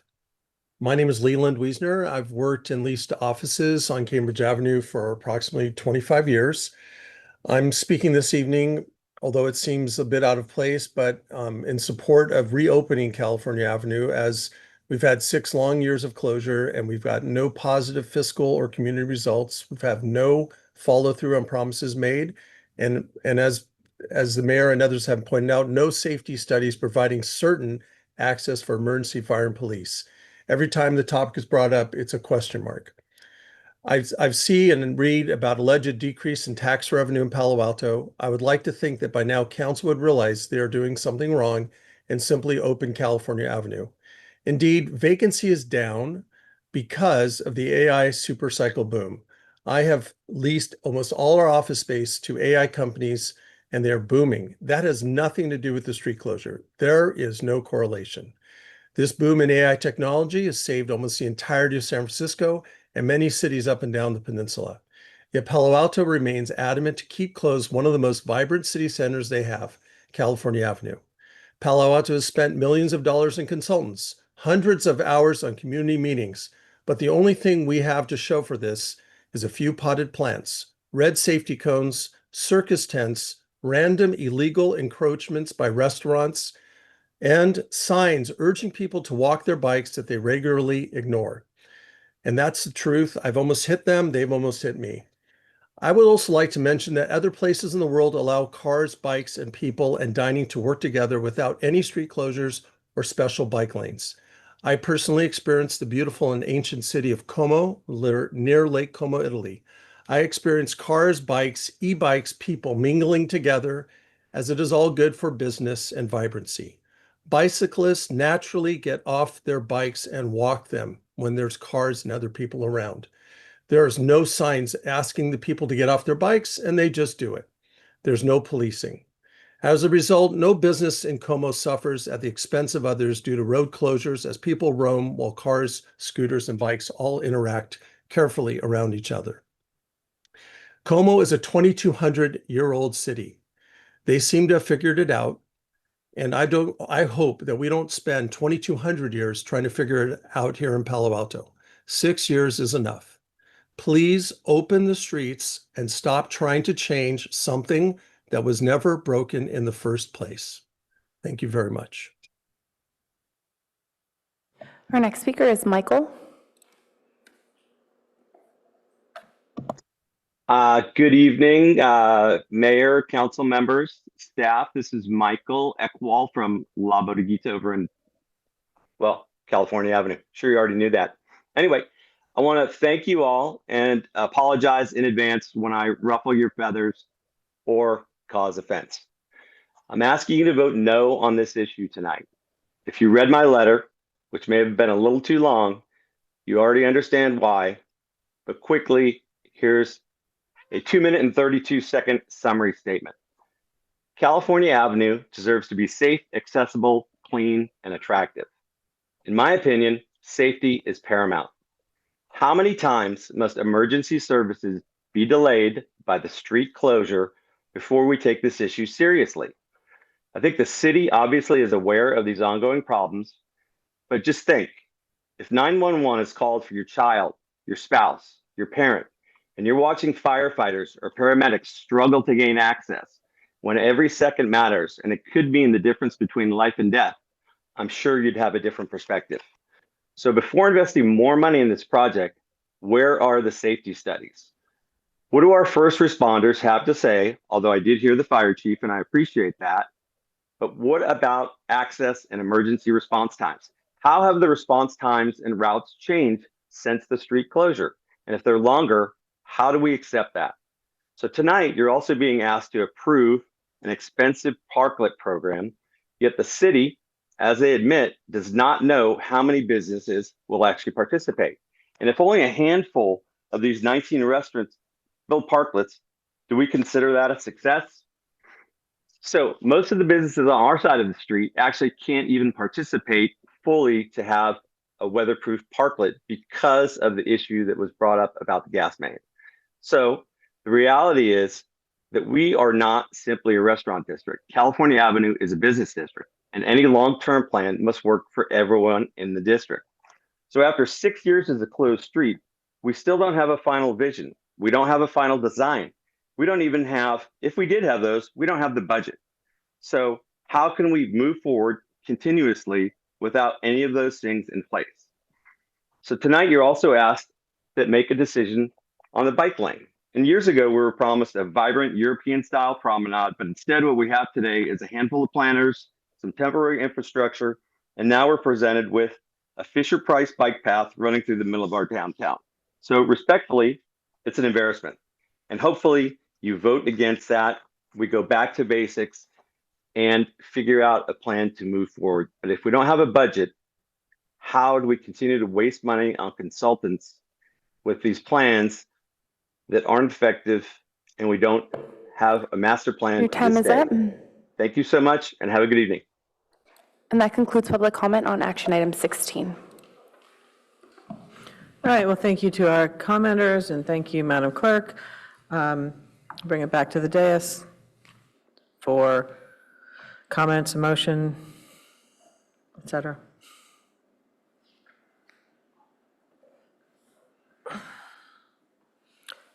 Councilmember Rectal. You mentioned that the bike corrals would still be possible, or is it just grandfathered?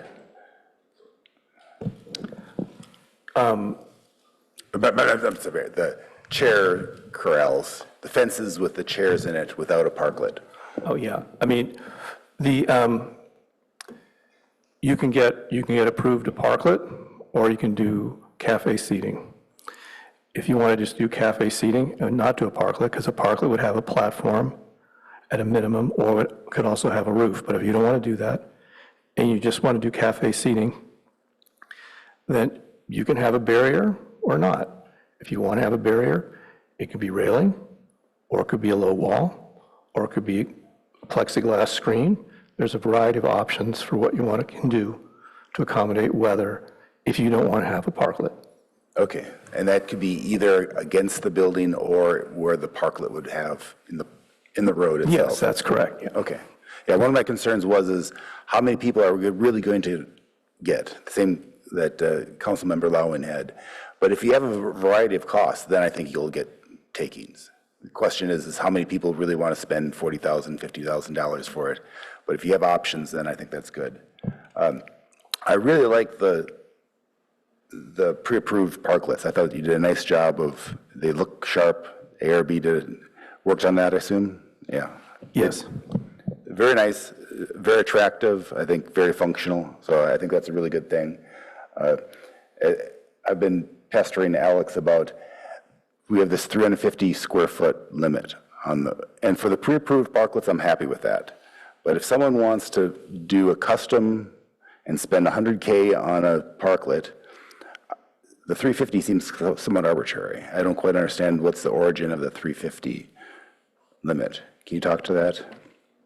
Well, I'd be happy to pick up on that. There were multiple issues that led to the limitation of the 350, and recognize that restaurant could have more than one 350 square foot parklet. Yep. It is a combination of fire issues as well as building issues, infrastructure involved, and required, including structural issues for anything that's larger. Okay, can you go more details about that? What do you mean?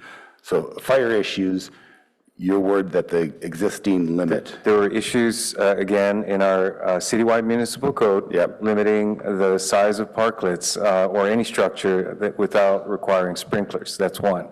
There are plumbing issues associated with restroom facilities that are required based on the size of seating area that's available. Same for electrical and other screening. But the plumbing really is kind of not an issue, because if you're allowing them to do two 350 square foot parklets, but instead they want to do one 500 foot, that's going to be less plumbing than two. Well, again, you're compiling issues that we have pushed as far as we believe we can go to not apply what are really standard building and safety requirements. That if the building, if the structure were a private property versus in a public space, would be required. And so we have tried to be as flexible as we can without really tripping a wire, so to speak. But I don't see, you mentioned again plumbing. I don't understand how a single 500 square foot parklet is going to have more plumbing impacts than two 350s. It's a combination of issues, once again. Okay. Plumbing both for, primarily for the food service and the customers that are patronizing a restaurant. Again, these arguably should be reviewed in the overall totality of the square footage, the seating, the restroom facilities, the food production facilities, the waste handling facilities, the ventilation, again, and all of which have been, to be quite frank, have been debated previously by the council and led to this conclusion. But we were always told 350 was some state fire code, and there's not a state fire code. It's a local fire code, right? And we can reevaluate that. My concern is that if we have all these constraints, we have this gas line going through, people are trying to move things around.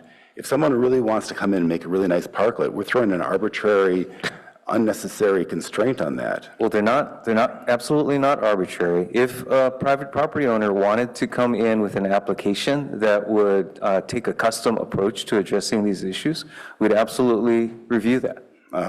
But again, the pre-approved designs enable a facilitated way to make improvements. I'm all happy with, I think the pre-approved designs are wonderful, and I'm not changing that. I'm saying if a restaurateur wants to come through and do a custom design and spend 6 figures on that and wants to make a good quality design, they're not trying to cut corners, why are we requiring them to be 350?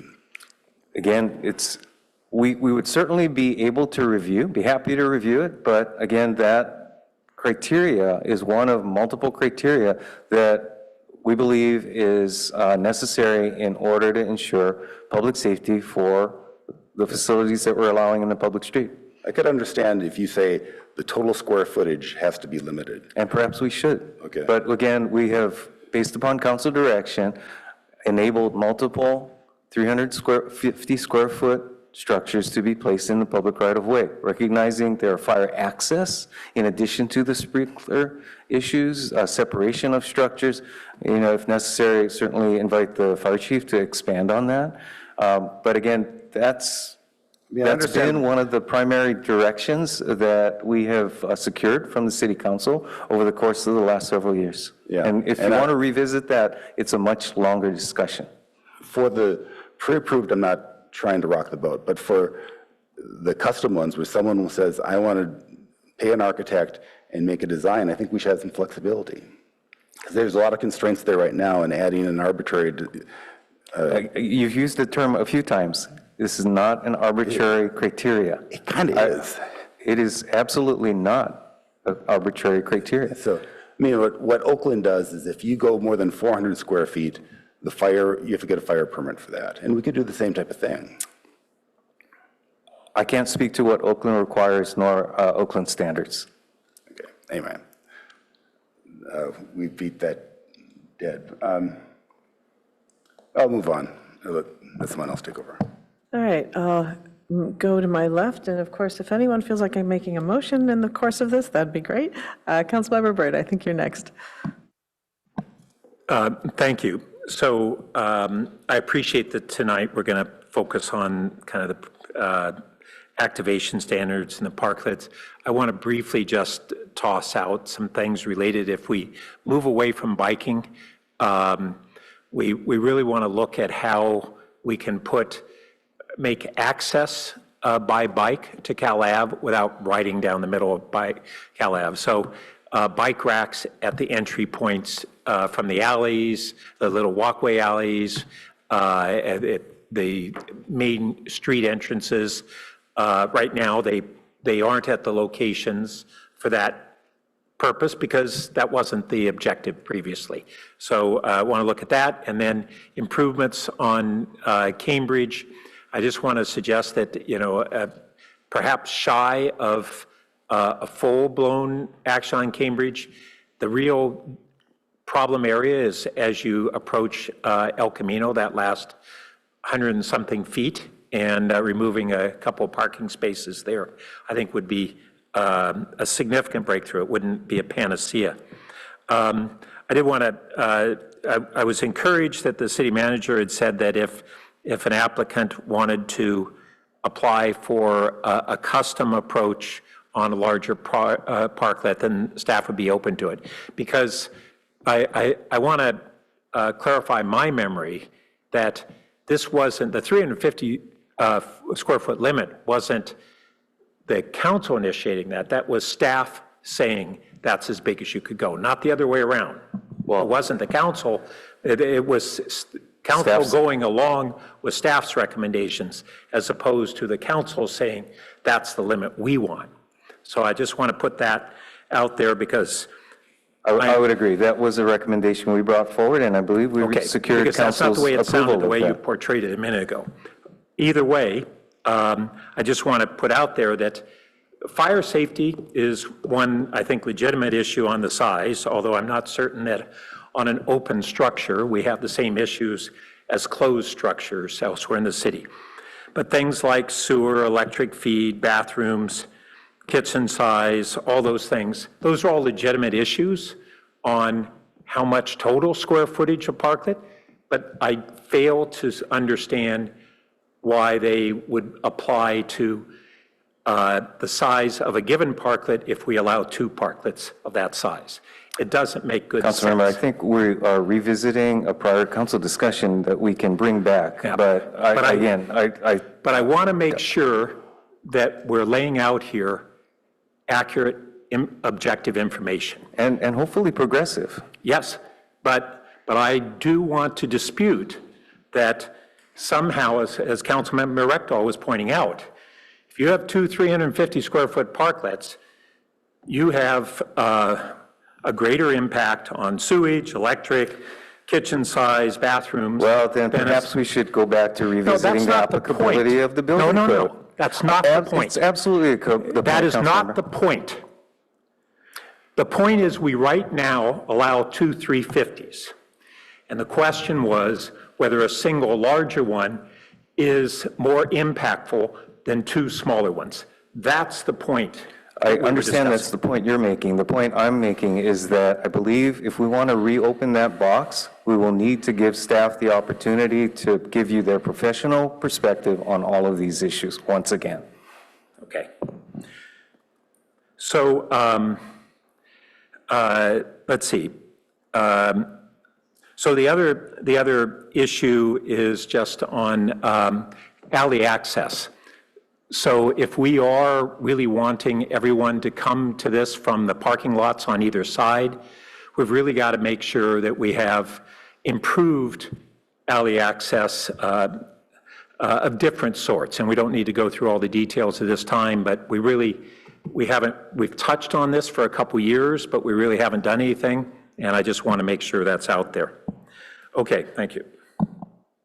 Councilmember Lowing. Yes, thank you. I want to go back to the bikes issue because it was sort of referenced by a couple of folks. Are we getting to a consensus that we are not going to have bikes going down the center lane, whether it be motorized or non-motorized? Because I would be supportive of that. And whether or not Cambridge is the alternative, I think is a fair discussion to have, given some of the things that have been said. But the whole idea, you've heard retailers say it tonight, you've heard public comment, is that this is supposed to be a pedestrian area. And that's not just the emphasis, but the pedestrians don't want to get hit. So if you're pushing your 2-year-old with a stroller or whatever, you could get hit. But I totally agree, obviously, that the emphasis is on the motorized bike. But I think that we ought to just take the plunge and say, let's not go down the center lane and make it a better access with lots of bike parking, because we want it to be a destination, as Councilmember Byrd said earlier. So that's where I am on that one. I don't know if we have to give direction on that tonight specifically. I had a few more questions or comments, frankly. I just want to check in on the sort of the, not exactly wordsmithing, but I'm a little confused as to, on page 353, when we say if business does not comply with these guidelines, city reserves the right to enforce, modify, or revoke. It just seems like there should be more details in there about what the compliance needs to be on various maintenance items. It's just too fuzzy for to have a dispute about that because we don't know how to solve it. And then on 3A, they have to maintain and upkeep outdoor activation space, and there's penalties for that as well, which there should be. But let's just make it clear to both parties what we really are looking for there in terms of compliance. We don't want to say at the end, oh, well, I thought that was your job. No, it's your job. So the next thing you also heard tonight from public comment is, I think we understand this is mainly focused on parklet and bikes, but we want to always keep the big picture in mind, and the big picture of where this is going. What's the landscaping going to look like? What's the signing going to look like? When are we going to talk about the arch finally in front of California Avenue? That's part of the excitement of this for the public, and we're not talking about that so much. We're talking about various things like I'm just talking about, like maintenance. So we want to make sure that those components are there. So when are we going to talk again about the landscaping, the sign erection, any lighting changes, things like that? Recognizing this isn't the night, I'm just saying. Did Econ Development want to answer that? Well, I'll give you the bad news. There is no funding for any of what you just described. And so what we are bringing forward is what is affordable in the immediate term. And at such time as we have a funding source, established for making more elaborate improvements, maybe the best time to bring that up. Is that including signing for the area, way signing and things like that? In general, yes, there's some basic wayfinding signage that is underway at both El Camino Real as well as at Oregon Expressway. And I think essentially that's it.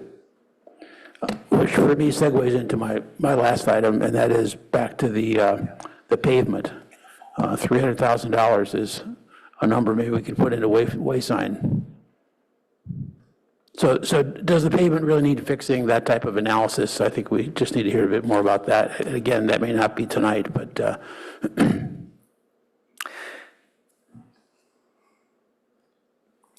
Well, I think that will take us back to the drawing board to a certain extent.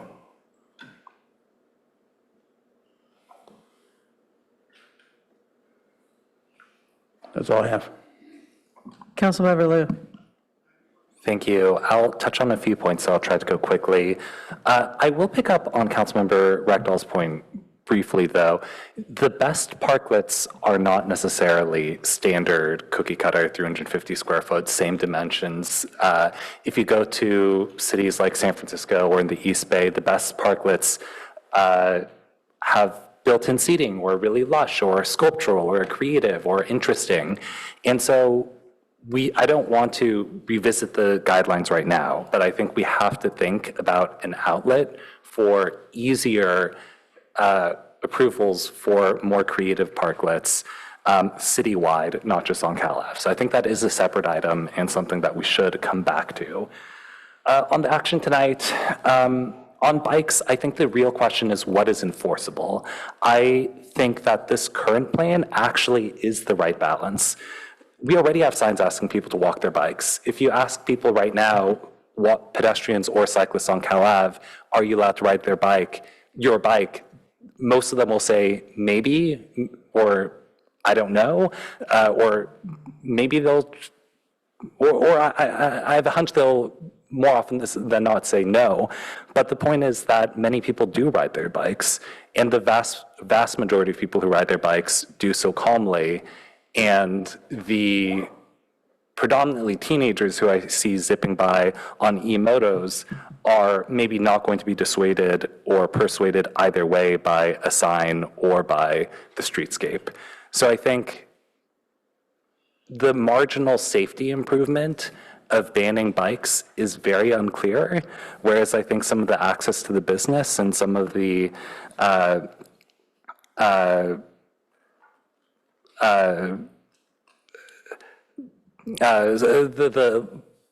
access to the business via the bike racks is what I meant to say, does have some trade-offs. I was with a business owner on CalAV late afternoon on a weekday. We're sort of looking at bikes pointing by, and we're sort of pointing them out and saying, yeah, that one's fine, that one's fine, that one's a little bit fast, that one actually problematic. And at least in an hour or two we were out there, basically all of the bikes except maybe one was in a questionable sort of riding pattern. So that's my defense of the bike path or sort of pseudo-negative space bike path that's in this plan. I will make a point about paving, though. I think the idea that paving corresponds to a permanent condition on CalAV is something that I was pretty unhappy to hear. We know that there is a long-term aspirational vision that we've already done a lot of outreach for, that we've already done a lot of design consideration for, that we've already gathered community feedback for. If the intent is that we repave and then the word permanent was used a couple times, that is a permanent condition of the streetscape, then I think that is a real problem for me. And I think there, at minimum, could be opportunities to delay the street paving until when it's clearly necessary, or to the point where we can have some sort of interim plan where, okay, we do a street paving in 4 or 5 years because the road's not getting that much wear. There are very few vehicles on it. And in 4 or 5 years, we'll have a funding and/or plan figured out for an actual vastly improved park-like setting. I know we don't have the funding. I know we didn't fund this last budget cycle. Maybe that was an oversight that we did not really think about in Finance Committee. Maybe it's something we can fund next cycle. Maybe it's something we can fund mid-year. In a world where Molly Stones and other developments are putting tens of millions of dollars of impact fees in that immediate area, I know those impact fees are allocated for dedicated line item purposes, but the idea that we can't find the money to make practical improvements, I think, is something that we can solve if it's framed to us and we have a little bit more time. So in conclusion, I think we should move quickly. I think we should approve the plan tonight. And I hope my point about bikes was is given some consideration. I also see a light is on, so I'm not sure if there's any I would action. only want to level set that any streetscape project is a multi-million-dollar project. And any reference to whether it's $300,000 would be at best a small down payment. Yes, but I think if we're going to do $300,000 street repaving, maybe at that same point, we can look at the strange tripping hazards and angular cutouts that are meant for cars and not for pedestrians and just round them out. That kind of work, maybe you can't just do on a straight vanilla repaving project, but maybe if you did a couple of months of, okay, where can we put a planter, not a tree with roots that might damage something, but where can we just round out these angular car-oriented cutouts? That would be okay with me, but just doing a straight repaving and saying that's a permanent condition is problematic. So I think we still have to find some creativity and find some options and still get a repaving or refinishing the street done as quickly as possible. But yeah, we're asking for everything because this is important space. And there's a lot of focus and a lot of development there. Mr. Fukuji, I thought I heard you say earlier when we were talking about the street and the repaving that the alternates were just about as expensive. I think it was leveling and sealing or something. So is that right? Yeah, from my understanding, yeah. Yeah, so it's not like 300,000 or zero, right? It's 300,000 or perhaps a comparable amount. Is that right? Yes, it's expensive to scrape the travel markings off the road. Yeah, okay, thank you. All right, friends, we have another item we have to get to later, so if anyone would like to make a motion, just re-inviting. I'm trying. You're not next, though, so I'm going to turn to the vice mayor. Thank you, Madam Mayor. Well, hopefully, Councilman Lowing will second. Yeah, given the hour, I'll move the staff recommendation, the slight amendment to direct staff to modify the design for a bike-free design. Second. All right, do you have anything further to say about your motion? No, I was able to discuss this in detail in the Economic Development Committee, and it's been interesting pursuing the conversation. I appreciate staff taking out feedback, coming back, and yeah, that's the motion. Would you like to speak to your second? I just want to add that it doesn't have to be in the language of the motion, but I would like staff to somehow do at least an audit of those 20 retailers to see if they bite on a variety, as Councilmember Rectal said, of price points, just to make sure that we have that interest before we go firing forward. That would just be an add, a request, but I'm not putting it in the motion. I'm not suggesting that. Councilmember, I'm sorry, I think I do need clarification on that. When you say firing forward with the guidelines, or? No change to the motion that the vice mayor made. I'm just suggesting that, as a few of us have brought up here, that we just knock on some doors, some retailers, and say, this is the program. We hope you like it. Tell us if you do, which ones you like, because we want to make sure that we have, pretty good buy-in before we do this. Those aren't the words for the survey, but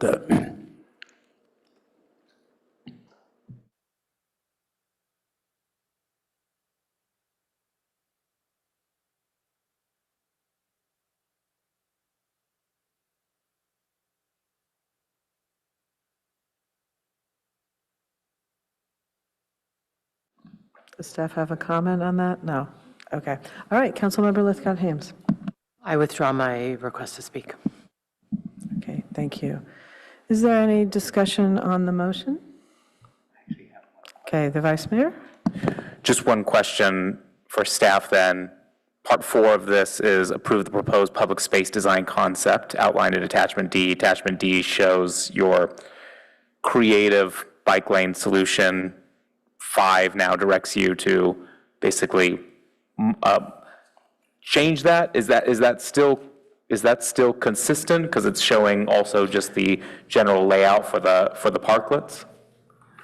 Right, I would interpret number 5 as causing us to take another look at number 4. Okay, because I think the general public space layout of the parklets is fine. Yes, it's specific to the bike routing. Perfect, thank you, I'm good. Okay, well, seeing no further lights or requests to discuss, I guess we are ready to vote, Madam Clerk. Councilmember Lou? No. Councilmember Burt? Yes. Councilmember Lowling? Yes. Vice Mayor Stone? Yes. Councilmember Lithcott-Hames? Yes. Mayor Vinker? Yes. Councilmember Rectal? Yes. Motion carries 6-1. Okay, well, thank you all. Thank you, staff. We know it represents a lot of work from a lot of people, and we have more to do. So thank you for what you're about to do as well. Okay, so with that, our next and last item that we will get through tonight is item 17, but I am going to call for just a couple-minute break just so we can stand up, stretch, and be ready for this one. All right, so we'll just recess for a moment.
Calling all council members. We're having a meeting.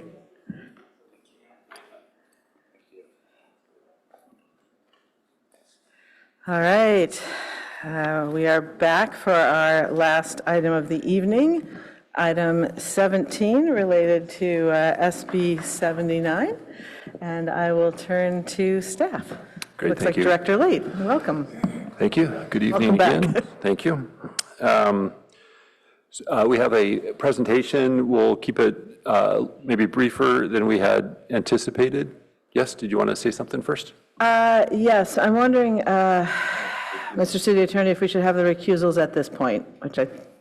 Yes. Okay, so why don't we go ahead and do that? If anyone, yeah. Sorry, it's late. Councilmember Rechdal, do you? Yeah, because my proximity, my home's proximity to the San Antonio train station, I have to recuse myself on advice of attorneys. Thank you. Councilmember Liu? Same story here, but with the Caltrain station. All right.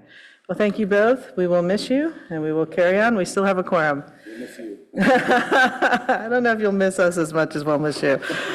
All right, so back to you, Director Late. Thank you for that. Great, thank you. And just let me introduce Vishnu Krishnan, a senior planner with our office, who's been running point on the downtown housing plan and work related to SB 79. Vishnu. Good evening, Mayor and council members. My name is Vishnu Krishnan, senior planner with the city. Tonight, I will be presenting on Senate Bill 79 and key considerations for the downtown housing plan, including implementation options and recommendations. Now, staff first presented the initial findings on SB 79 to the council back in October 2025. Following that, a council ad hoc committee was formed in January 2026. The ad hoc met with staff 3 times since to review analysis, provide feedback, and help shape potential approaches. The direction to the staff was to bring forward findings, recommendations, and seek full council input. Next slide, please. The purpose of tonight's item is to consider the implications of SB 79, provide direction on preferred implementation approach, introduce the temporary ordinances, and consider directing staff to return with the emergency versions of the ordinances on June 15th. Next slide, please. As you are aware, SB 79 is aimed at increasing the supply of affordable housing around public transit systems. To achieve this, the law mandates upzoning of land near rail stations and major bus corridors. Next slide, please. So the amount of upzoning varies based on the type of transit and the distance from the station access points measured along the pedestrian pathways. This slide outlines key development standards under SB 79. Next slide, please. This slide talks about the exclusions as prescribed by the state law. For Palo Alto, sites zoned with capacity of greater than or equal to 50% of default standards, and sites with locally registered historic resources as of January 1st, 2025 apply.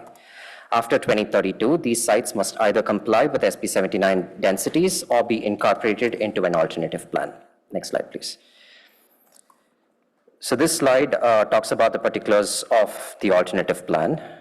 Next slide, please. Our understanding is that not all eligible sites are likely to redevelop. So for the purposes of housing projection, we applied additional filters to estimate realistic development potential. So this slide lists the filters we applied to estimate housing projection. Next slide, please. The next set of slides detail the acreage considering the exclusions listed for all 3 stations. What you're looking at is the number for University Avenue Station, which is downtown Palo Alto. Next slide, please.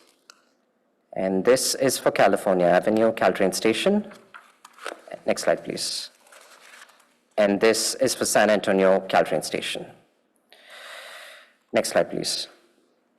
There are 4 primary approaches that the city can take. One, we've got approach 1, take no action on SB 79. SB 79 goes into effect as written on July 1st, 2026. This approach does not automatically exempt historic resources. Approach 2, adopt an implementing ordinance. Approach 3, rezone all TOD sites to allow at least 50% of SB 79 capacity. And approach 4, prepare a full TOD alternative plan. Next slide, please. Separately, council has three options for the downtown housing plan. Option A, focus only on the development standards. Option B, complete the full plan aligned with SB 79. And option C, discontinue the plan altogether. Next slide, please. So staff and the ad hoc committee recommend the following. Introduce two temporary ordinances. One, to exclude historic resources designated on the city's local register from applicable SB 79 standards. And second, to establish development standards for all TOD eligible parcels at 50% of SB 79 standards. Additionally, we also want the council to consider directing staff to return with interim urgency ordinances of the temporary ordinances presented.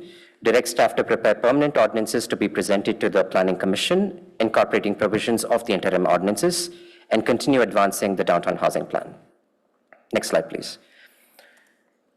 Getting into the specifics of the proposed ordinance, the temporary ordinance to exclude historic resources exempts qualifying historic resources designated on the city's local register from applicable SB 79 standards until January 31st, 2032. Next slide, please. And the second ordinance is the temporary 50% SB 79 development standards ordinance. This establishes development standards for all TOD eligible parcels through a TOD combining district. Next slide, please. This slide illustrates feasibility analysis that we prepared for R1 zones under 50% scenario. We chose a R1 zoned TOD eligible site on Calaf, quarter-mile buffer, within the quarter-mile buffer. Next slide, please.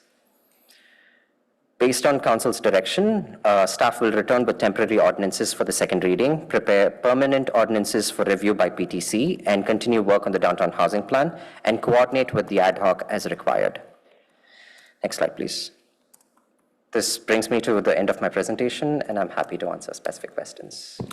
Mayor, I might just add that we did have an App Places memo that was released to the City Council today, which corrects the attachments that were in the staff report. Notably, the ordinances in the supplemental memo are temporary ordinances, not urgency ordinances. And there's some corrections that are included in the supplemental memo. Happy to answer questions about that memo as needed. And then just alerting to the council to what you already know is we received a lot of public comments regarding this item, which are available on the city's council's mailbox. All right, well, thank you, Director Layton. Thank you, Mr. Krishnan. Well done. Does the ad hoc, Councilmember Lowing, do you have some comments? Yes, and Councilmember Burton may as well, but yeah, I just wanted to say a few things about what we're trying to accomplish here with our recommendation, as much as for the public, as also for the council members. Obviously, this is our recommendation on how to implement SB 79 from the choices that staff has laid out. We originally tried to do this at the March 9th meeting and then the May 4th meeting, and now it's 90 days later. So here we are, and we gotta move forward with it. So one of the things I want to say right at the outset is that Palo Alto is all in on TOD, transportation-oriented design, transit-oriented design. Development. Yeah, I knew we shouldn't have done this item late. And that's what SB 79 is all about, and we just are all in on that. This is not a new thing, and the TOD mission is fully incorporated into the realities of the current housing element that's already been approved, and it touches numerous areas of our city. So we have no resistance to that at all. It's just this easy concept. So our recommendation, however, is based somewhat substantially on the calendar and our resources. We're choosing to use approaches that are offered in the law to any of the cities that are impacted, to consider a potential TOD alternative plan, and to exempt a limited number of historic resources in the impacted area. We also happen to want to complete our own downtown housing plan, which is a subset of the SB 79 area of influence, and yet another approach, another example of our proactive approach to TOD. This is a hugely expensive and complex and staff-intensive undertaking. So the law applies to 7 counties in California, It's added on top of our already approved housing element and our 6,086 unit quota for Palo Alto. We created new zoning laws and created programs to get these units built, which is why we have an approved housing element. And SB 9 is a statement from the legislature that they want more housing on top of that. And now we have to manage implementation of the housing element quotas and the implementation of SB 79 with the same staff. And the fact is that for cities of our size, there's simply a practical limit to the number of projects our planning department can receive and process in this housing cycle. And hence our recommendation, which leverages these most efficiently over time to implement both the housing element and SB 79. And finally, I just want to note that if adopted, the action taken to the ordinance would not mean that we can't build any tall, high-density buildings in these areas that are covered by our ordinance. The city has numerous developer alternative programs, incentive programs, and a wide-open, fully negotiable PHC housing zone option. So we encourage more applications from developers. Thanks. Pat, anything to add?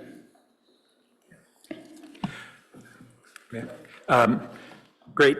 So first I want to say it's the alternatives that we are looking at are complex with a bunch of trade-offs and nuances, and I think that the staff report has really laid them out in a way that is as clear as possible. So I hope that that really served our colleagues well. I do want to emphasize what Councilmember Lowing was talking about is really context matters greatly. And we have been focused already on our downtown housing element because that is a focus area that we want to incentivize new housing. We've just approved a preliminary approval of a building of I think 7 stories on Forest, but that was in a context of neighboring buildings that were comparable in scale. And I think that as we go forward, if we go forward tonight with the recommendation, we would not only want to be looking at the downtown housing plan proceeding, but other things like the question of whether the El Camino focus area should be extended up into the Cal Ave area. We did it in basically South Palo Alto, but that was in response to a bunch of projects, but we really haven't had a discussion about expanding it. And I frankly don't see a reason why we wouldn't be looking at comparable standards north of Page Mill as well. Not to mention also Stanford Shopping Center, which has been something that we've been interested in dense housing at for a long while. I did want to just point out for colleagues a few clarifications. And if staff can correct me if I get any of this wrong, but on page 2 in the background, it says we could adopt an ordinance to exempt historic properties or may prepare a TOD alternative plan, but the staff report really makes clear that we can do both, right? We can do one or the other or both, so it's an and/or. Okay. Second, I just want to point out in the table at the top of page 3, when we're trying to grapple with what kind of density is, the staff report says in Old Palo Alto, we do have a lot of 10,000 square foot lots plus or minus. And what this density on SB 65 would be not only 65 feet tall, but 25 units on a 10,000 square foot lot, just so everybody thinks about what that context is next to low density development. We also had a lot of discussion in the report about what's likely to happen. And I think we all on the committee and the staff recognize it's hard to predict. As different state housing laws have come forward, we thought that, or there was a consensus that there would be far more SB 9 lot divisions and developments. They've been a sprinkling throughout the state. But the ADUs have far exceeded, in every city and ours in particular, far exceeded the projections.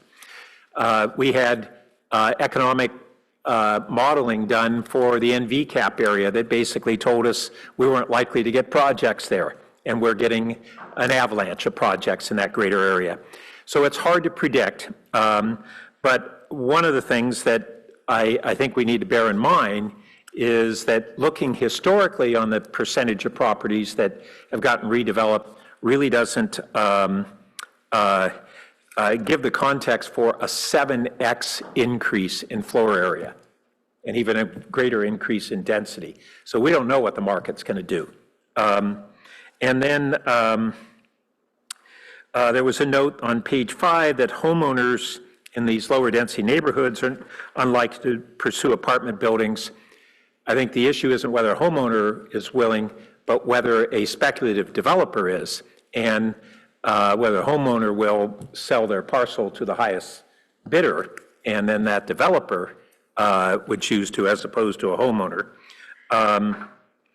There was also a note on page 5 that redevelopment would be limited in that a public facility and PCs were not considered, but we all know that in the downtown area, we already have a plan to utilize public facility of surface parking lots. Other older, lower density PCs might be considered, so I just want to bear that in mind. And then I think we actually have had more recent commercial development in the surrounding areas on Sherman and Cambridge in the Cal Ave area than was noted. And so I think just like in the university area, we're seeing that because of the small parcel sizes on the main street, we have very few opportunities that really work, but the adjacent streets with larger parcels are probably greater candidates to do that. So those are just to add clarification, but we have before us the recommendations of the committee, and I look forward to hearing your thoughts. All right, well, thank you. Thank you for the work that you've done to delve deeply into this and for working with staff to get these recommendations in front of us. I think at this point, I'll turn to public comment.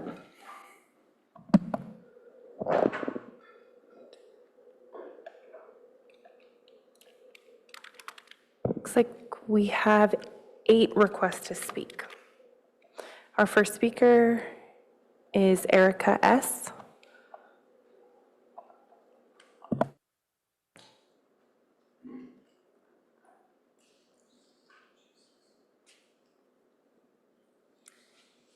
Hi, good evening, Mayor, Vice Mayor, and the City Council members that are left. Thanks for taking the time to hear us. I would like to ask City Council to reconsider the temporary ordinance that you so corrected. I'm here representing 414 California Avenue as a development manager for the project, and understood that the proposal is temporary. However, it does significantly limit the development potential, not only of properties that are adjacent or within single-family zoning, but also properties that are in urban corridor areas. Specifically, the way that the ordinance is currently drafted, it will limit the residential floor area by more than 50% of what SB 79 currently mandates. And in order to develop viable mixed-use properties, we do have to have a balance of retail and residential to support the financial viability of retail. Infill sites like California are obviously critical in terms of having ground floor placemaking in retail, and we do need to have a certain number of units and a certain amount of allowable residential density to make that ground floor programming financially viable. So I understand it's temporary and that there are other options such as the PCH zoning that you mentioned, but part of the intent of state density bonus is not only around density, but it's offering developers a streamlined process because, as we know, Time is unfortunately money, and a lot of these projects that go into PCH or other similar programs get tied up for years and eventually die because of the lengthy process. So for that reason, I would urge the council to reconsider. Thank you very much. Our next speaker is Scott L.G.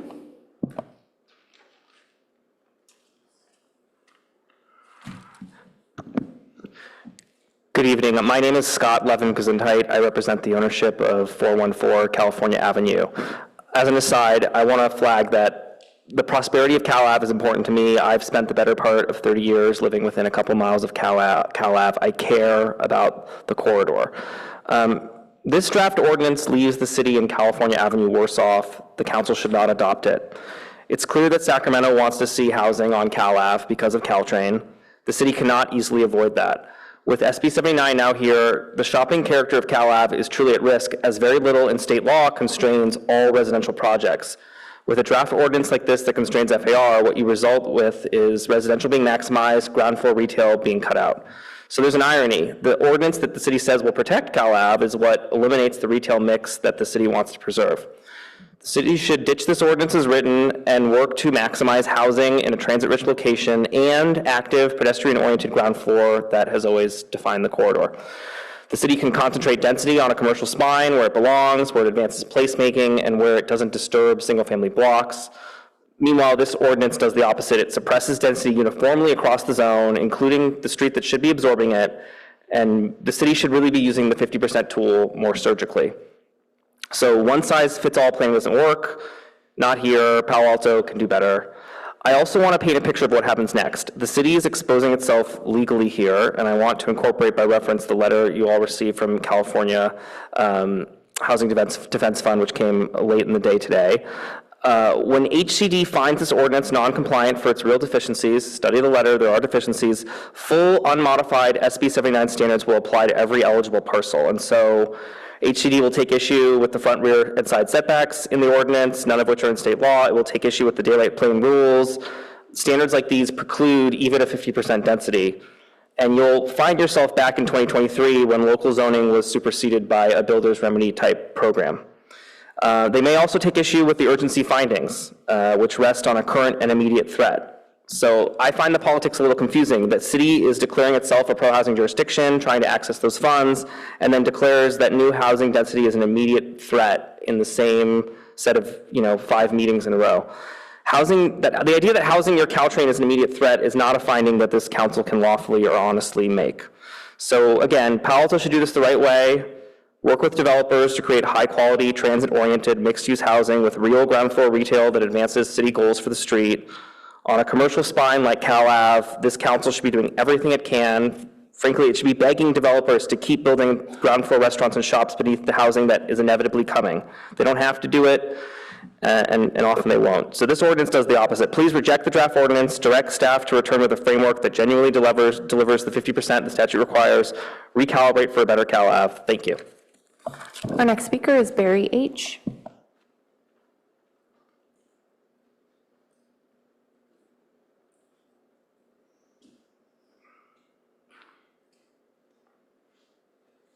Hello again. Barry Hatfield, owner of Gamelandia on California Avenue. I want to express concerns about the proposed, is it not emergency measures anymore? It still is. The matter at hand related to SB 79 is currently written. I believe the city should revise the 50% reductive measures to exclude core business district corridors such as California Avenue, University Avenue, and San Antonio, using perhaps the business district guidelines that are currently in place. These are exactly the kinds of transit-served mixed-use corridors where Palo Alto should be encouraging thoughtful new housing. Blanket restrictions of SB 79 development in these areas under emergency pretenses risks undermining housing projects already in planning and could limit the long-term viability of these commercial districts. We can protect neighborhoods and historic resources while still allowing appropriate housing growth in our major business corridors. This is especially important because Palo Alto is pursuing official designation as a housing-forward community in order to access additional state funding opportunities. Policies that broadly restrict housing potential along our primary commercial and transit corridors appear inconsistent with that goal and risk sending the wrong message about the city's commitment to smart, transit-oriented housing growth. Thank you. Our next speaker is Triana C.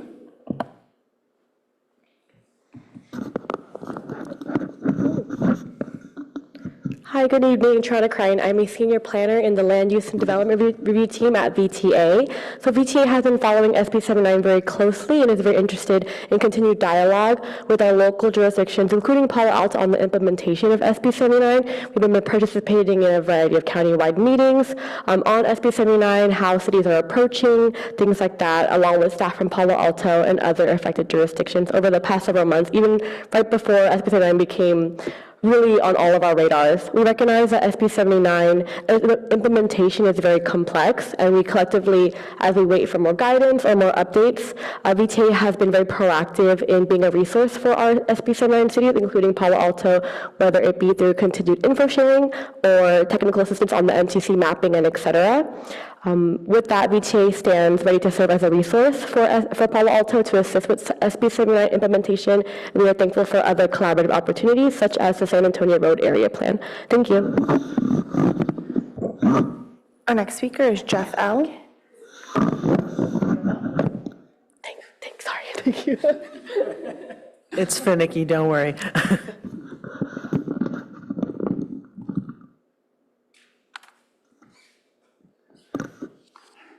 Okay. Good evening, everyone. First of all, I want to commend the city and the staff and the ad hoc committee for putting together what I think is a very reasonable and appropriate approach given the complexity of the situation that we face. And I also want to thank staff, I think, for handling one of the concerns that it was in my email that I sent about the fact that the draft, the 50% ordinance was going to apply indiscriminately, and that was corrected in the amended version that has been circulated. My other concerns, though, do remain. And I asked why the daylight plane and the setbacks were being adjusted when I believe SB 79 actually has a process by which you don't need to do that. That is, it says that you cannot apply standards that prevent buildings from having the appropriate FAR and density. And I noticed that we are not adjusting the site coverage in our 50% ordinance, but we are doing the setbacks and the daylight plane. So if we don't have to do it for the site coverage, why do we have to do it for the setbacks and the daylight plane? So I think you could actually eliminate that from the 50% ordinance. My other point was that the 50% ordinance allows for unlimited density, but SB 79 does not, and it has density. They were up on the slide before. It has maximum densities, and I think all you have to do is just cut those in half for the 50% ordinance, and then you're allowing half of what SB 79 allows. So I hope those are simple points to make. I realize the lateness of the hour and the urgency of the matter, so thank you all.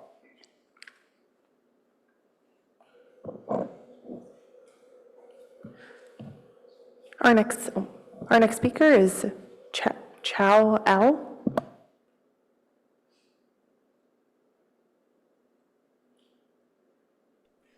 Hi, everyone. This is Chow Lam, a longtime resident in downtown North.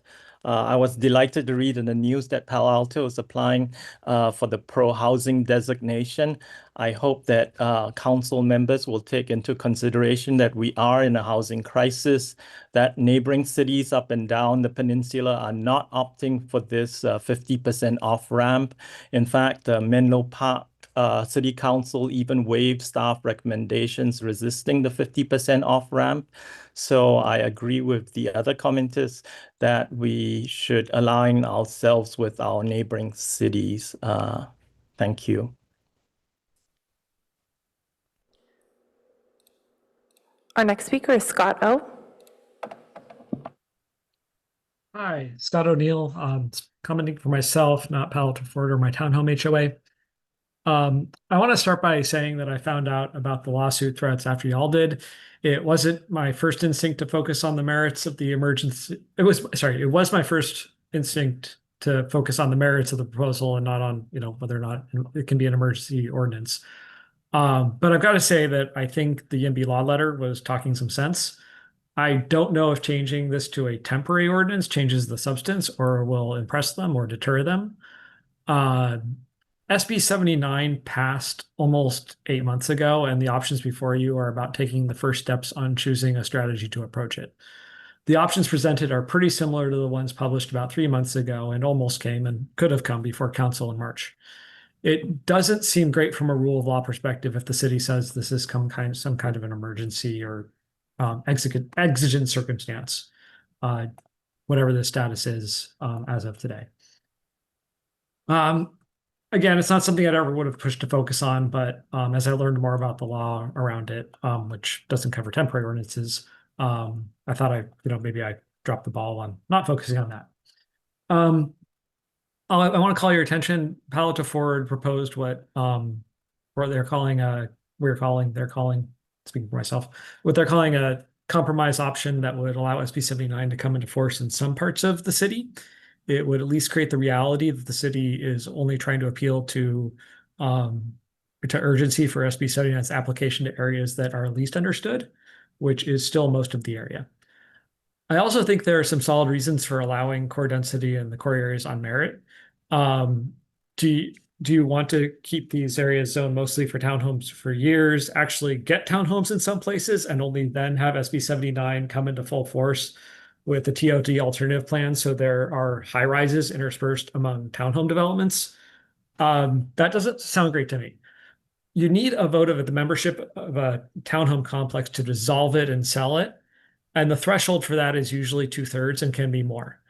If you don't want 3-story developments between possibly 10-story ones for likely the rest of our lives, it's going to be better to more quickly arrive at higher heights wherever the clarity is high that the heights will be high. So thank you very much. Appreciate it. Thank you. Our next speaker is Michael Q.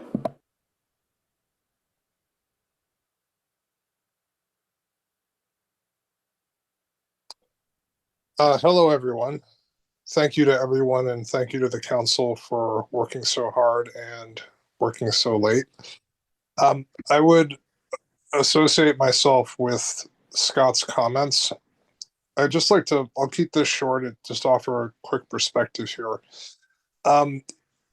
It's pretty evident, both from the YIMBY law letter and the joint letter from, I believe it was Housing Defense Fund and one other organization, that the legal grounds for a emergency or urgency ordinance, although it may be being called something different now, are quite flimsy, to be frank. And I'd like to just address sort of the spirit of taking that approach. 6 years ago, members of council, and I believe one current member of council, made a decision to choose members of the housing element working group off the record in the dark on a weekend because they thought it would limit the scrutiny the city was under at the time and yield a more favorable result to residents who are perhaps resisting the heavy hand of the state in development. Well, fast forward to now, and as we know, and some of us know from meeting this weekend, Molly Stone's, that major project is about to become reality because of that gap in Palo Alto's housing element not being approved. If you can't sort of make a connection there, that there's a straight line between those things, the attempts to shirk responsibility from the state and the more limited options, I don't know what more can really be said at this point. The best approach is to tackle this openly and honestly and in good faith, and ultimately that will deliver to Palo Alto better options, more autonomy, and a better result and preserve local control. Thank you. That concludes public comment on action item 17. All right, well, thank you, Madam Clerk, and thank you to all the public commenters for hanging in there with us to this late hour. We really do appreciate you staying up with us and helping us through this. We do want to hear from you. All right, so I'm bringing it back to the dais, and I see Councilmember Liscott Hames. Thank you. Calling in over to y'all from Mountain View. I want to thank my colleagues on the ad hoc for working so hard on this, and staff as well. I feel perfectly comfortable with the historic resources carve out. On the density one, could you just answer Director Late? I've had members of the public ask me, what if this passes, if the 50% of the SB9 levels passes, what does that do to projects in the pipeline, for example, 414 and 156? Can you clarify, please? 414 is not in the pipeline. There was a pre-screening, and we have not received an application for that project, so I would not consider that a pipeline project. And 156 California, the council took action recently to add one of the properties to the housing element. That has been done. We're waiting for the application to come in, and there's some requirements in that agreement that they have to go through before that happens. So that this would not impact that development. Thank you. I thought it was important that the public hear that. Thank you. So now to your point that we've had an App Places memo that clarifies that what's before us are temporary. The two ordinances before us are temporary today, but when they come back on the 15th, they are urgency ordinances. Is that correct? Correct. The ordinance today is temporary. It requires a second reading. That would take place on June 15th.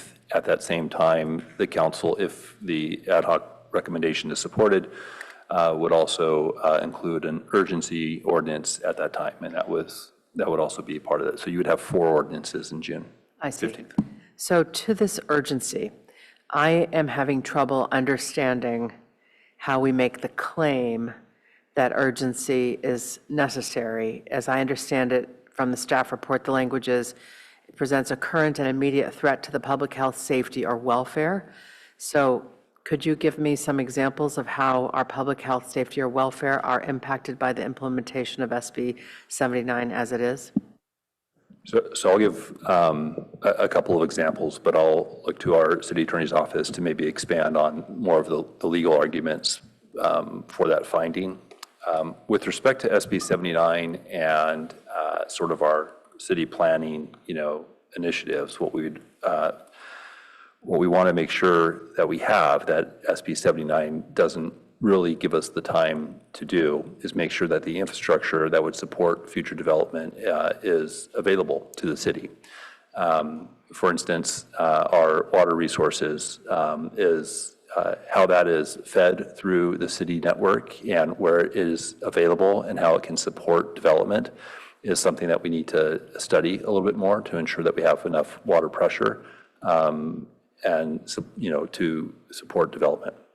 Another thing is with taller buildings that are set forth in this law, we have seen throughout town 7, 8-story buildings being proposed, and at some level that's tolerable. But if we start seeing more and more of these things, it begins to put a strain on it may put a strain on our fire resources, apparatus necessary to provide emergency services to taller buildings, the staffing and the infrastructure to support that. So these are some of the infrastructure needs that we're wanting to study during this period of time. And I'll turn over to the city attorney to expand upon any more public health safety issue findings. Yes, and I will in turn turn it over to Assistant City Attorney Albert Yang, who I believe is online and could elaborate on what Director Light said. Sure, thank you. So I guess I'll just note that the standard of a current and immediate threat, that's something that's stated in the government code. That's one of the bases for adopting an urgency ordinance. The Palo Alto Municipal Code also has its own standard that as a charter city, Palo Alto, the city council is entitled to rely upon, and that requires a finding that the measure is necessary to preserve the public peace, health, or safety. So it's a slightly different formulation, but the concerns are basically what Director Late spoke to, which is just the capacity of the city's infrastructure to serve higher density housing in these areas. And I get that argument for R1, but I'm having trouble understanding how that argument holds if we're looking at parts of the city that our planning staff has already contemplated and designated for higher densities. So while those areas are have been designated for higher densities in terms of being suitable locations, in each of these cases, when for example the housing projects that the city council has seen in the past month, utility staff and public works staff have grappled in each case with being able to handle stormwater loads and other utility upgrades that are necessary in each case. Okay. Relatedly, I am concerned that the blanket effort to zone everything at 50% of the SB 79 density ignores the fact that on Cal Ave, parts of El Camino, downtown, transit area, San Antonio Road, we're already in the process of allowing greater density. So I would feel more comfortable with what's before us tonight if we carved out those ordinances, those areas where we want higher density, where we've already said as a city, we want higher density.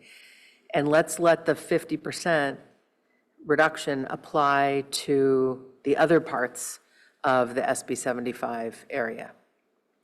Yeah, if I could just make a note about that. So nothing about the ordinance that's before you reduces the development standards in the city where we are encouraging greater housing, such as in the housing focus area, below what it exists today. The ordinance would upzone areas where it's currently deficient in meeting the 50% standard for SB 79. So that where we have our policies in place for greater density and greater housing, that still holds. And we're still studying it in downtown, University downtown, through the downtown housing plan. And finally, and I appreciate I'm over, I'm sorry, this is my last question. How, on the one hand, we're going for this pro-housing designation status, and here we are saying we want to put some brakes on SB 79 implementation.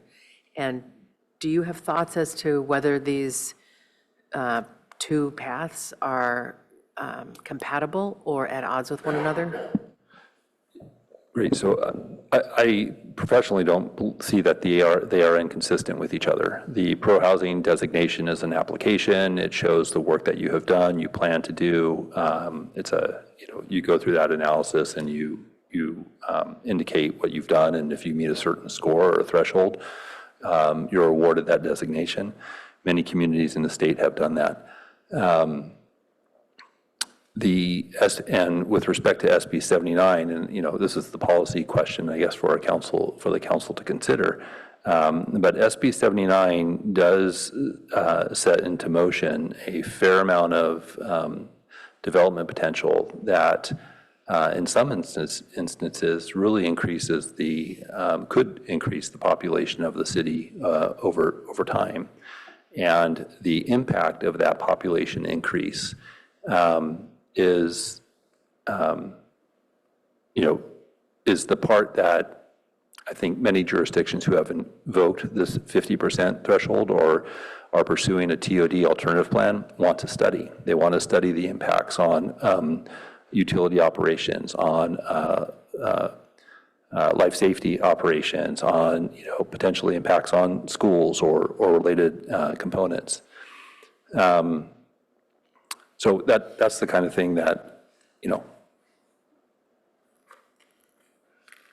allowing time to think through those things in this interim period would give the city the chance to explore those possible constraints or concerns and to mitigate them before the full implementation of SB 79 takes place. But again, this is a policy conversation for the council to weigh in on those different options. Thank you. I'm way over, so I'll look forward to hearing what my colleagues have to say. Vice Mayor Stone. Thank you, Madam Mayor.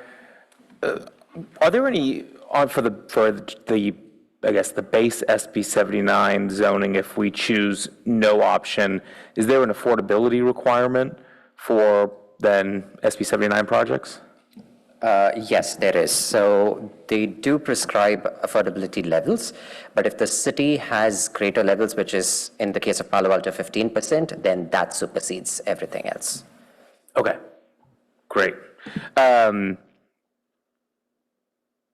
I think just kind of following up on Councilman Lifcott-Hames' questions, and to seek clarity, Director Late, I think you confirmed this. By implementing the ad hoc recommendation of the 50% capacity, that does not reduce any existing development standards in areas where we're currently trying to increase denser housing, such as downtown core, Cal Ave, parts of El Camino Real, San Antonio, et cetera. Correct. This ordinance only upzones areas that are currently deficient at the 50% threshold for SB 79. Okay. So we only get more housing from where we are, at least right now. I'll speak to what the ordinance does, which is increase the development potential for sites that are not currently meeting SB 79's 50% Up to threshold. 50%, okay. Was there discussion at the ad hoc or staff level of kind of, I think, where Councilman Lifcott-Hames was going, of allowing SB 79 be implemented in certain parts of the city where we've already kind of had those previous policy discussions about where we do want to see increased density, height? Well, I'll certainly invite the ad hoc members to weigh in. I think to the extent that that conversation took place, it was in this idea of an alternative transportation TOD plan. And so I don't think we got to a level of specificity that was presented in one of the comment letters that the council received this weekend or this evening.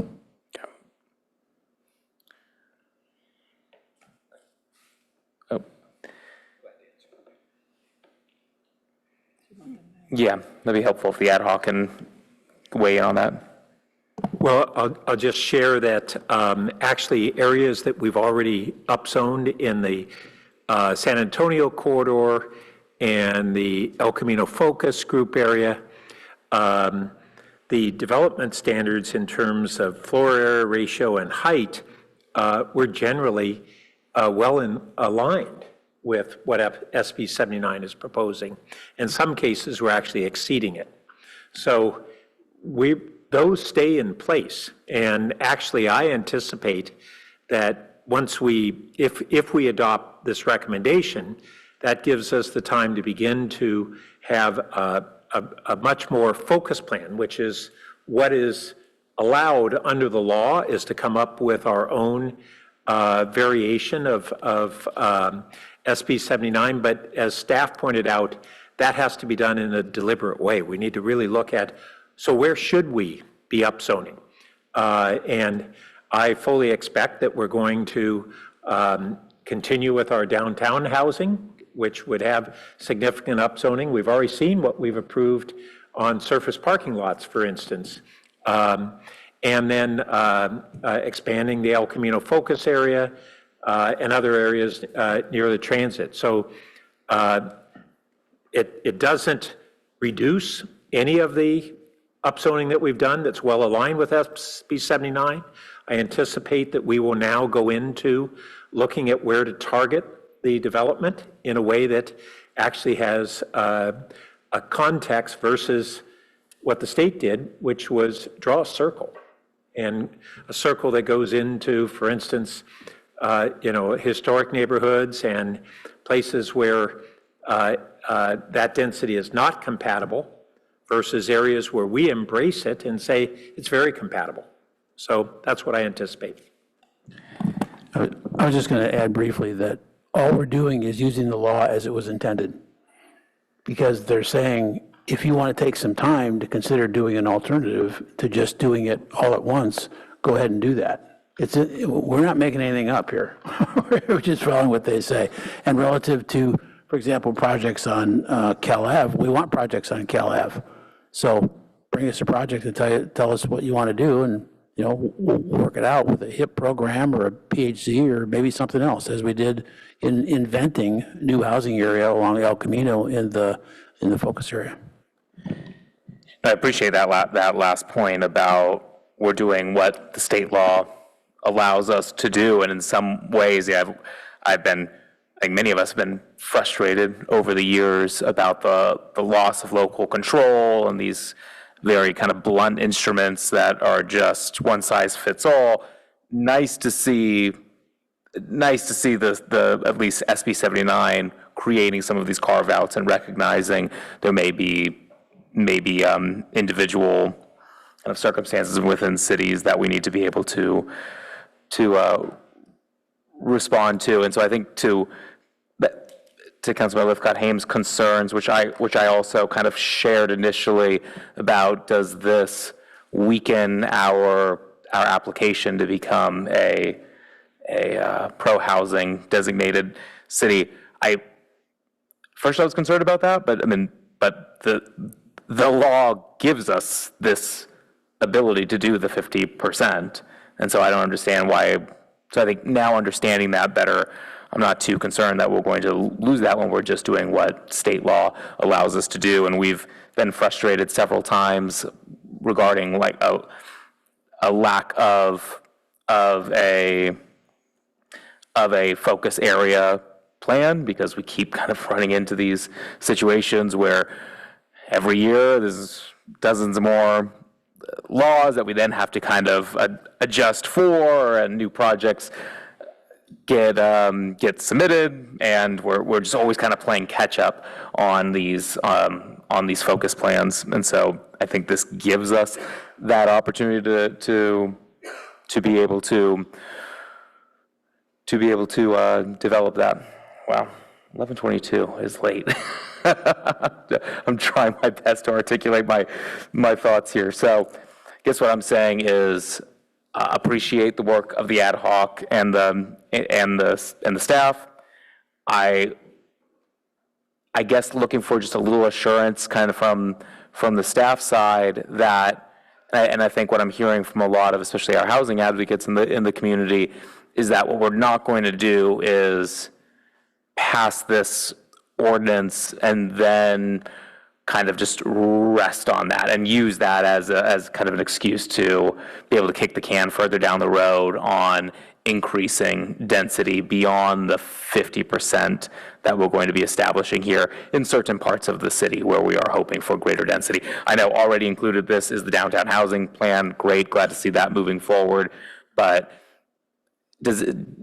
I guess, Director Late, do you see this in any way as delaying that work in additional areas of upzoning?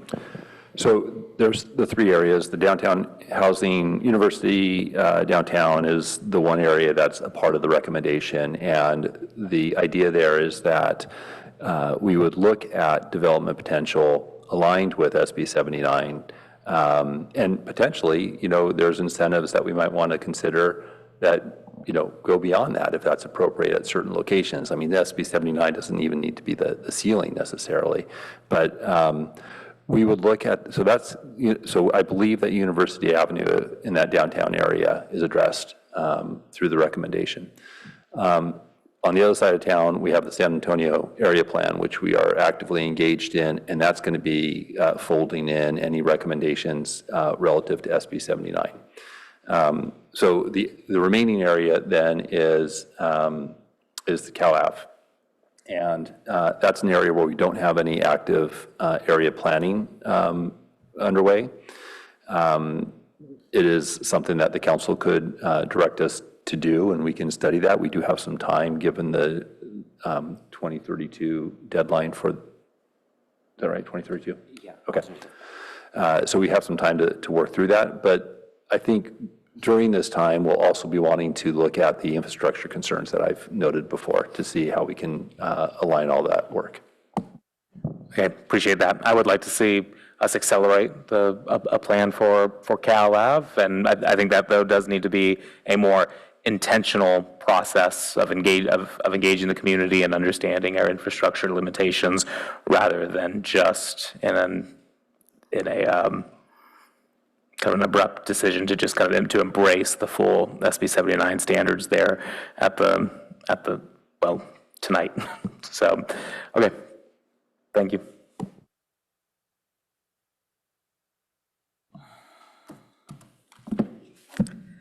And I'll just note tonight, and the city attorney can correct me if I'm wrong on this, but I believe to move forward with the recommendation, there are 4 votes of the council that are needed to advance the ordinance. Yeah. That's correct. Right. I will confess to being rather jet lagged at this point, so I'm going to do my best.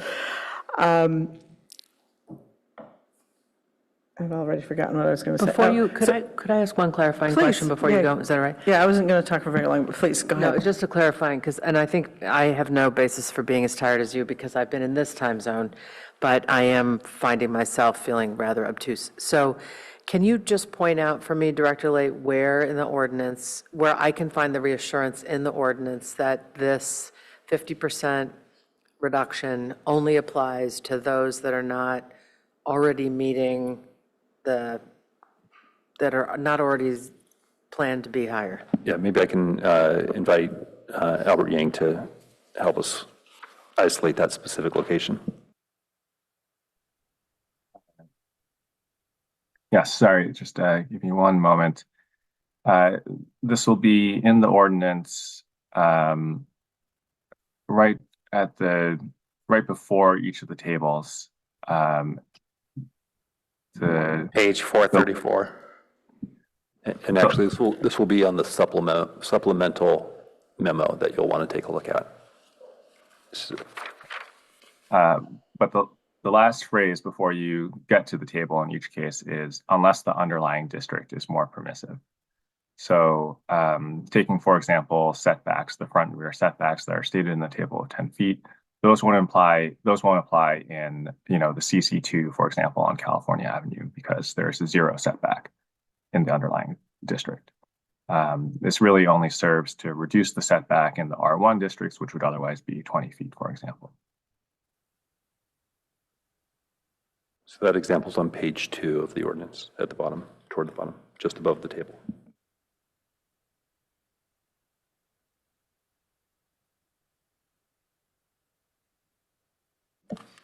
So I mean, in short, these standards are provided as an alternative to development standards that already exist in the district. So if there are more permissive development standards, an applicant can choose to take advantage of those more permissive standards.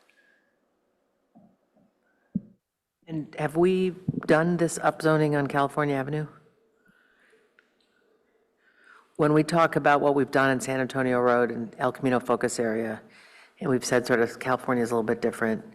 Yeah, there is not a housing focus area. Right. There is the housing incentive program that applies, but we don't have the same standards on Cal Ave that we do in some of these other areas. So I'm nervous that Cal Ave doesn't hit the exception unless the underlying district is more permissive. And I would hate to see it then subjected to the 50% of what SB 79 would allow. I'd rather protect Cal Ave. I'd rather call out the streets where we want to be sure that the 50% doesn't apply. Mr. Yang, can you, we studied this on Cal Ave, and relative to the existing standards, are they sufficient already at the CC2 zoning?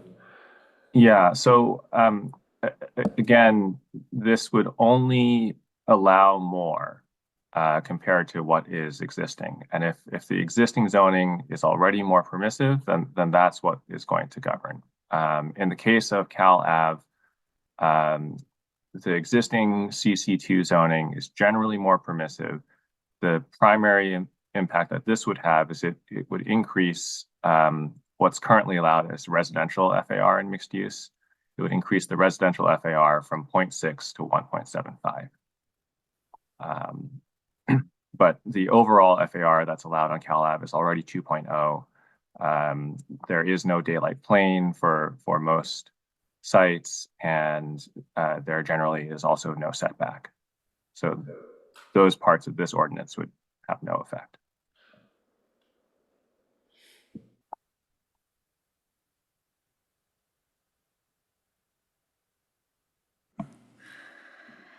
Okay. So this, whatever the longer one is we're doing, not the 2-week one. I've lost track of the temporary and urgent, but whatever the longer one is that's still temporary, that would do the 50% and the historic carve-outs. It's like a 5 or 6 year, is that right?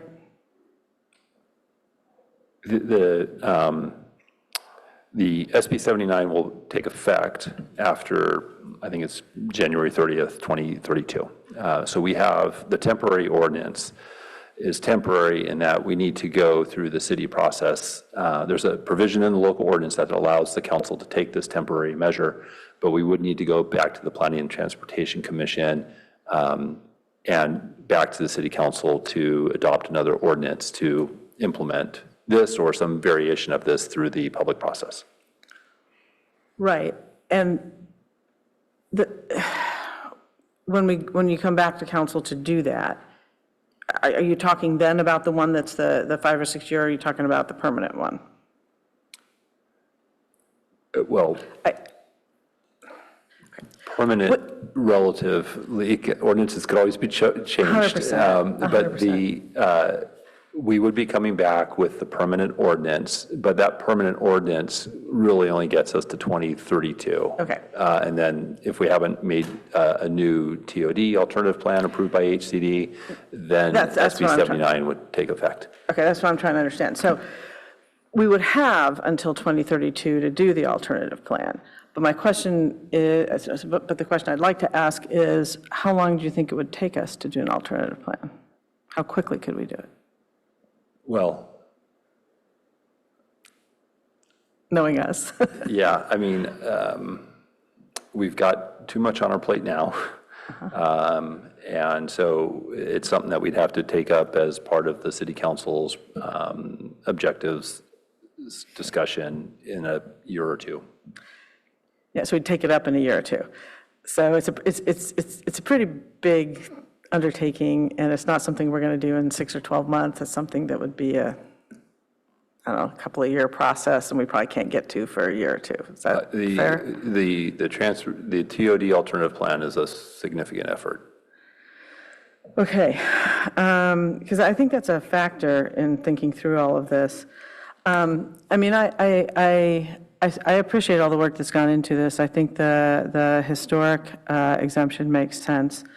And, you know, it's an awkward, SB 79 is a very awkward fit in our city, and particularly around the Cal Ave area, because the area that we think of, you know, Cal Ave, is very, very different from the old Palo Alto area on the other side.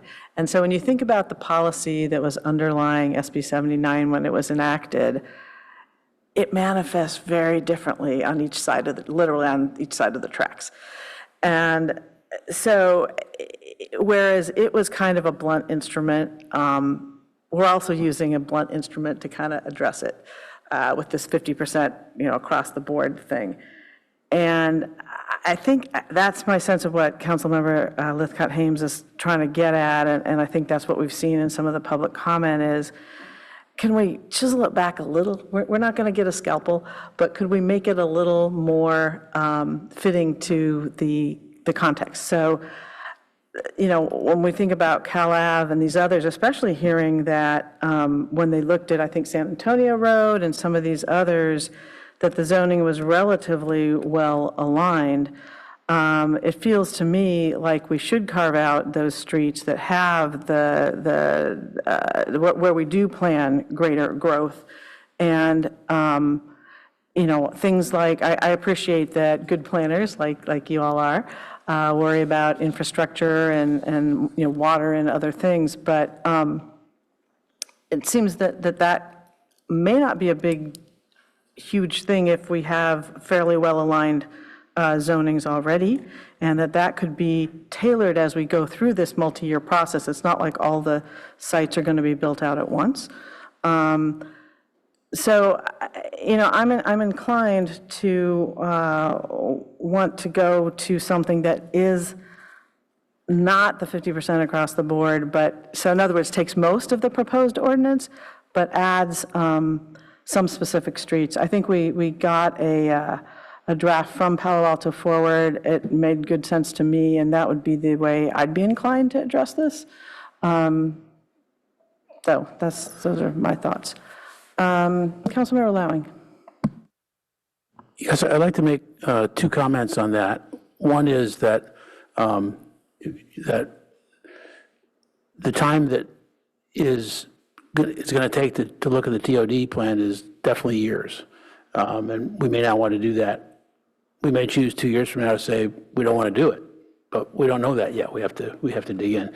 But the two things I'm going to say is that we already have the zoning in place and the programs in place to make this housing element cycles numbers. 6,086, we can make that.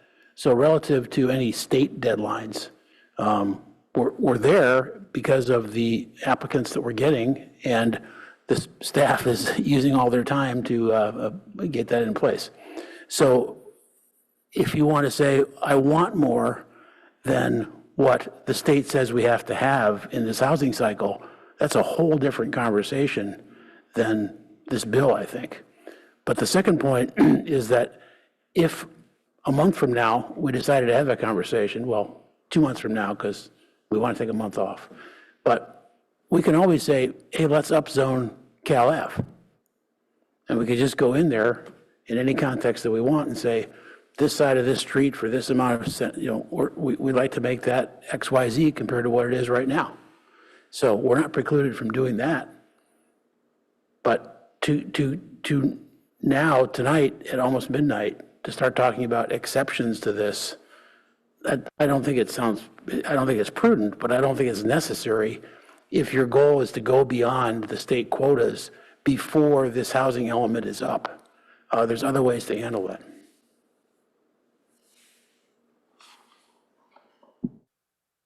Councilmember Burt. Yeah, just following up on that, as we've discussed before, we've done really significant upzoning in these areas, and we did it deliberately. We upzoned really more than was being discussed in the community even just a couple of years ago, and we're having a whole pipeline of projects as a result. We have 6,500 housing units that we are focused on achieving. That is a 23% increase in the housing supply in just an 8-year period. These are massive changes to our community. And all we're doing right now is saying that by adopting the alternative that we've recommended, we are upzoning a good number of areas and allowing ourselves to proceed on further upzoning in a more deliberate way. But I would echo Councilmember Lowing's admonition that trying to figure out how to scope different zoning areas tonight means that we're not going to be able to go forward, and the default would be the SB 79 kicks in with the radius that is in the default legislation. And I just want to say that it's not just old Palo Alto that is low-density historic properties. We have in the university area, Professorville, good portions of Professorville fall within this. And then in the San Antonio area, the Eichler developments in Green Meadow. And remember, SB 79 only allows 10% of the housing units to be exempted for historic status. And so we, in all likelihood, would not be able to protect the bulk of the historic homes that would be in these jurisdictions. So I think by going forward with the recommendations we have before us, it lets us now then proceed on a more deliberate basis, retaining all the upzoning that we've already done, allowing for additional upzoning on a deliberate basis, while we then develop the more comprehensive plan. But in between now and the SB 79 alternative plan development, there's nothing that prevents us from continuing to do focused upzoning in additional areas, and I expect we will.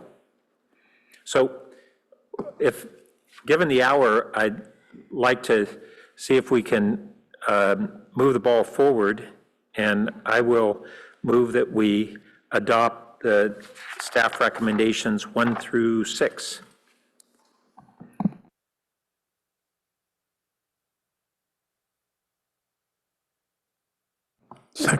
Second.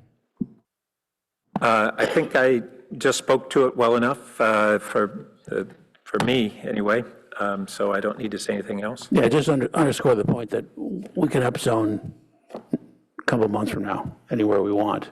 But at this point, we don't need to, we think, to make our quotas. So.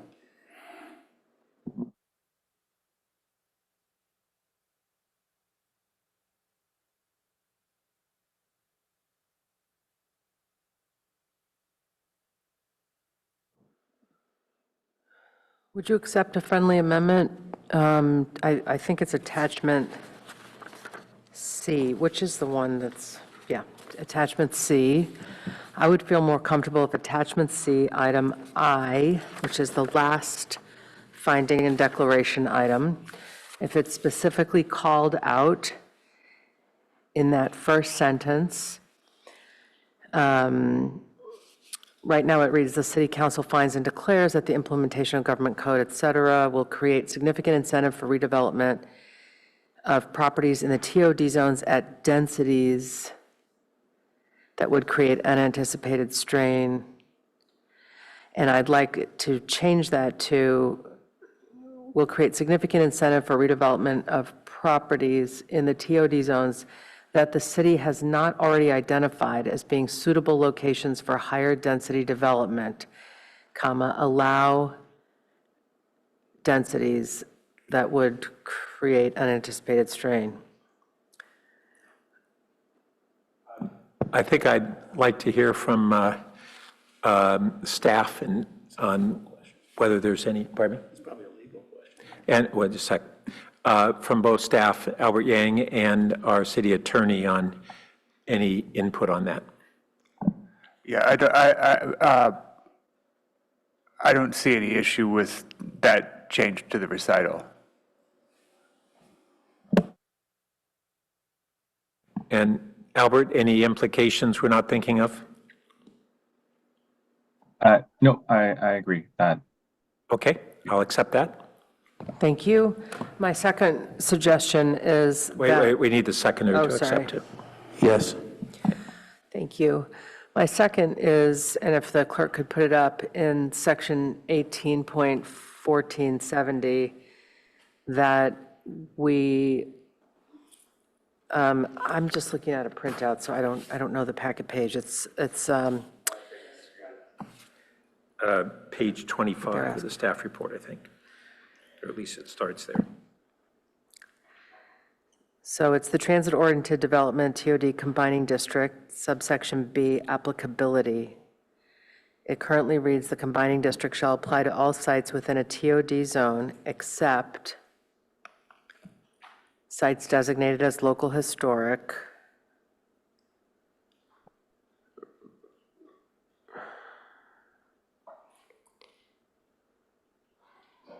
Sorry, what I'm looking at doesn't, I think maybe, all right. Yeah.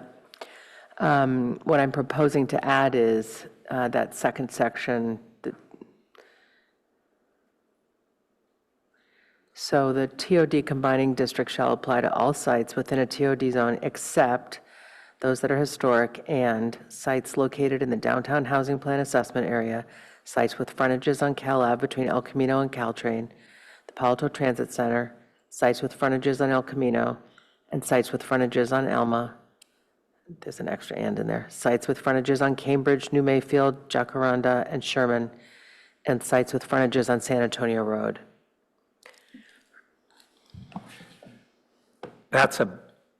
Those are really significant changes to our zoning to do on the fly tonight. So I would, those are in the category of items that I would be open to looking at going forward, but to arbitrarily upzone them in some of those sites with frontages on Alma. Do you even understand what you're saying there? You're talking about going to 7-story buildings tonight, decide up and down Alma there. Those are serious decisions that we should be looking at for compatibility issues and the need to do so in order to meet our housing element, among other things. So I think that goes too far.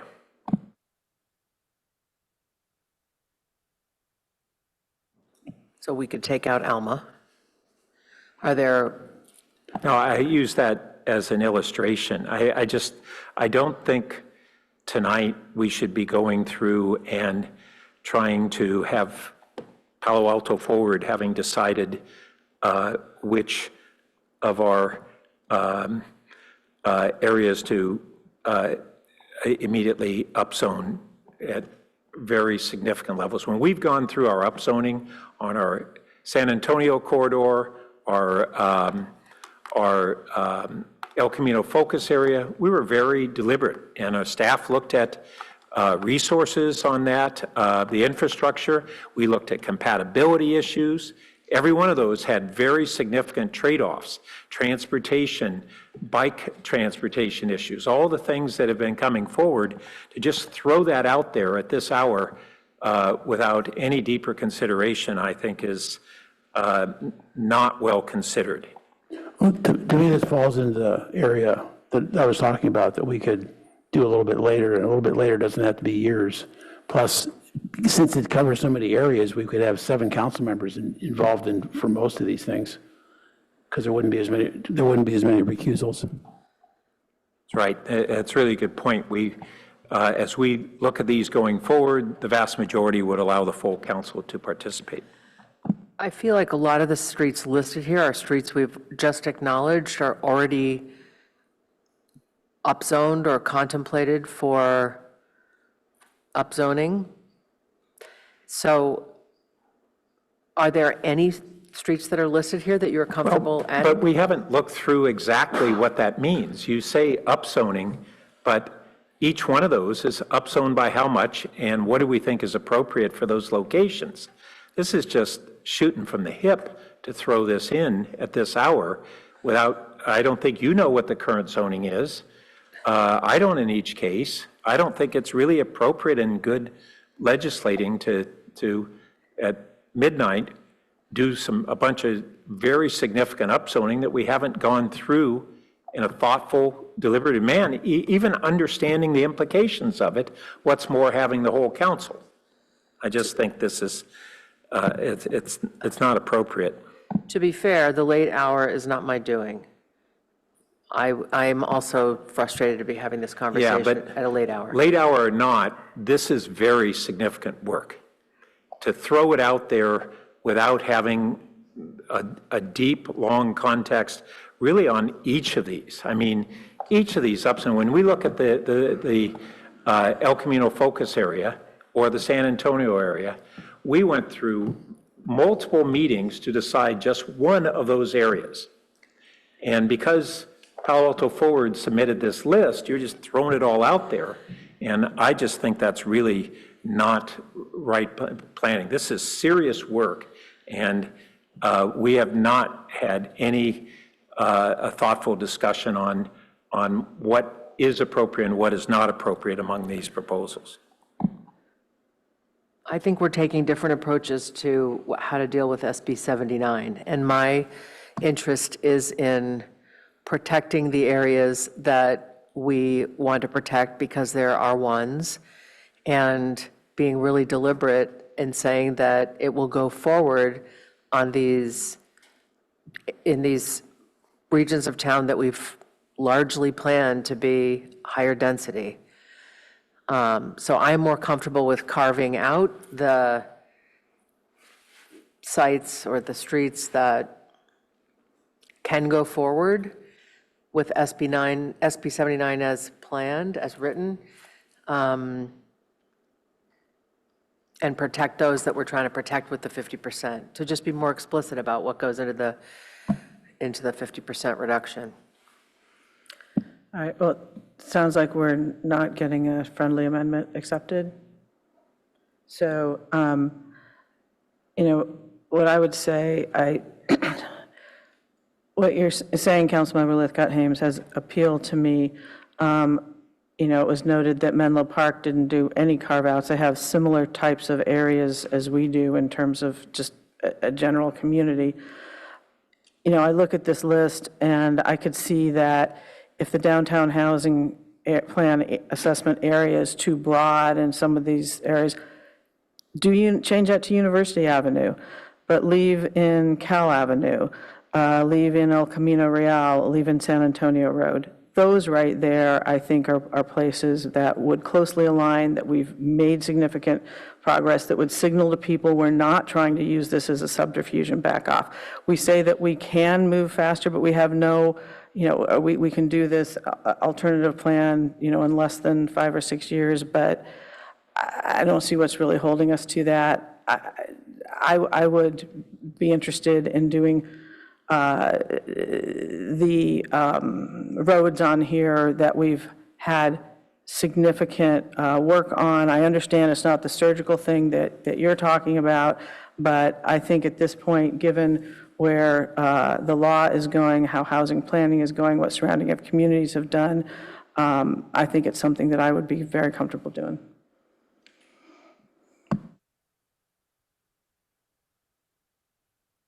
I just note that even where we've done significant upzoning, we could very well see a whole bunch of projects in our pipeline that would come back and have changes to those projects and delay their proceeding because they can squeeze a little bit more and start over again with a redesign and apply under SB 79, albeit on an expedited basis.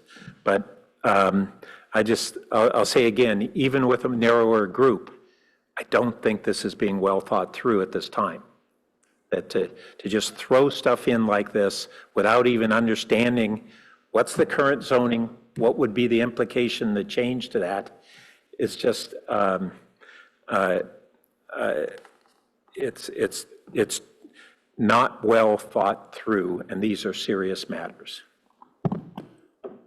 Okay. Councilmember Lowing. Yeah, as I admitted before, I'm not sure why you want to add more housing options now, since we have enough that are already designed. But since you do, I don't understand the urgency of doing it in the next 15 minutes with short 2 council members. So that's all I'm suggesting, is if you want to have this conversation about quickly doing some more zoning, then quickly can be a couple months, not a few years. But I don't think it should be the next few minutes. I just don't think that that's what the public expects of us, and I just don't think there's a downside for sort of, quote, postponing this beyond, midnight on a Monday night.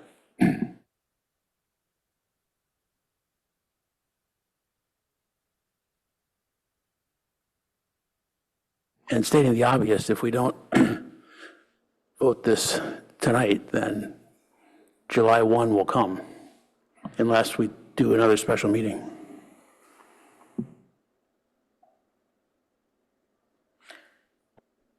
I mean, I think you were being a little tongue-in-cheek about the couple of months. I don't see us doing it in a couple of months either, right? Or were you referencing something I'm missing? Because I could be at this point missing. I hope this is fair to say, I hear two council members saying that tonight we could vote on this voting.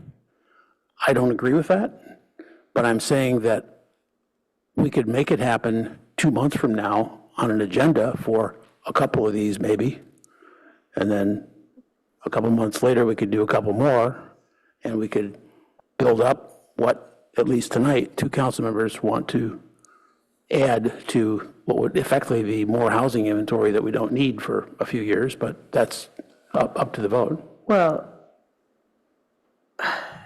so because we're going to at some point have to move around, like under the alternative plan, the housing that's allowed under SB 79, I don't understand the exact algorithm, I haven't studied that, but and that would and that would go beyond the requirements. But are you saying it's just a timing thing that you want to do that after this housing cycle? Is that Because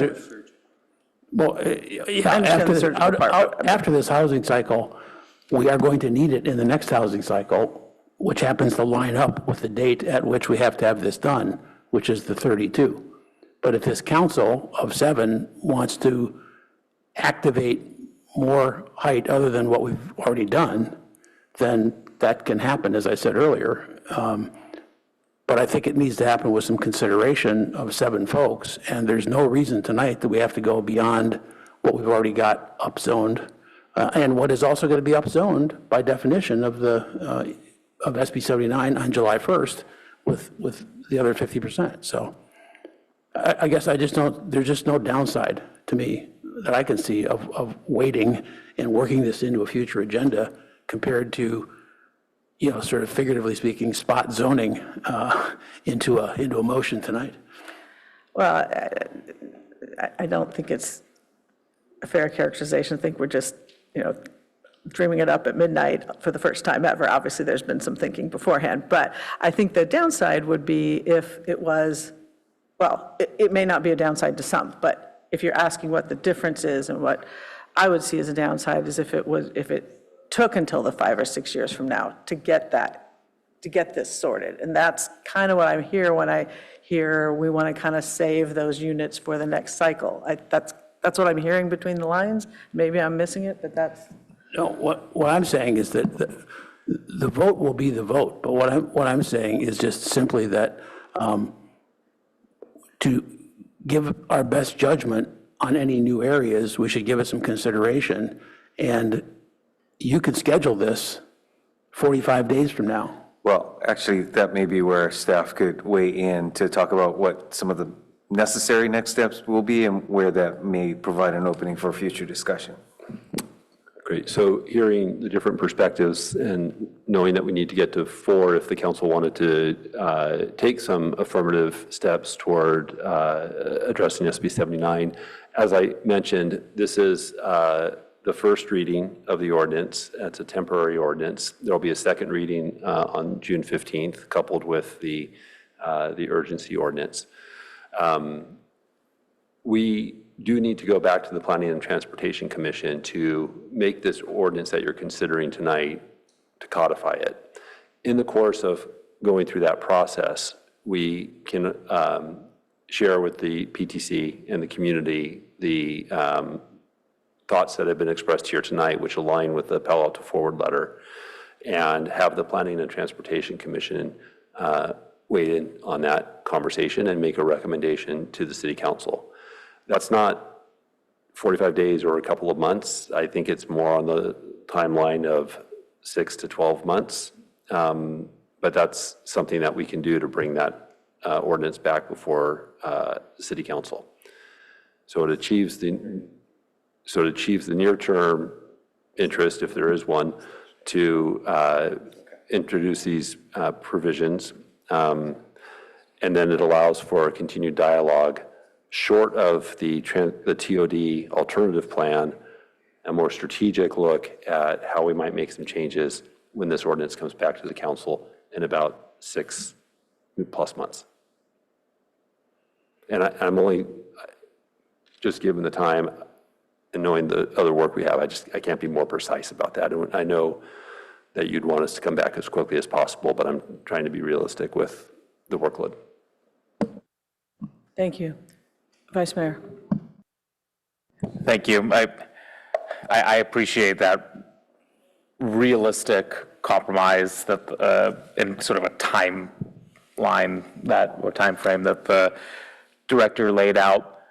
I sort of feel like I'm kind of, well, both physically in between this sides, but because I completely appreciate what the mayor and Councilmember Lithcott-Hames want to see as far as increased density, especially in areas of the city where we have already embraced increased density in a variety of ways.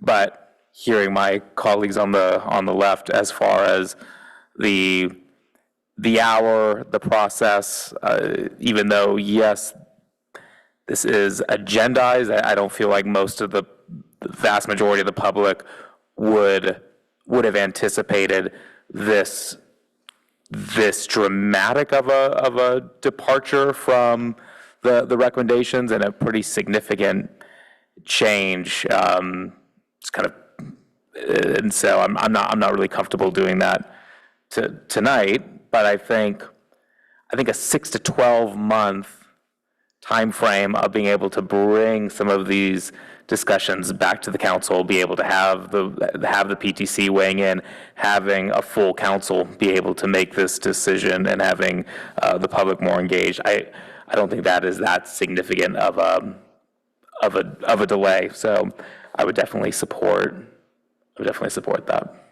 I have a question. We're talking about the full council weighing in, but aren't we going to have some of the same conflicts? I mean, it is a matter of public record as of today. One of your colleagues has sought FPPC advice that, may allow him to participate. The other, I'm not sure that there's a path forward. So, you could have 6 members who are eligible to participate in the near future, but I would be surprised if you had 7. And we might still have 5. We don't know. We don't know how the FPPC will answer the question. That's correct. Well, isn't it true that would apply if we only looked at them as one group? But if we broke them up, they would have less potential for a conflict. One of the council members only has a conflict down in the San Antonio corridor. There are potentially ways we could segment the discussion that would allow the full council to participate or in all or part of the debate. I mean, that was not possible the way that this discussion was initially framed, but we could look at that going forward. I mean, theoretically, any changes could just be zoning changes. They don't have anything to do with SB 79. Yeah, it's not so much whether they're SB 79 or other zoning changes, it's what properties they'd affect that would be controlling. It's the properties that they would affect that would be controlling, whether it would affect Councilmember Rectal's or Councilmember Liu's property.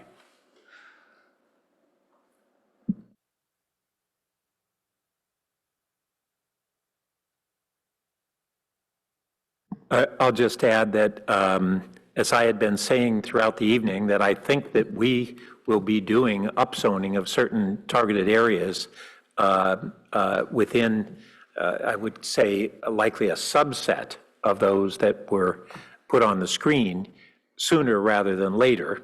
And we already, some of them already in the downtown housing plan. I already mentioned that I am supportive of expanding the El Camino focus area, and there could be others. And so we were talking about this, does it wait 5-6 years or do it tonight? And actually I fully anticipate that we're going to be looking at the best locations to upzone sooner rather than later. The entire set might take 5 or 6 years, but not to get to some of these focus ones. And I'm glad that Director Late provided this alternative that basically would let us identify which of these areas we would want to do a focused upzoning on sooner rather than later. So how can we turn that into some kind of compromise that's in the motion tonight? Well, it would be to incorporate Director Late's recommendation. Do you have language that would capture what you were suggesting? So The same hour for you as us? Yeah. The idea is to move the staff recommendation with direction to staff to consider the Palo Alto Forward letter. I'll just use that for shorthand.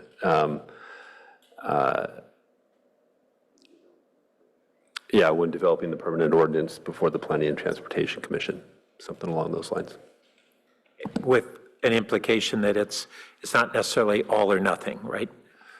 Yeah, I mean, I think there are, for instance, there are areas on San Antonio, which is the subject of the San Antonio area plan. We've talked about some upzoning that we've done, but that's been further east on San Antonio. And the part that's closest to the rail station is the part that's next to the Eichler one-story building. So I think there's going to be a need to sort of be strategic in our analysis.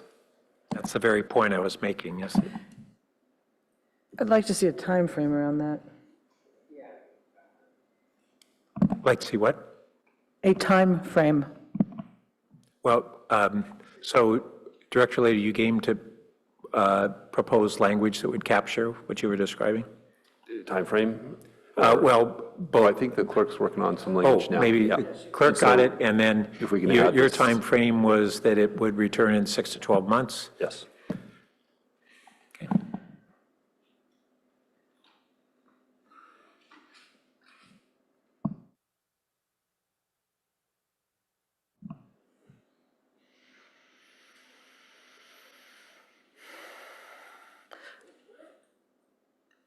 Do I recall, and I have to say it's 8 a.m. for me right now, so I'm starting over on the next day, so my body clock. Probably put that at the end of that sentence, Clerk.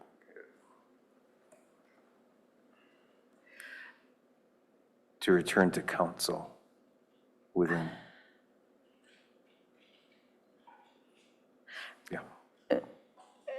And I want to clarify what we're talking about here, because I'm tempted to, I'd like to see Cal Ave in particular called out, but if not, I would at least want that to be prioritized. And are you contemplating that this would come back, like, it's something along the lines of what Councilmember Burt was saying. Your recommendation doesn't have to come back with all or nothing, but are you contemplating they would all come back at the same time? Or you would, like the 6 to 12 months, what happens then? Are all of these analyzed?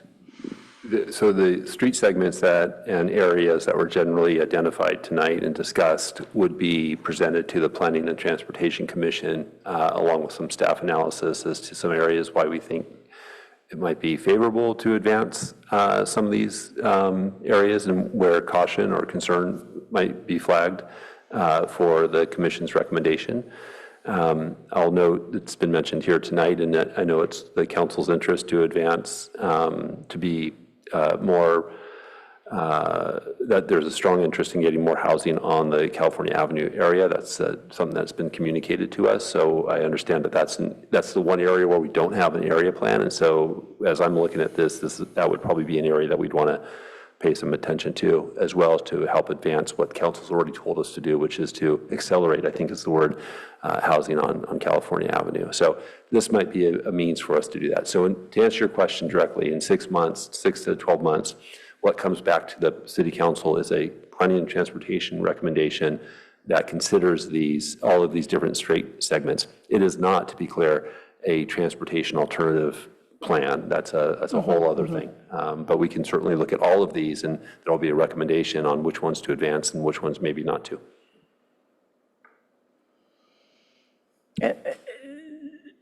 And not necessarily, when you say which ones not to,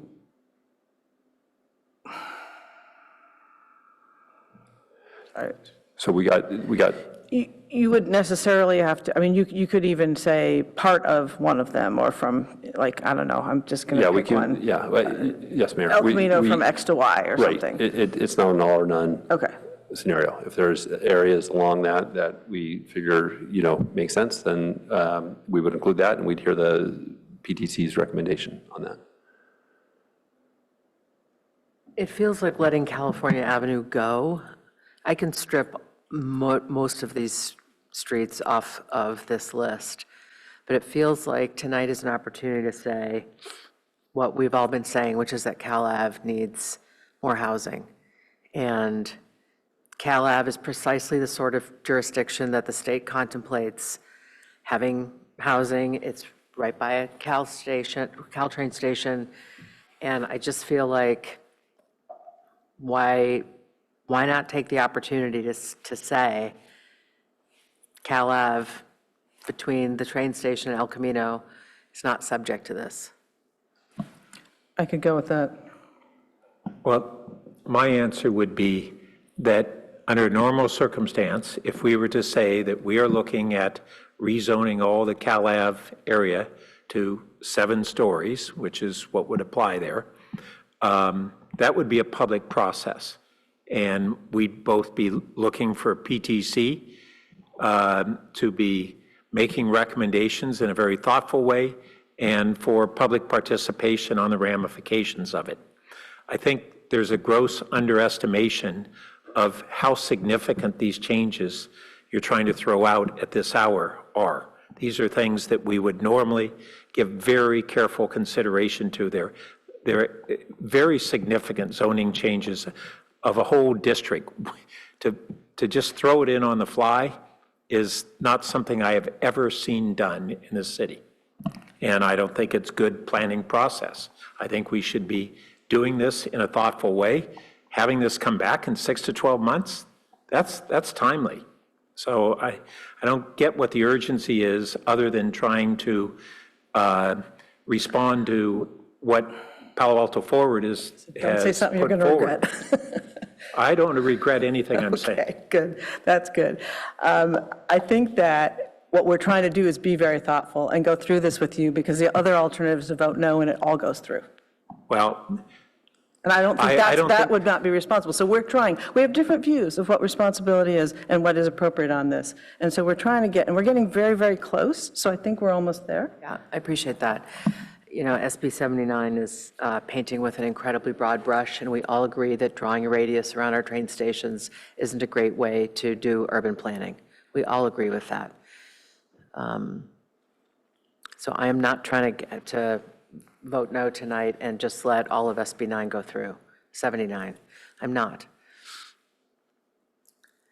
I am looking for some commitments to what I thought we've been talking about for quite some time.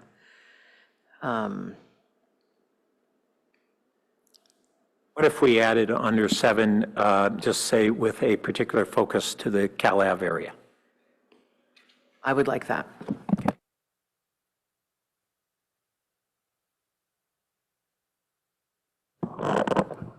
Yeah, that's fine.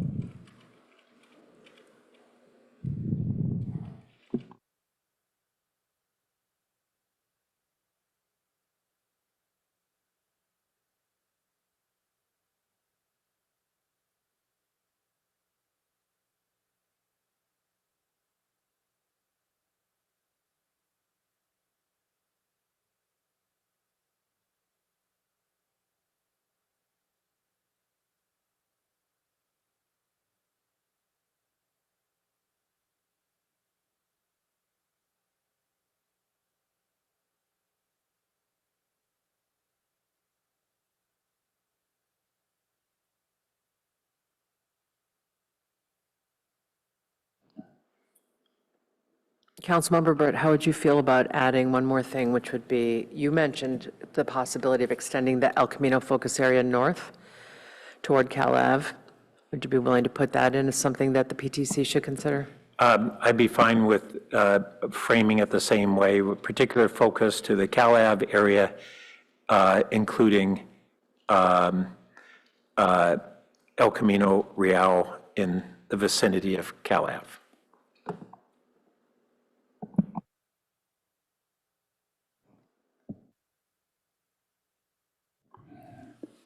Yeah, I must say, I just don't understand the urgency of the specificity, because that's what we're asking PTC to do, but I won't hold it up at this hour and go ahead with it.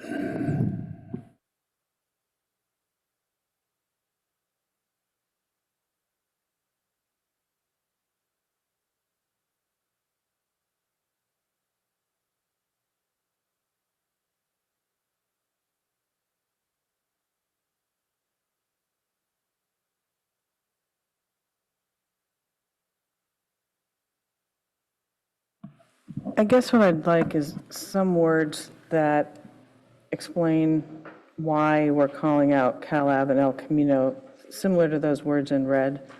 Because it just says that we're going to consider them and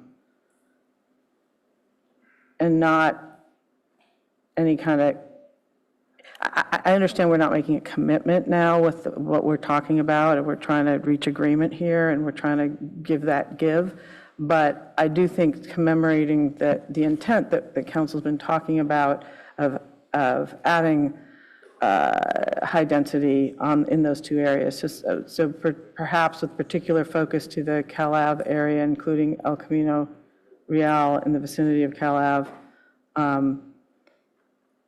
which council has identified as suitable for higher density development, or given that it has, or something, somehow to tie that concept there.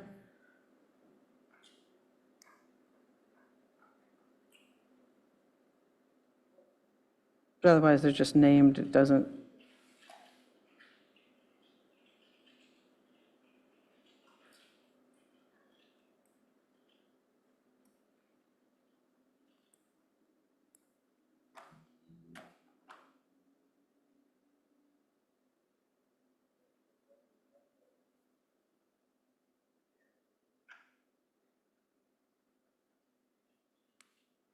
Mayor, is your question to the maker of the ad or to the justification? Well, I think the maker of the ads thing was accepted by the maker of the motion, so I was directing at the maker of the motion, but if I should be directing at the maker of the ad, I can. Well, actually, what is the normal procedure is if you have an amendment that you want to specifically recommend, do so. If you're asking us to articulate your intent, I can try and. No, I was asking you if you liked the language. I was asking if you would incorporate any of those language, and I was just waiting for an answer. Well, I don't know what specific language Well, I'll come you're back and asking. say it again then. Okay, You weren't specific, but go ahead. I was. Yeah, if you didn't like the words or you weren't listening to the words, we'll go it again. All right, just following the course of behavior tonight. Because I'm actually rethinking the words because. So sorry. I think I captured it. It's in italics under 7. Yeah, thank you.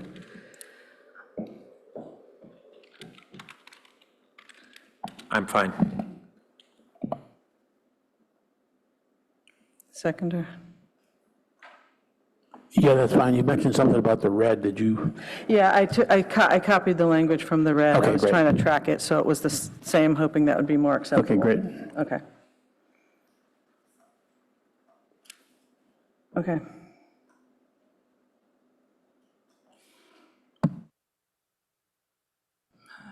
All right. Anything further? No.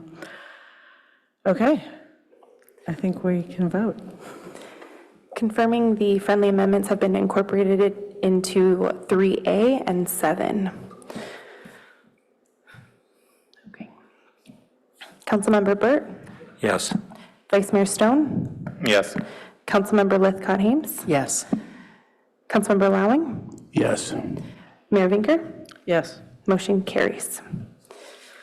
Okay, we did it. Thank you, Mayor. We got through all of the action items, all of our agenda. So thank you, everyone. We will do it again next week.